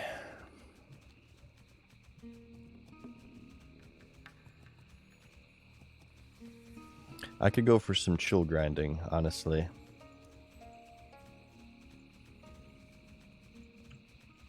I don't mind grinding if we're actively looking for a dungeon group. I mean, we'll check out Tanner's too. Maybe some more quests opened up. What I really need is I need the robot chicken quest in Tannerus because I'm saving the Tuga quest for that too. I guess we can do the Gazridian ornaments too while we're there. We had a couple turn-ins there. Do engineers have parachutes in Classic? I believe you can make the parachute cloak. It's not an enchant, which they eventually changed it to. But you can actually make a parachute cloak, unless I'm mistaken. Do you guys know? Can you back me up on that one? In Vanilla Classic, can you make an engineer the parachute cloak for engineers? What's the highest level you've ever done as a Horde? I did get a level 60 in Vanilla, a rogue. A Rouge named Manos. Undead Rouge named Manos. In reference to Manos, the Hands of Fate. Which is a really, really awful B-movie. But it's so awful that it's cool. You can make the cloak? Okay. But don't tell Guzu. Oh my god. Brutal Magnus. Brutal. It's NG225. Okay. What class would you recommend as a beginner to Classic WoW? I would say Hunter here, Rickard. But keep in mind, Hunter is really tough until level 10 because you don't have a pet. Once you get a pet, things open up a little bit easier. What might be a better beginner class considering that, if you don't want to have a tougher time from 1 to 10, Paladin is actually really, really good. I think paladins are really boring, but they're really strong. Assuming you're talking about hardcore mode here. Honestly, the best class is what you would enjoy the most. Because if you play a class that is strong, but you don't really vibe with, you're just going to quit. So when people ask me this question, I give both answers. But Be good. I would honestly maybe just look at what speaks to you. Like, have you played other RPGs before? Maybe you played like the stealthy character, maybe you played like the warrior and stuff. The classes in WoW are kind of true to just the RPG genre in general. Like, hunters feel like hunters. You can tame pets, you're ranged obviously, you have traps and stuff. Paladins are paladins. You're a plate wearer who can heal yourself. You can use some holy spells. Warriors are pretty basic. Yeah, it really just depends on your play style. And if you're really having trouble, Willie actually has a very... I haven't watched it yet, but it's Willie, so I'm sure it's quality. He has a class picking guide for hardcore mode where he goes over all of this stuff. So I would give a shout out to Willie as well, one of my favorite channels out there.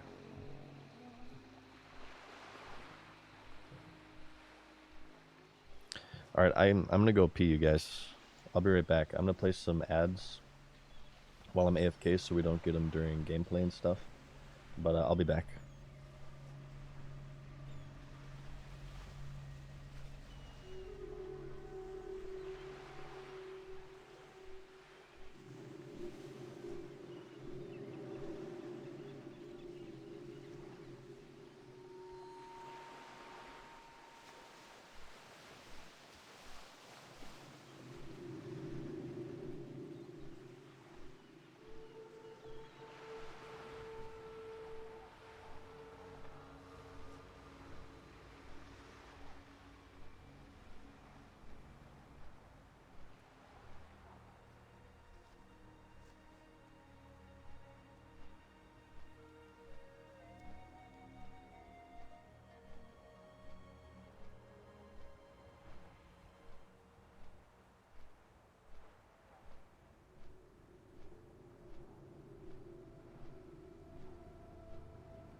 Okay, I washed my hands, I swear.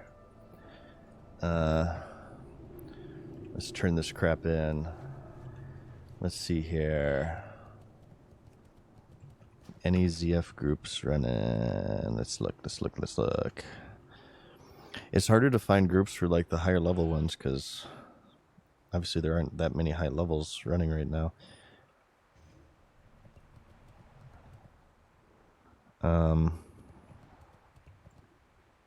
I don't see any yet. Hey, you have The a great borrower. day now. Wait, what is this? I don't Off remember your this way. quest.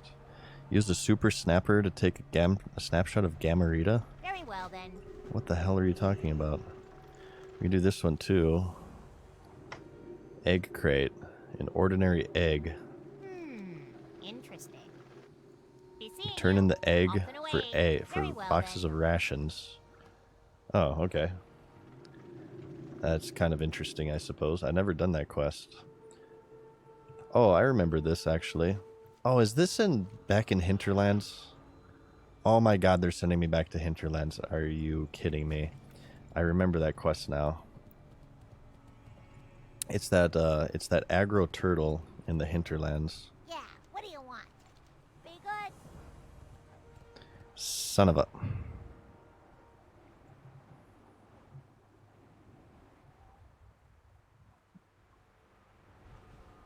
Lots of Scarlet Monastery groups. None really for ZF though. Well, spit it out. Keep it real. We can get Noggenfogger elixirs now too, which is an extremely important item for Slowfall. So we'll buy a couple of stacks of that as well.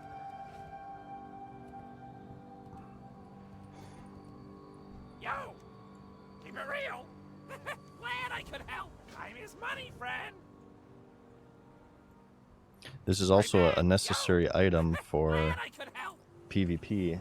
If you're doing AB ranking, you need to have this because it allows you to go from lumbermill to blacksmith by just jumping off lumbermill. Time is money, friend! Teams will not let you, serious teams won't let you join them unless you have Noggenfogger. You must be professional gamers. Okay. Keep it real! Warrior Vet as well. Thank you for the prime, dude. Okay, are we ready? Are we ready? I think so. Alright, we need to head back here and grab this quest. And then I believe we have all the ZF quests we can get. We're level 47. And we have a Death Wish. So what I'm going to do is I'm going to be looking for a ZF group in looking for group chat. And while we're doing that, we're just going to kind of farm Naga and Feralus in that one cave that we remarked that would be a good place to farm. Oh, vein. Iron deposit. Well, we can like do Searing Gorge as well. Maybe we should just do Searing Gorge. Yeah, we have lots of yellows here. Okay, screw mob farming. We're gonna hearth and then we're gonna fly again. I felt like 70% of the stream has just been flying and turning in quests. This is getting ridiculous. But we're gonna go to the Searing Gorge, and we have to like get the key and stuff, don't we? No, we have to go to Westfall. We have to go to Westfall, and then we have to go through Blackrock Mountain. Oh, this might be kind of scary, actually. And then we have to get the key to the Searing Gorge, don't we? Yeah, the true classic experience right here. How do we get to the Searing Gorge? So you have the gate here, but it's locked. You can have somebody let you in. Or if you're a rogue, you can lockpick it. If you're engineer, you might be able to make Sephorium charges. I don't think I have the pattern for that, though. Otherwise, we'll have to go through Westfall and run through the Burning Steps. Oh, the Badlands. That's right. Yeah, we can go through the Badlands. Yeah, we'll just do that. We'll go through the Badlands here. You can head west right here. And, that'll bring us to Searing Gorge. Okay. Yeah, I forgot about that crap. I want to do the Gazridian quest here while I'm at it too, because this will also free up inventory slots.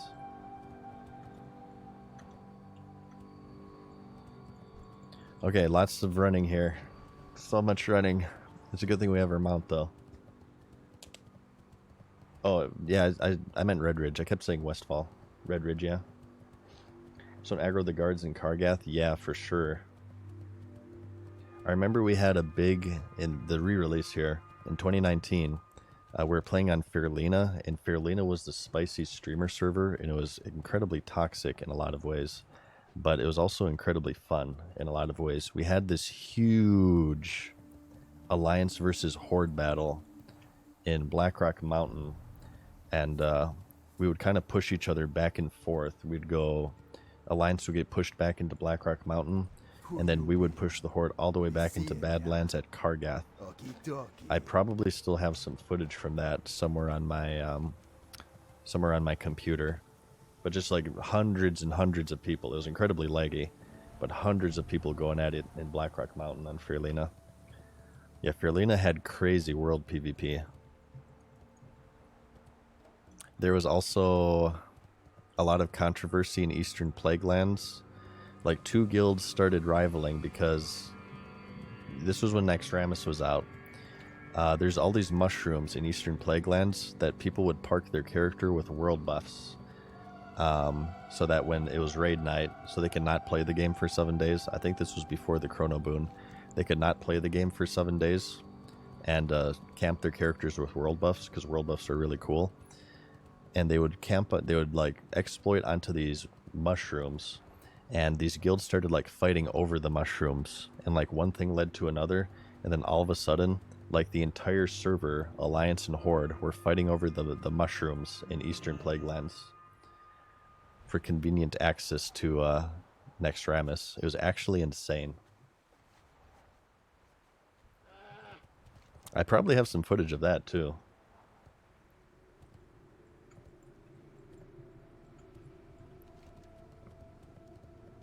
So many interesting facets to the game.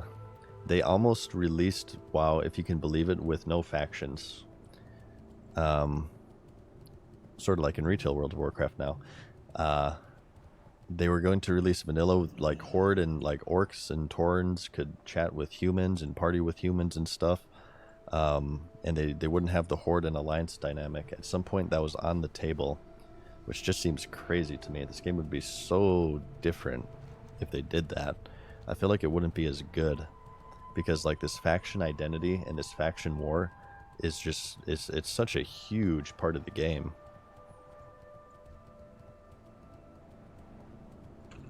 How is the Alliance on retail? Is Alliance Alliance was kind of faltering when I stopped playing back in Shadowlands. Is it still bad? Do Hordes still massively outnumber the Alliance? I heard it got so bad that they made it to where like Horde and Alliance can join the same guilds and raid with each other. That just kind of happens though, you know, when the hero of the Alliance, you know, the Monotone Madness here, he takes a 2-year hiatus from the game, and all of a sudden the Alliance faction dies, you know. Do you really think that that's a coincidence? I don't think so. I don't think so. It's bad but better. That's sad to hear. That's sad to hear. I mean, it's good to hear that it's better, but it's just sad to hear in general that Alliance are so... are you picking this up? I don't think you are. It looks like you have Broken Tooth, though. Maybe. So we are one and the same.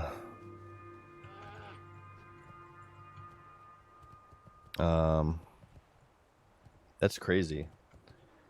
Because like that affects like what they can do story-wise too, I feel. Do you guys think that would be a thing? So if, I'm not sure the state of the game, like if there's hardly any Alliance players, does that mean that the developers would put less of a focus on Alliance-based content because a smaller percentage of the player base will experience it?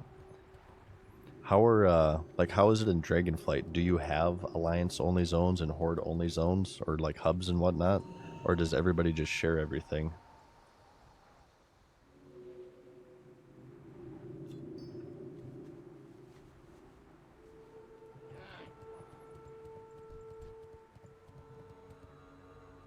Everybody just shares everything? It's all the same? I wonder if that has anything to do with Alliance being outnumbered.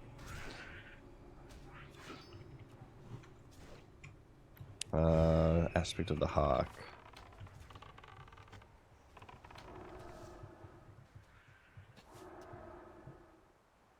Do you guys think there's a solution for that? This dilemma that they're facing? I feel like it might be worth like having faction-only bonuses. They did this a little bit in BFA. You guys remember the Against All Odds PvP, World PvP, no, War Mode quest, to where if you're, it was mainly for Alliance from what I remember, if you're part of the outnumbered faction, Alliance, you get a cache with like high-level gear if you kill a certain amount of enemies in War Mode and PvP. I feel like doing more stuff like that, like experience bonuses, extra gear, for the outnumbered faction might be worth exploring to try to get them a little bit more populated. Okay. You got Broken Tooth? I certainly did, Simple Rick. I certainly did. Boom, 1.0 attack speed. Very happy. I was really excited when I got him. It's a very memorable tame for me.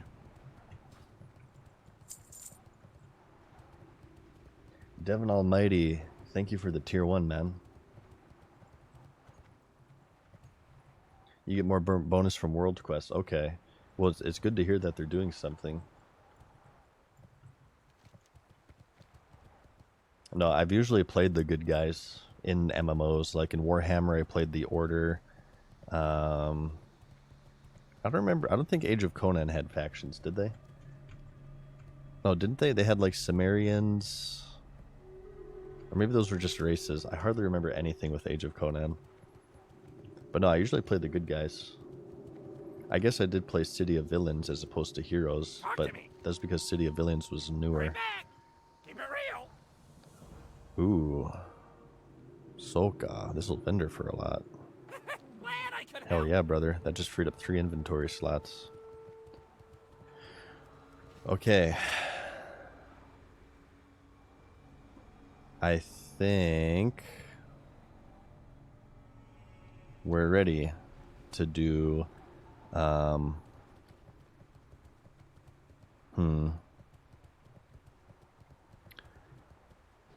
checking for ZF groups one more time, but I think we're ready to do what's it called? Let's try Searing Gorge. I might be a little bit low level for this zone. We're going to kind of check it out and see what it's looking like. We're 47. Just starting 47. This might be a very bad idea. But we're going to check it out.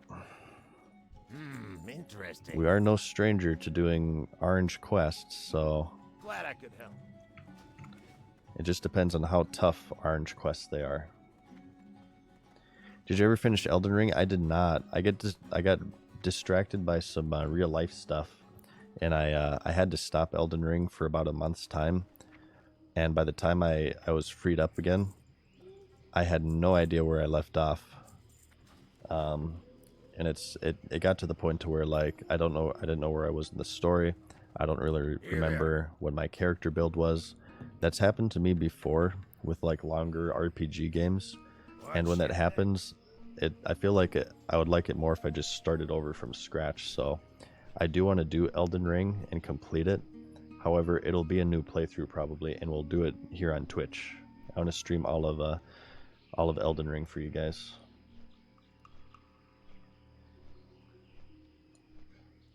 The character customization in the city games was crazy. Yeah, even to this day, like the character customization in City of Heroes and Villains puts some of these MMOs to absolute shame. You could make anything you wanted in those games.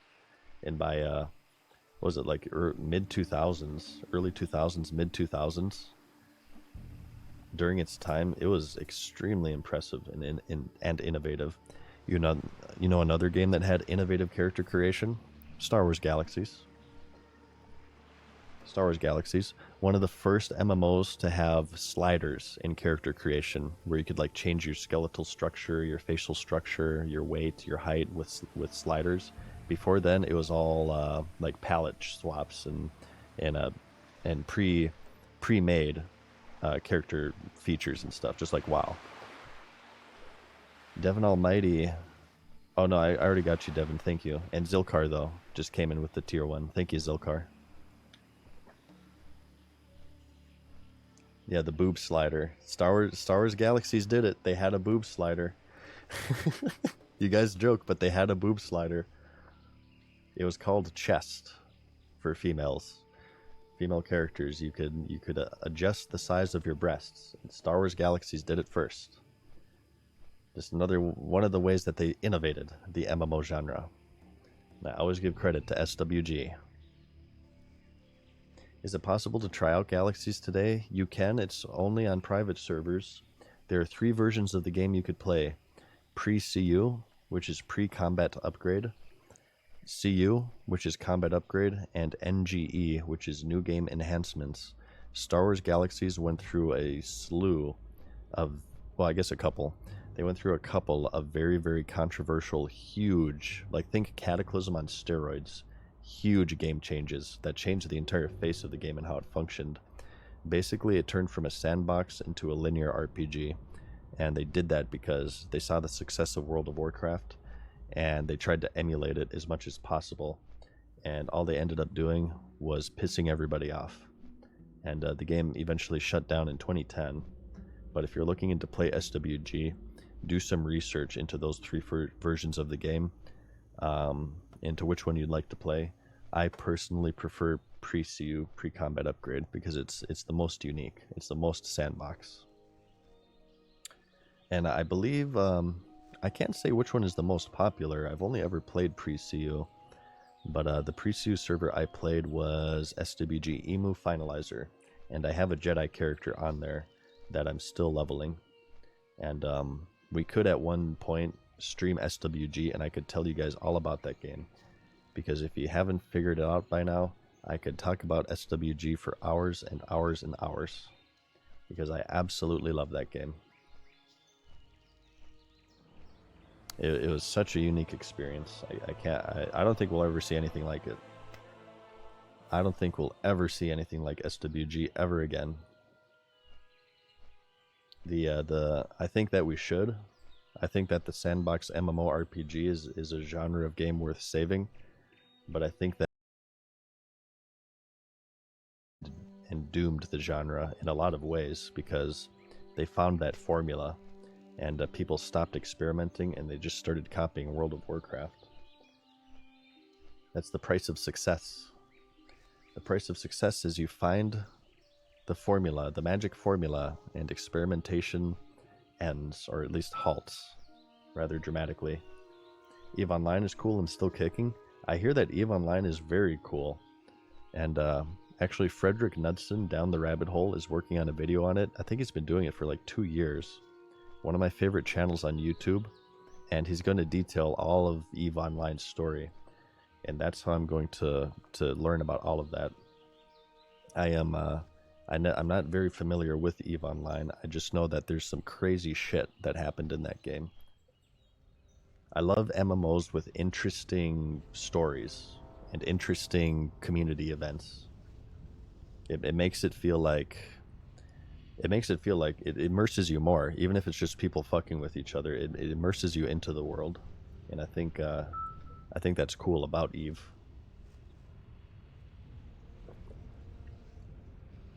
He says it's going to be like 5 hours long. Good God. Yeah, that would be a multi-session. I'd probably do like 1 hour a day. And I thought I made long videos. Good Lord.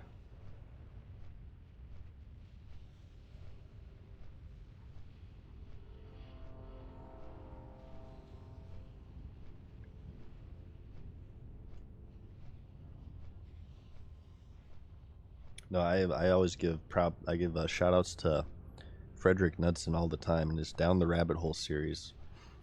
Very you guys will binge that series if you check it out. He talks about all sorts of stuff, just weird stuff on the internet, off the internet, social media personalities. If you want to learn about Spoonie One, we talked about Spoonie earlier. Wings of Redemption. There's a rare down there apparently. Dark Side Phil. I like the internet personality episodes quite a bit actually. Chris Chan is, oh my god, the story of Chris Chan is disturbing. I really liked his Deep Blue episode. Anybody interested in chess, that's a must watch in my opinion.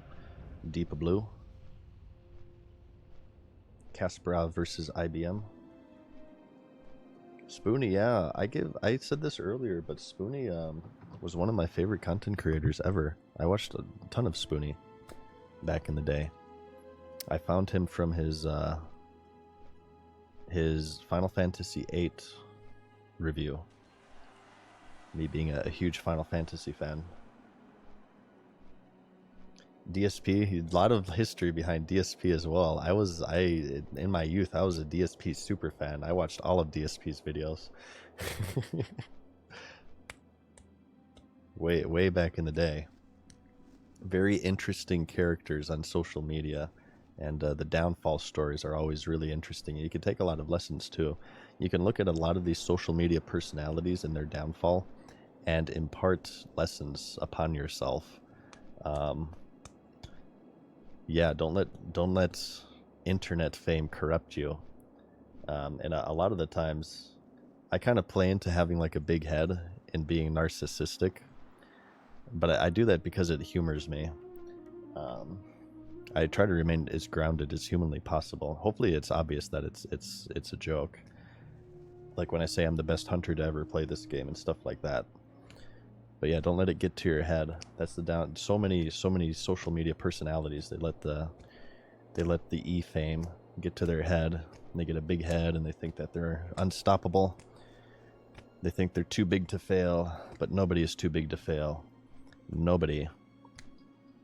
Darkside Phil was the biggest gaming channel on YouTube for like a solid year. Absolutely. And he was certainly a pioneer at the time, for sure.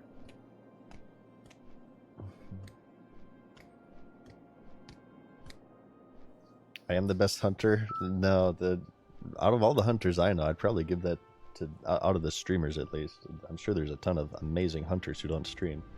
But I think Bean is probably the best streamer hunter that I've seen. Although maybe not, because he died today. Is the monotone madness gonna hit 60 hunter before Bean? Is that going to happen? No, Bean is the undisputed hunter champion for sure. I'm totally being joking there. We actually PvP'd against each other a little bit in vanilla. I believe he beat me every time.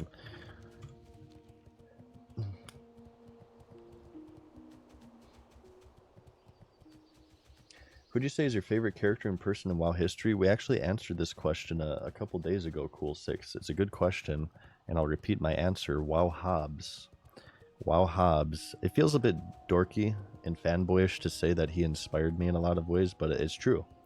WoW Hobbs inspired me in a lot of ways to make WoW content, because I looked at his content way back during BC when he was first releasing it, and I thought to myself, wow, that's so cool. I want to make videos like that. I know a lot about this game. I'm a loser. I want to teach people how to make gold. You know, I want to teach them how to level up their characters and stuff. And eventually I pulled the trigger in 2015, and it's led to an enormous amount of fun and positivity throughout my life. Yeah, Hobbs is my favorite. I actually had Hobbs. This was a really big moment for me, actually. I had him in one of my videos. He had a cameo appearance. Search, I think it's like tips and tricks for Burning Crusade Classic. I released this right before BC Classic came out, and I had Hobbs pop in near the end there, and it was a really big moment for me, because he's probably my favorite. Even though he plays more Hearthstone these days, my favorite World of Warcraft personality, do you want to call it? I feel like that's a little bit too, I don't know, World of Warcraft player. Please don't refer to me as an influencer, you guys. I am a streamer and editor. And hopefully I'm an entertainer. Hopefully I am entertaining, but please don't call me an influencer. Please don't call me a YouTuber. Please don't say that you're a fan of mine. We gotta get some rules here, okay? Remember, fan is short for fanatic. Never forget that. Fan is short for fanatic. You guys are Mad Season enjoyers. Well, actually, that sounds maybe a little bit inappropriate. You guys are Mad Season viewers. You guys are viewers, okay? Viewers. And I am your streamer.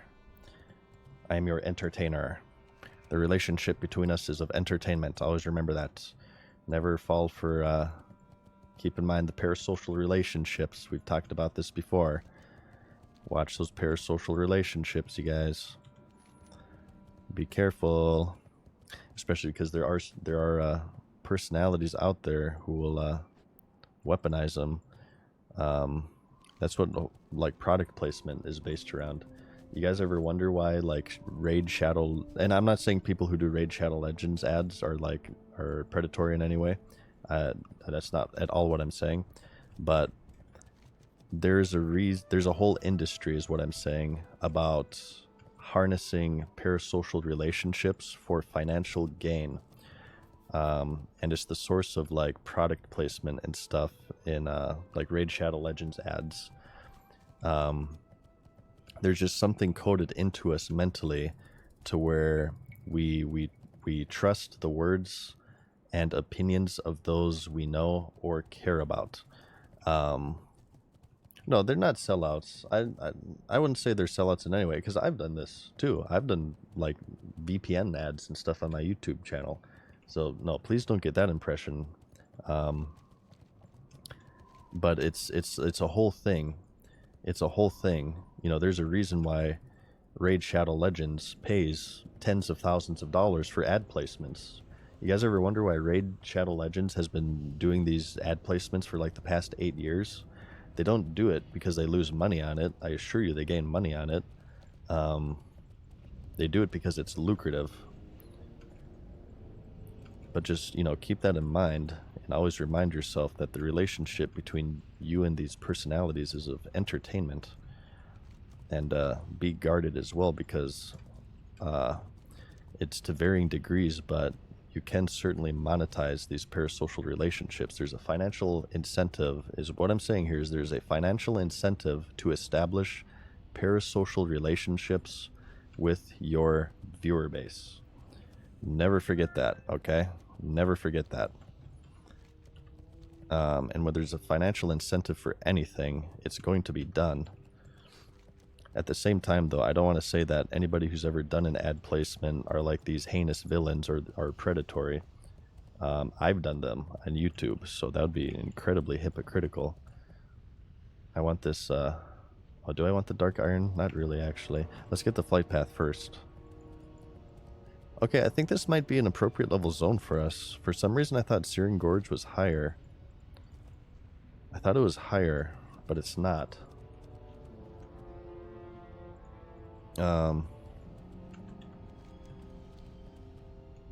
Let's just get to Thorium Point as soon as possible and get this flight path and grab these quests. I feel very vulnerable right now.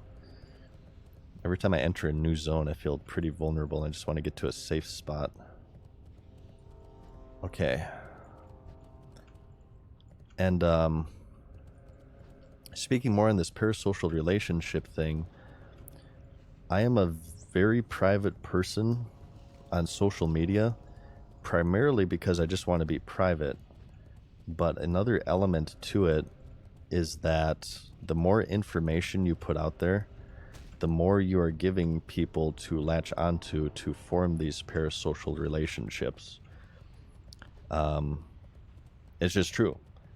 Think about your own relationships in real life. Who are you the most intimate with?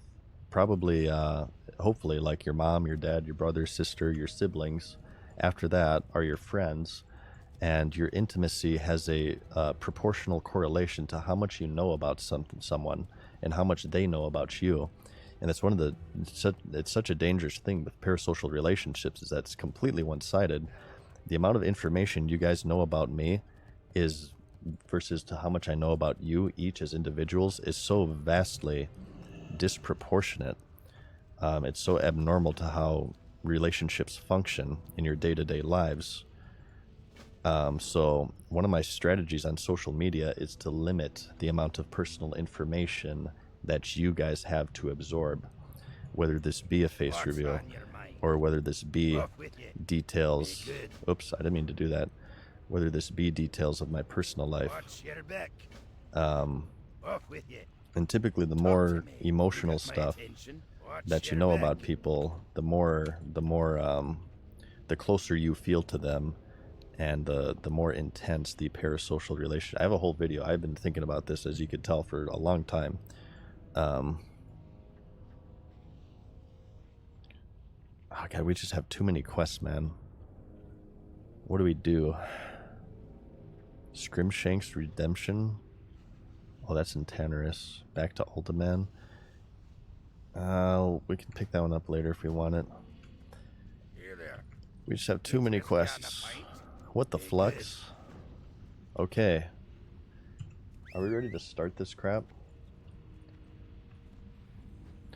But no, I have a lot to say about it, actually. This will be in my overthinking series. I've overthought it a lot, as you could plainly tell. I want to talk about these parasocial relationships and how they're formed, and how they can be dangerous and how you can avoid them. The main point, and I'll have this in the video that I want to get across, don't fool yourself into believing that you can, because you know about parasocial relationships, that you are immune to them. Having knowledge about something does not make you immune to them, and that's the trap that people feel, or that they fall into. They think that they're immune to them, therefore they're a little bit less guarded with them. And I'm guilty of this myself. There are content creators, are you kidding me? There's content creators out there to where if something bad were to happen to them, I would be absolutely heartbroken. Be careful. And if you think about it, having such an emotional reaction to it, like I've never even spoken with some of these people. To have such an emotional reaction to it is a little strange. And obviously I know, well, there's always more to learn. I don't say that I'm completely knowledgeable about such a complex and intricate subject, but I know a fair amount about parasocial relationships, and I've experienced 10 years of them, more than that as a viewer. But never believe that you're immune to it because you know about them. That's the trap. That is the trap. Okay, let's just, I'm just going to pick a random quest and start working on it and continue to talk about this because it's really, really interesting. This is very cool stuff to me. One thing to keep in mind, parasocial relationships today have a very, very negative connotation for a very good reason. However, they're not always negative. There's nothing intrinsically negative about the definition of the parasocial relationship. The definition of a parasocial relationship is just an uneven, disproportional one-side relationship, and they have been leveraged in positive ways. Take, for example, Blue's Clues, children's shows, Mr. Rogers' Neighborhood, and even if you want to go outside of kids' shows, Bob Ross. As far as children are concerned, they're more likely to listen to and pay attention to people they feel are their friends. So, you know, the goal of Blue's Clues, it's, if you guys don't know, it's Steve and his little puppy. And the goal of the show is you go around gathering clues and you guess like an item at the end. Okay, so it's a couch, right? So this is red. You sit on it. It's typically in a living room. You get 3 clues and you try to guess what it is. It teaches kids problem-solving skills.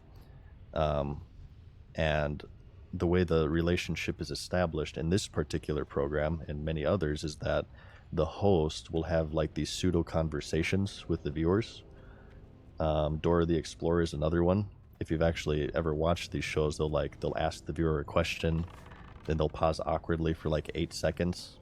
It's to establish this sort of pseudo conversation in order to build a parasocial relationships to increase the effectiveness of their teaching capabilities, or their ability to teach little kids problem-solving skills and stuff. So they can be leveraged in positive ways, absolutely. And in the case of Bob Ross,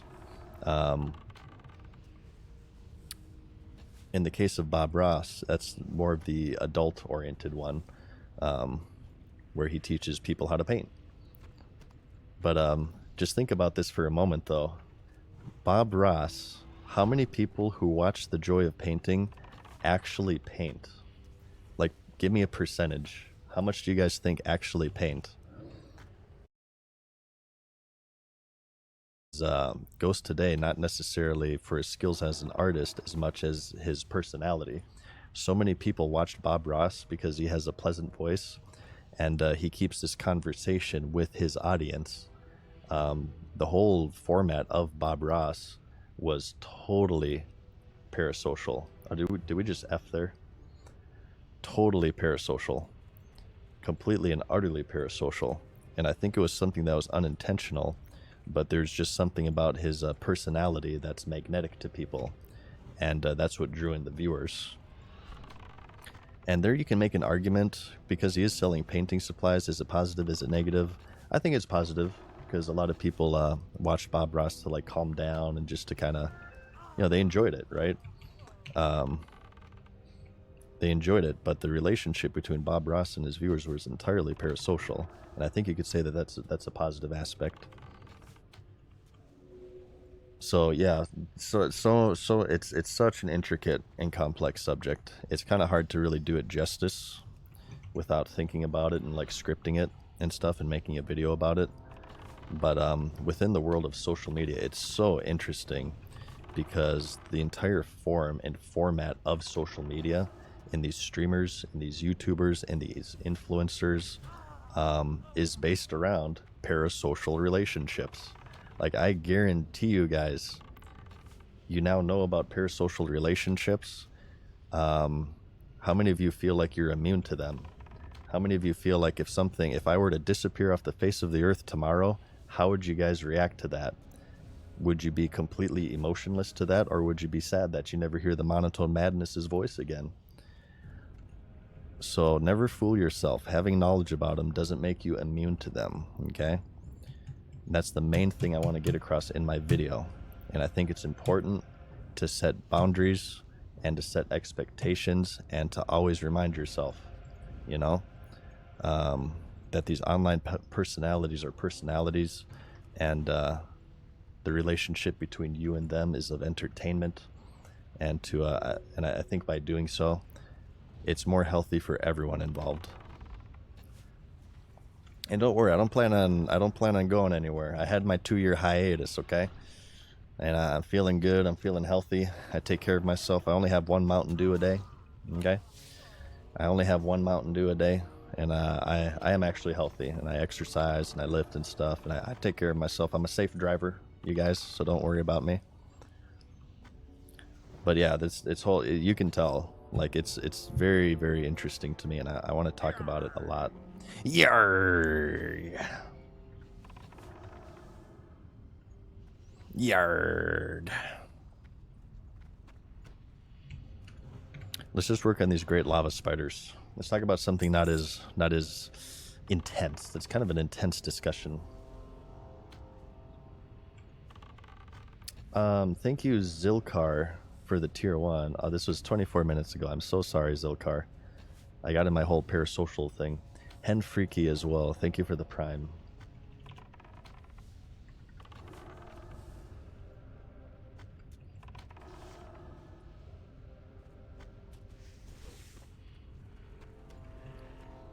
Let's get our kitty cat happy now.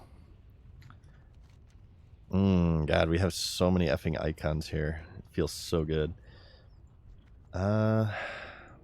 We'll just work on the lava spiders, though. I don't really remember too much of this. Oh, don't we need, like, the things? Yeah, the 2 years and the flux or something. We should kill the dark irons as well.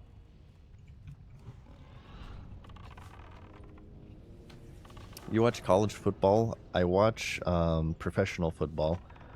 I'm not really too much into college. Not for really any reason. If I give it a shot, I'd probably like it. I feel like college football, well, I'm not sure if I can say this. People trade players in college football, right? Like, you can have somebody who grew up in Alabama be traded to, like, California, right? But I feel like generally,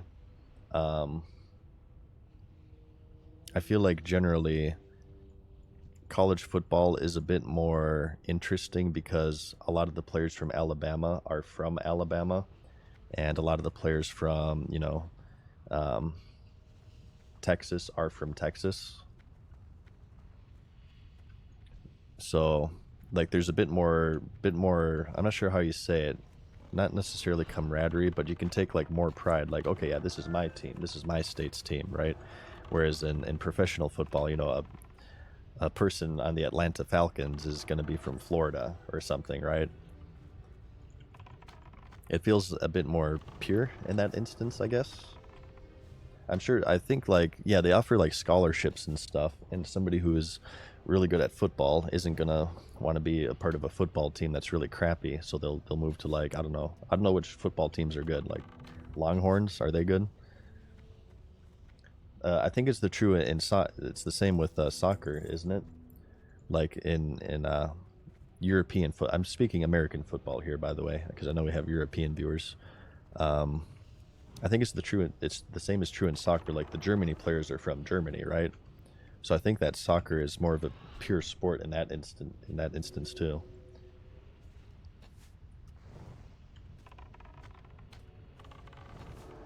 You can take not that it's a negative thing to like have a Spanish player on an American team. I'm not saying that, but it feels like a bit more. Yeah, this is my team, right? This is my country. I'm not really sure how to describe that. I haven't really been into soccer though, European football. I played soccer games. Super Soccer on the Super Nintendo is one of the funnest soccer games of all time. I played that a lot as a kid. That one's a thumb destroyer though, because to move your characters you have to use the D-pad, and you have to use the D-pad, and the games could last for like 30 minutes, so holding the D-pad down for 30 minutes like destroys your thumbs.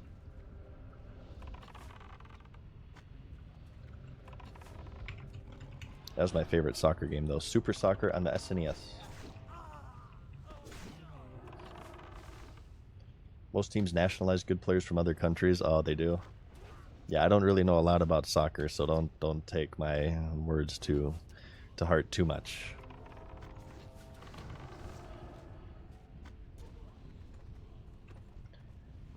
Oh my god, what was that? Oh, this doesn't really sell for a lot. It's like a druid healing thing, but I mean 4 gold, I'll take it. I'll take it.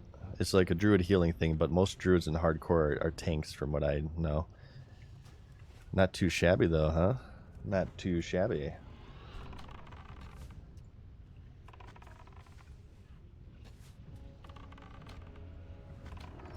Alright, let's focus up here. I didn't realize Searing Gorge was like mid-40s. I could have started this zone so long ago. Why did I think that this was like high 40s, low 50s? But we have a poop ton of quests here. We have a poop ton. So I'm a happy camper right now. I was kind of struggling to find quests.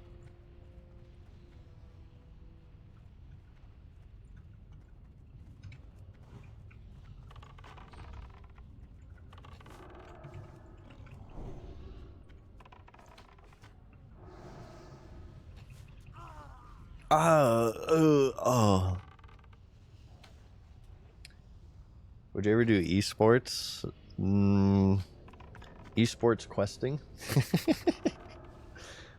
I wouldn't mind to do esports questing. I love questing. I don't know, it's a little intense for me. I like to play video games mainly to relax, and I feel like something as serious as esports wouldn't be relaxing for me. I don't know, it depends. It depends on the format, depends on what we're doing. It could be an entertaining thing, and it could be fun. It could be like a good way to meet people and stuff and make friends and whatever, but it's a little intense for me, the thought of esports, like doing what, AWC or MDI, or like being the world first mythic clearer. I'm happy where I'm at. I'm happy where I'm at. That's a little intense. That's one of the reasons why I don't really want, well, I mean, I want to raid, but I don't want to raid. That's one of the reasons why I'm on the fence for raiding, I should say, is that I feel like it just might be a little bit too intense for me. And I'm having fun enough just questing. This will be a double.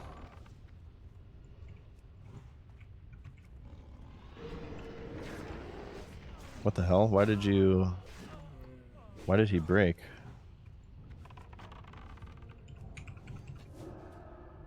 I don't know why that guy broke. Oh, you son of a... We're just gonna have to eat this. And a mana potion too. Eat the net. Okay, these are kind of scary.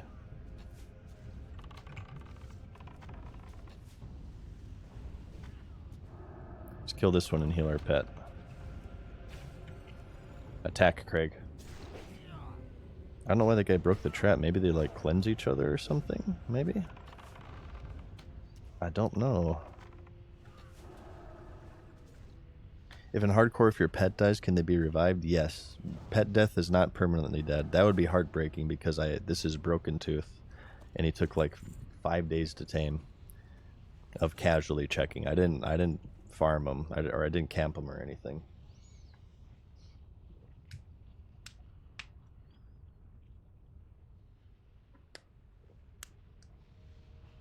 The monotone consistency tournament, that I can get behind. Who can be the most monotone?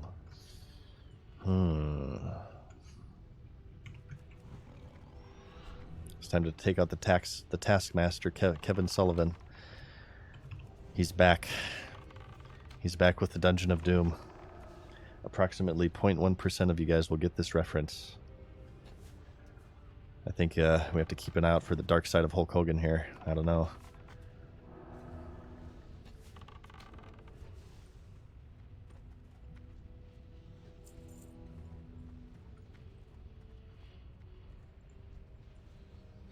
I'm just going to work on these dwarves for now, honestly.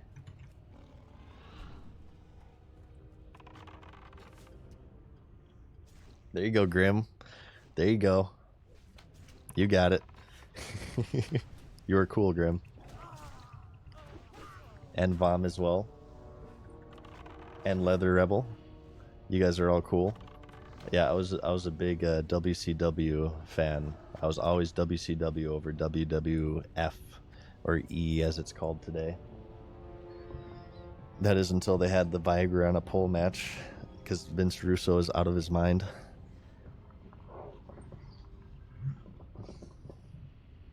Would you win against Ben Stein? I don't know. That guy's like the monotone overlord. That would be intimidating. Let's kill these ones first. Part of my intro, actually, my Twitch intro. Some of you may have picked up that it was inspired by the NWO Titantron. Actually, check back my Twitch intro. It's a little video I play whenever I start my stream, and you'll see the inspiration from the New World Order in there. Some of you have picked up on that. The Wolfpack, I felt like the red NWO was too much. They did that because too many people joined the NWO. Like, when you have effing, like, Buff Bagwell in the NWO, that's when you know you went too far. And they made, like, a new NWO to try to fix that problem. But it got kind of stupid.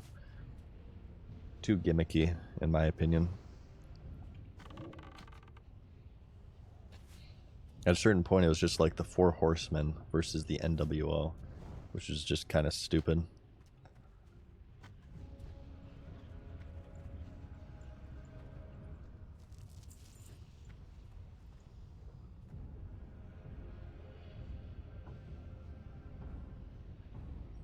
Hang on one moment. I'm doing something right now.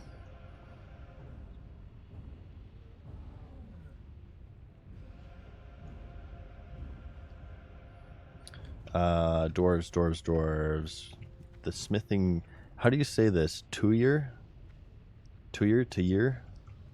I never knew how to say this. I don't even know what it is.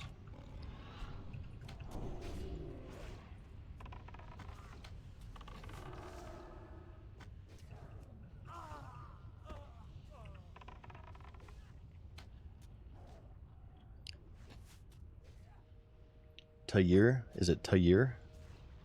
Tuye?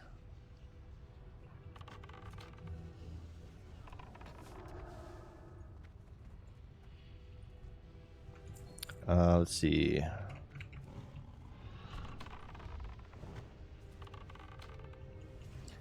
It got stupid and too gimmicky.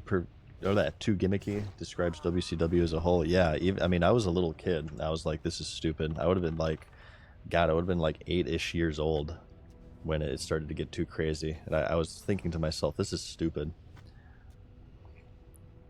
I remember no, I won't say this. I was gonna go over a painful memory, but I'm gonna refrain. I'm going to refrain. I'm going to refrain. Did we get this yet? No. I'm kind of looking for a ZF quest, but at this point, it's getting a little late. It would have to be something we'd save for another stream, because I can't have this stream go on for too late. I have to go bed. I have to go bed. We'll do a few quests here, you guys, and then we're gonna head to bed. I want to keep going, but how long have we been streaming? 5 hours, kind of decent. Not my longest stream, certainly. It hasn't felt like 5 hours. Ooh, the outhouse key. Yes. Crap, we're gonna be full on quests. We're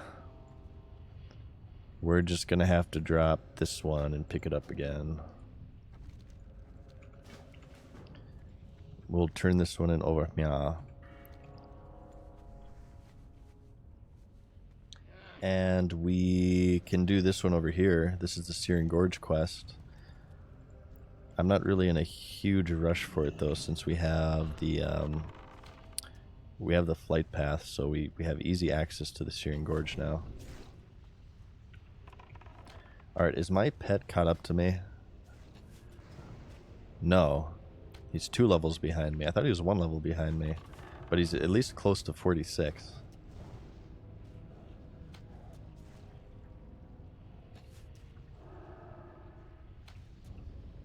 No, I can't let this game screw up my schedule. I'm trying to be an adult, you guys. I'm trying to be an adult, I swear to God. It can't be like how it was, and I'm up playing this, until 4 a.m. As tempting as that is, okay, as tempting as that is.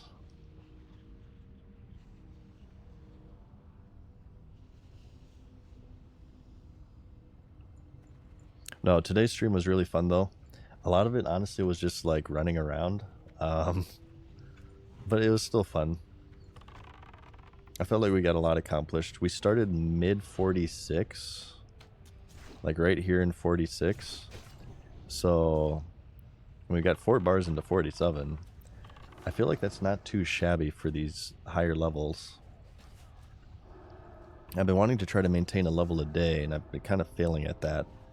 But it hasn't, I feel like it's alright. It's pretty aight.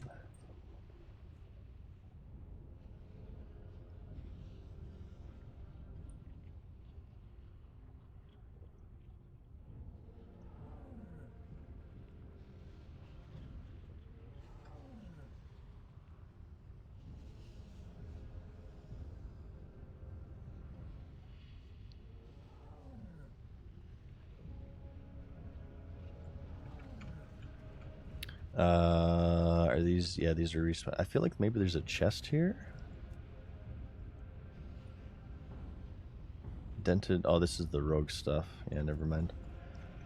Yeah, this music is so scary. I remember the first time I didn't enter the Searing Gorge, but the first time I looked at the tunnel for the Searing Gorge, the tunnel way over here, it was in Lac Modan, and I would like to look at my map. I gotta pay attention here. Those dark red tunnels. I remember the first time I entered one of those, I was so scared. I did not want to go through it. I was like, oh my god, what could be at the end of this tunnel? It's probably death. That's one of the cool things about hardcore, is that it's sort of reintroduced this fear into the world. It's something I haven't felt, not just from WoW, but from any MMO in a very long time. And it's kind of fun. Oh my god, look at that 355 crit. Jesus. That's insanity. Alright, give me your stupid thing, you piece of crap. Oh my god.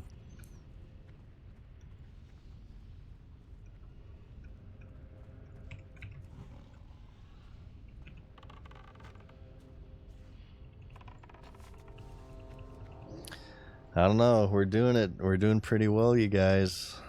We're doing fairly well. We're 47. 13 more levels to go. Ooh, winter squid season starting tomorrow. Maybe that's how we level up our fishing. We farm winter squid. I feel like that would be a really good gold making method. Get that agility food going. Start working on our epic mount.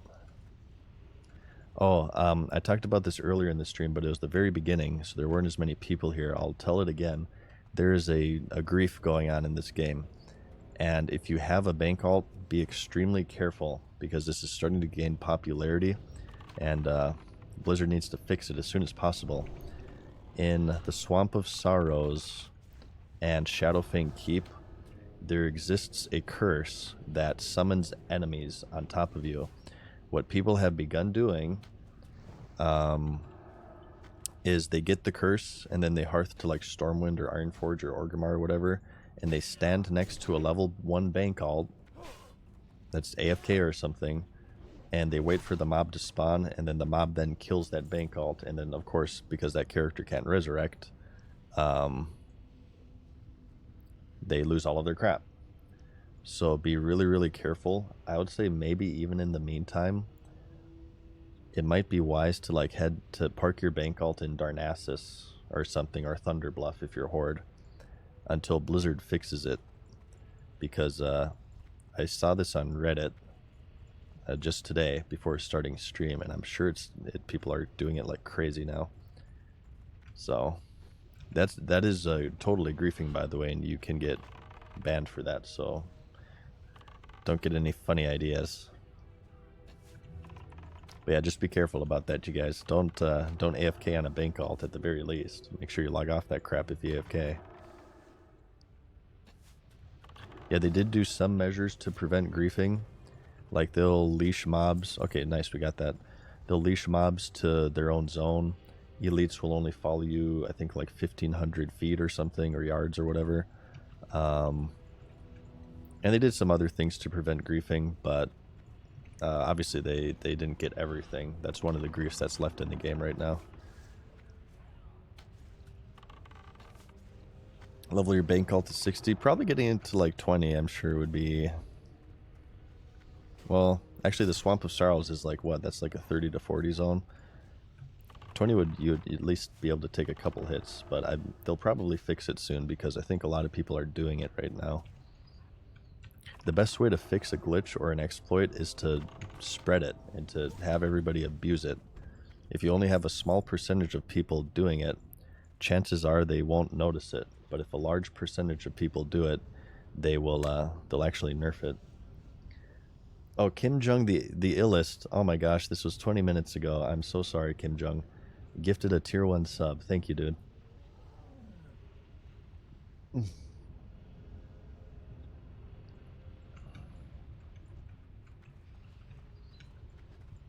Okay, so we're done with the Steamsmiths. And these are mainly Steamsmiths here, so I feel like we can vacate this area now, because I think we can get the Slavers and Taskmasters like somewhere else. We need the War Golems. Your UI looks like mine in 2008. Hey, I actually like that. It makes it more classic.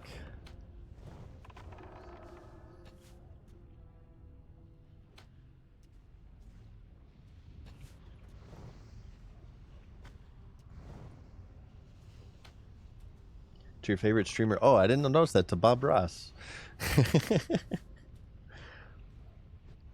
People have called me the Bob Ross of World of Warcraft. I don't think that's true. I think I can definitely be a dick sometimes, for sure.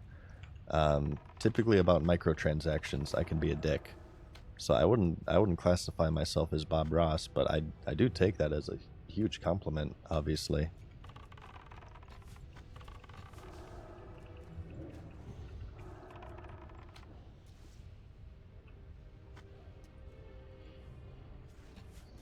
I kind of want to use Noggenfogger elixir. It must be a skeleton for a little while. Look at the undead male animation. Yeah, we're just doing happy little quests here. We might have a happy little death, and we might punch a little happy little hole into the wall. It's all good.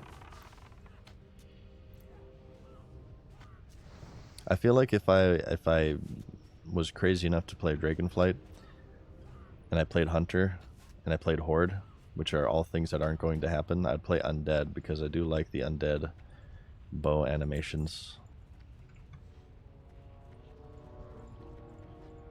If I accidentally download Dragonflight, and I accidentally click Create Character, and I accidentally click Horde, we will make an Undead Hunter.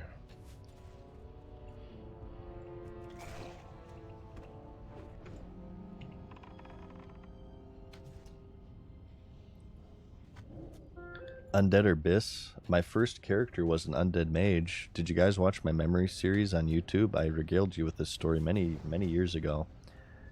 My first character was an Undead Mage. It came from Star Wars Galaxies, and in SWG, the action bar was at the top by default.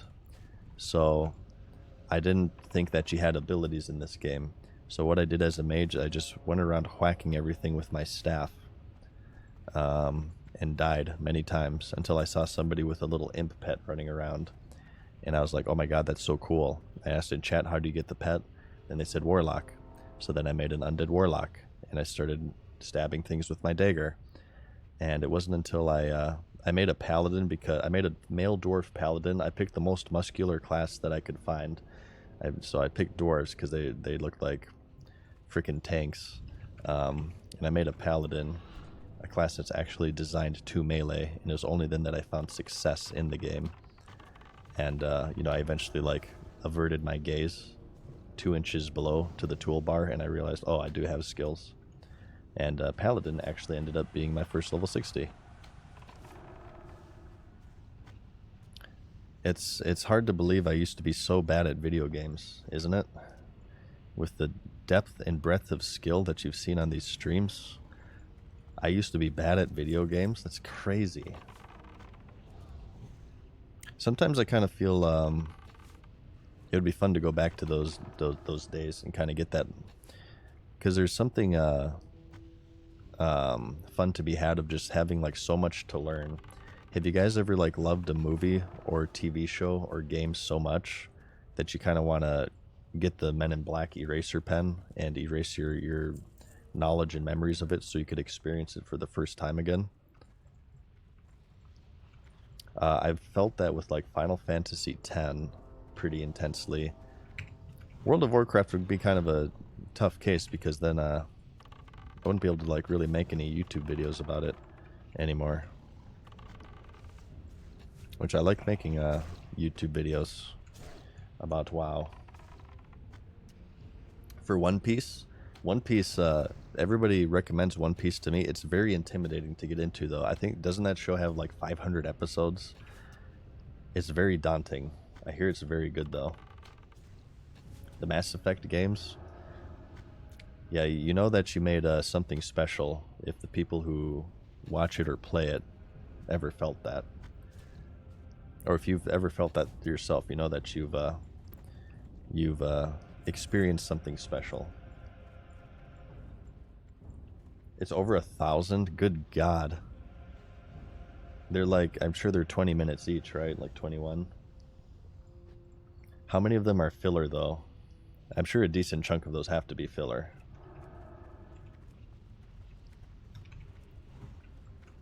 My favorite anime, a lot of you guys are going to find this cringe, but we're going to talk about anime, because anime is awesome. I am a bit of a weeb. Daijoubu desu ka? My favorite anime, it's kind of hard to decide. I really love Dragon Ball Z. I have a lot of nostalgic value to DBZ. Watching the new episode on Toonami every Thursday, I believe it was. Rushing home to catch it in time. I also really loved Cowboy Bebop. I loved Trigun. Those are like the main ones, I suppose.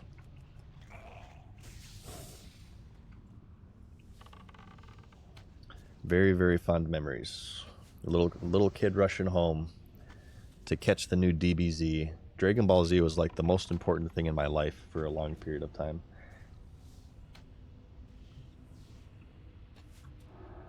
Berserk. I watched Berserk much later, and I liked it. I liked Berserk. There's a cool Berserk reference in Elden Ring. If you guys played that, you'll see well, first off, you have the sword. You have Guts' sword in Elden Ring. I think other From Software games too. But there's like a sword graveyard in one of the areas in Elden Ring and stuff. The director is a big Berserk fan. Bleach. I never got into Bleach. Bleach and One Piece are like two that people recommend to me all the time, but there's just so many episodes. So many episodes. Any Zoids fans in chat? Zoids is a very, very niche one. I never watched all of it, but I remember watching it as a kid. I was into it. It was like a different take on Transformers. Instead of robots, it was robot kitties. Zoids. Attack on Titan. I liked it. I don't spoil the ending for people, but I was disappointed by the ending. I thought it was kind of stupid. Zoids was baller. Hell yeah. Hell yeah. We got some Zoids fans in here. You guys are cool. Anime movies. I love Spirited Away. Spirited Away makes me cry. Grave of the Fireflies makes me cry. Cowboy Bebop movie was pretty good. It was aight. What else do I like? Princess Mononoke, of course. Studio Ghibli in general is very, very good. Very, very special movies to me.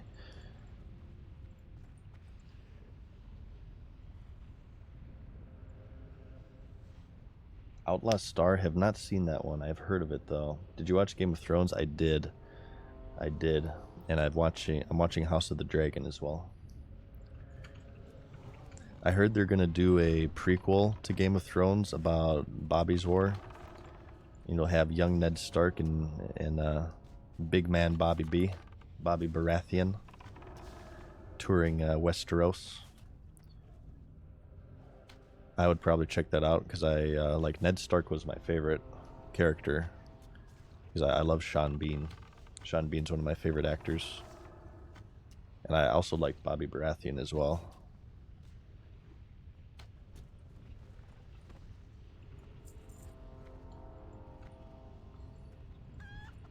Let's take these out. Ow, ouch. I like this headphones, this headset, but it kind of crushes my ears a little bit. It kind of crushes my ears.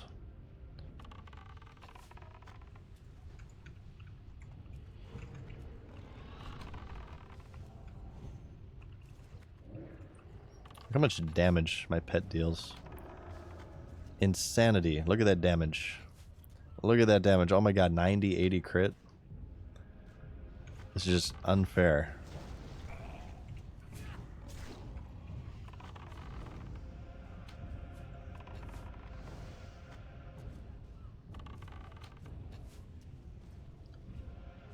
Rabby Raptor, thank you for watching. That's such a sweet message. Thank you so much. I appreciate that. I'm glad you liked my Pandora's Box series. I'm very intense about Pandora's Box. I put a lot of heart into it, so I always love compliments about my Pandora's Box series. So no, thank you, man. Thank you for watching the videos and the stream as well. I love compliments, you guys. Please compliment me. Please compliment me. Please clap. Please clap. Please clap. Okay, please clap. Have you read the books? I have not. I know that they're doing the Winds of Winter. I don't want to join the group of people who have been blue-balled by George R.R. Martin. I will wait until that. I've heard horrible things. I will wait until he finishes the series, okay? I have zero faith in George that he's going to finish it in a timely manner, although I hope he does. But I'm not falling for it. Not me, George. Not me.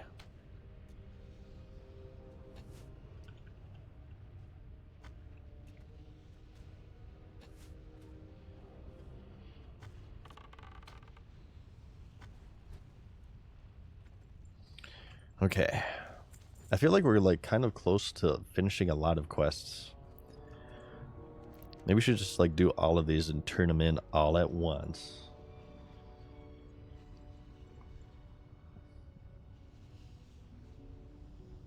What made you want to make videos? Boredom. No, seriously. Boredom. I was playing Warlords of Draenor when I started making WoW videos, and much like most people playing that awful expansion, I had nothing to do. I was sitting in my garrison, bored out of my mind, so I felt like, hey, I'm gonna make some WoW videos. I made some PvP videos back in 2005. That was pretty fun.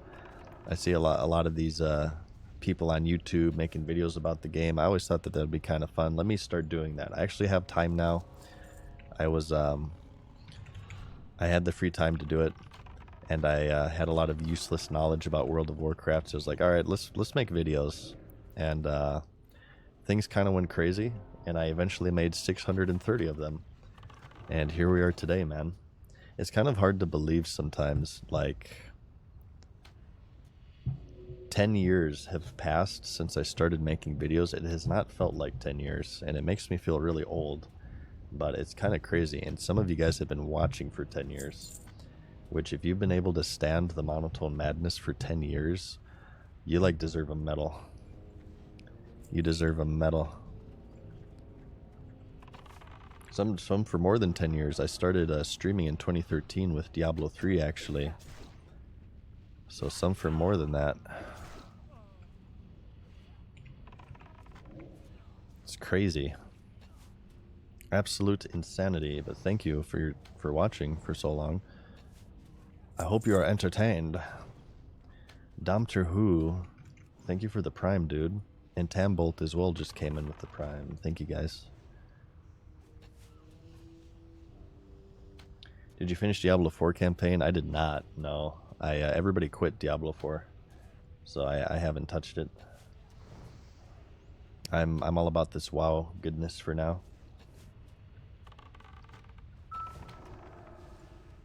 Bing bang boom. Alright, we got a chest here. Ashbringer. Oh, Ashbringer. Oh, Ashbringer. Here it comes. Okay, it's on the second page. Oh, close. 98 silver. Alright. We'll leave the soft banana bread solely to waste someone else's time.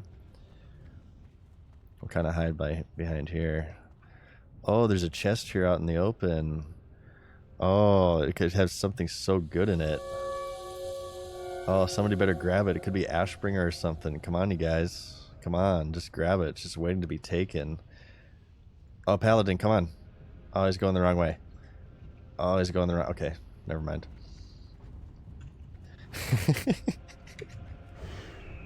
You guys still think I'm the Bob Ross of World of Warcraft? What do you think now?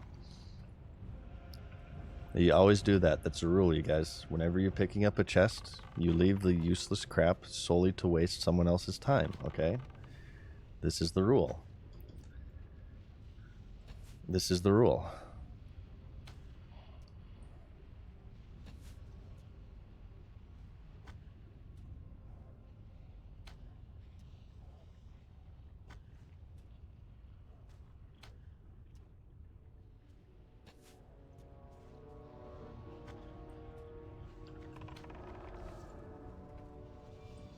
Okay, 2 more of those. We still need a bunch of these taskmasters as well. Some mana up. There's a bugged bridge in this zone? What do you mean? Do you fall through it? Oh god.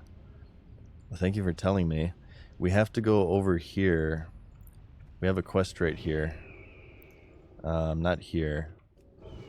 It's the amber one. So we'll probably avoid the bridge. Is it over here? Yeah, right here. The Charred Oak. This is the hidden Westfall quest that I've been talking about throughout the stream. We have to grab this, so we'll have to swing around here at some point. But we will not use a bridge if they're bugged.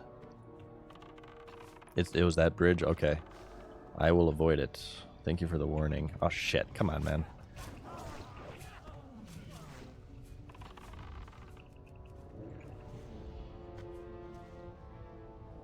Okay. God, look at my pet just pop off. I told you guys this thing was crazy. Look at that, 93 crit. Look how fast he attacks. It's so broken. And so not only, I mean, it's good for damage. I mean, I say this as I pull aggro, but it's really good for aggro as well. It's so good. Oh shit, what the hell is this crap? Stream snipers.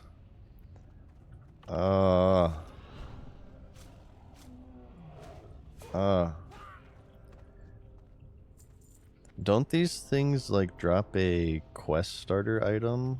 The poachers? Do you guys know? I feel like the poachers drop a quest starter. Or maybe you need them for a quest.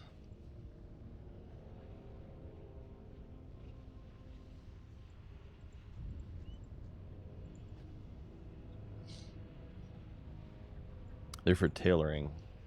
It's a tailoring quest? Okay. I vaguely remember that. I haven't really done tailoring much in vanilla aside from Mooncloth transmutes. We'll use that for sure. Questy would tell you if they drop a quest starter. Yeah, I suppose it would. Okay, 2 golems. Let's just kind of continue up here for now until we clear these quests.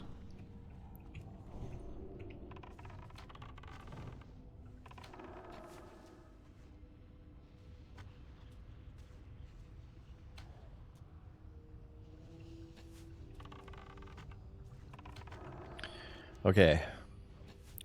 Incendisars, that's down below.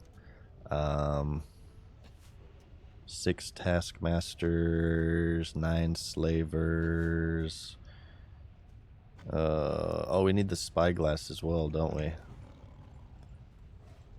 Yeah, we've been in this zone for like 40 minutes. We haven't completed a single quest because we're doing them all evenly.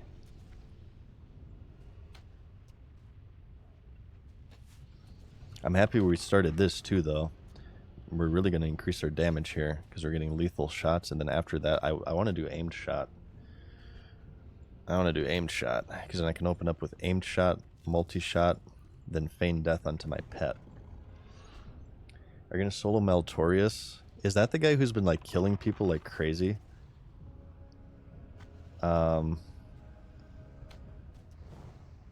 We've seen a bunch of people die in Searing Gorge, and it's Meltorius has like been popping off.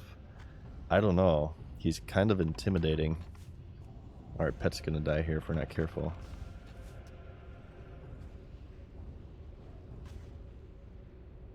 We'll see. I mean, I can give it the good old college try. I'm not gonna promise anything though. Oh, we have to listen to that guy's story too, that's right. I suppose we can do that. Feed the pets. That's golems done. Let's go over here. I think we just need a few more spiders too, right? No, we need 10 more. Looking for something specific? What drives this vengeance? Continue, please. For the Alliance. Can I help you? Vengeance shall be mine. Have you heard enough? Are you prepared to act? Good one. See you around. You have made the right decision, Trash Season. We must strike where we will do the most damage, the 4 sentry towers.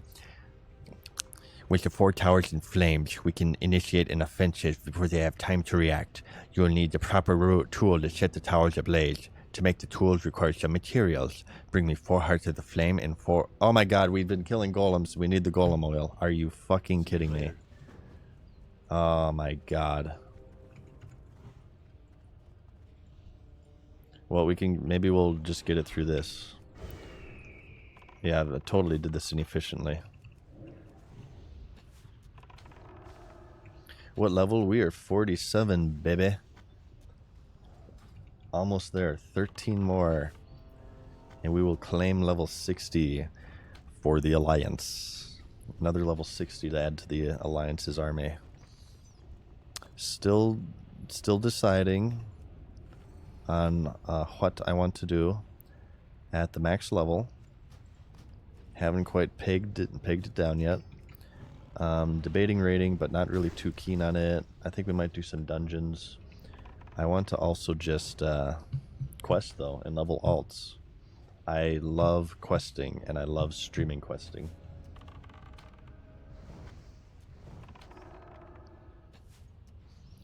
I do know of the voiceover add-on. We tried it, but I turned it off because like all of the NPCs were like shouting at me, and they kept interrupting me as I was talking. And you know, I'm a streamer. Okay, I'm a main character. You guys have to understand, all right? And I cannot be interrupted. I cannot be interrupted. No, it was actually a little bit jarring because like the dwarves and the gnomes would like scream at you. So I didn't like it too much. The humans weren't bad. And the night elves weren't bad. But the dwarves and gnomes were like ridiculous. Like, please stop yelling at me. Alright, I'm gonna do some melee leveling. I'm gonna spam some wing clip here. Wow, how am I holding aggro with spamming wing clip with an unleveled weapon?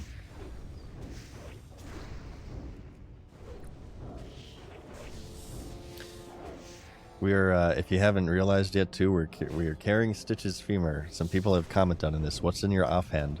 Stitch's femur. We soloed Stitches at level 23.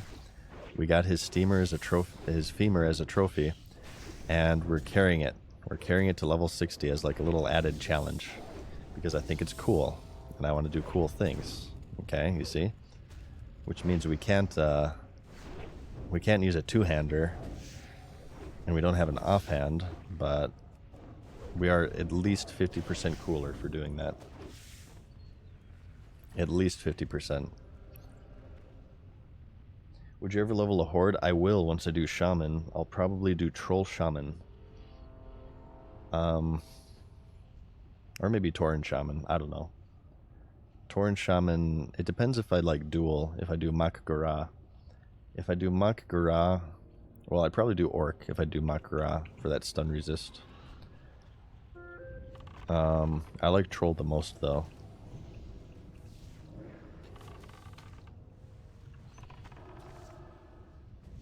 The Horde streams will be entertaining, though, because I have a fair knowledge of Alliance zones, but not of Horde. I will... You guys will probably laugh at me when I play Horde, with how little I know. I've been an Alliance boy pretty much the entire time I played this game. There have been a couple exceptions here and there, but I've always been for the Alliance. Greetings.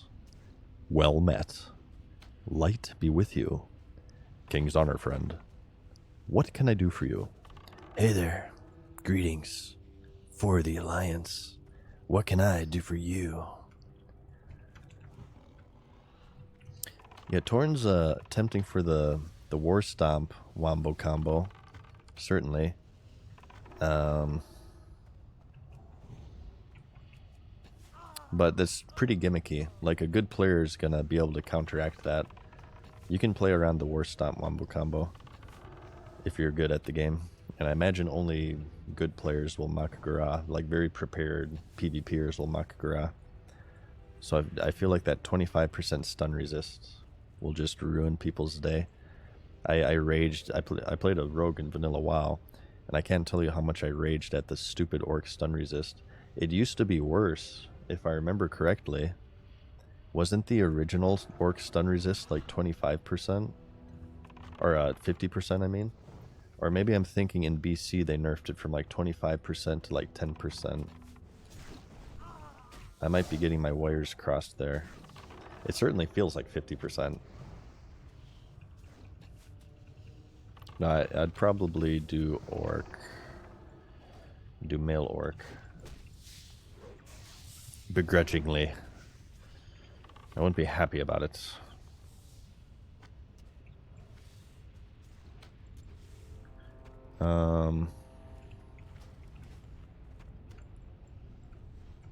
Let's finish off these spoders.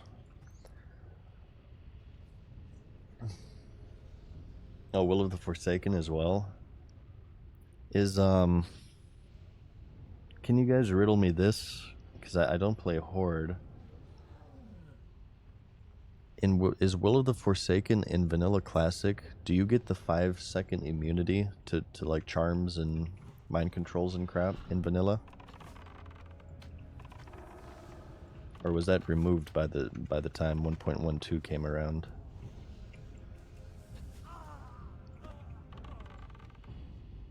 Orcs have 25 in Classic. I felt like it. Oh shit! What's happening? Oh fuck! Oh, we're disconnecting. Uh.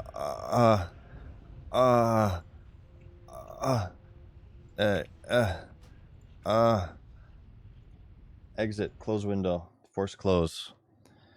Oh no! Come on, dude. Oh come on.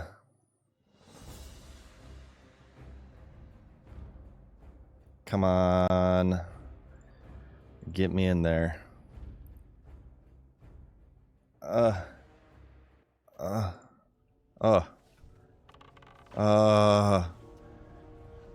going to bed. I'm going to bed. Thank you guys for watching my stream. No, I'm actually going to bed right now. That just like put my heart rate to like 9 million. I'm going to bed. I'm not going to be playing this game if it's having server issues or I'm having internet issues. Thank you guys for watching my stream. Thank you guys for watching my stream. Yeah, we're actually, no, I'm not kidding. We're actually going to bed. I'm too stressed out now. I have to go poop. Yeah, if you guys want to know if I'm going to, I will stream tomorrow. Yeah, I will stream tomorrow, and tomorrow will be an early stream. Check me out in the morning tomorrow, Eastern Standard Time. I will be streaming. If you ever want to know the status of my streams, I have a Twitter page to where I post if I'm going to stream or if I'm not going to stream. What's on your mind? Follow the stream Be good. to be notified when I do stream. And I'm going to say the word stream one more time just to annoy you guys. Interest you on a pint? Okay. No, I'm actually done. That scared me too much. What's your back? How are I'm very perturbed right now. Good. Who's all streaming though? We're gonna end it with the raid, okay? But no, seriously, you guys. Thank you for watching. We're gonna Hearth to Booty Bay. And tomorrow we'll recommence Syrian. As you can see, Syrian Gorge is popping right now when we have a poop ton of quests to do. But thank you for watching my streams. Or my stream today rather. My streams in general. I really, really appreciate it. I had fun as always. We're level 47 and we're almost a third of the way to 48. So very, very productive day. And we did a lot of like interesting, cool side quests that weren't XP efficient, but I'm still glad that we did them. Not a lot of gear upgrades, but that's okay. We're doing fairly well in gold. We're doing fairly well in XP.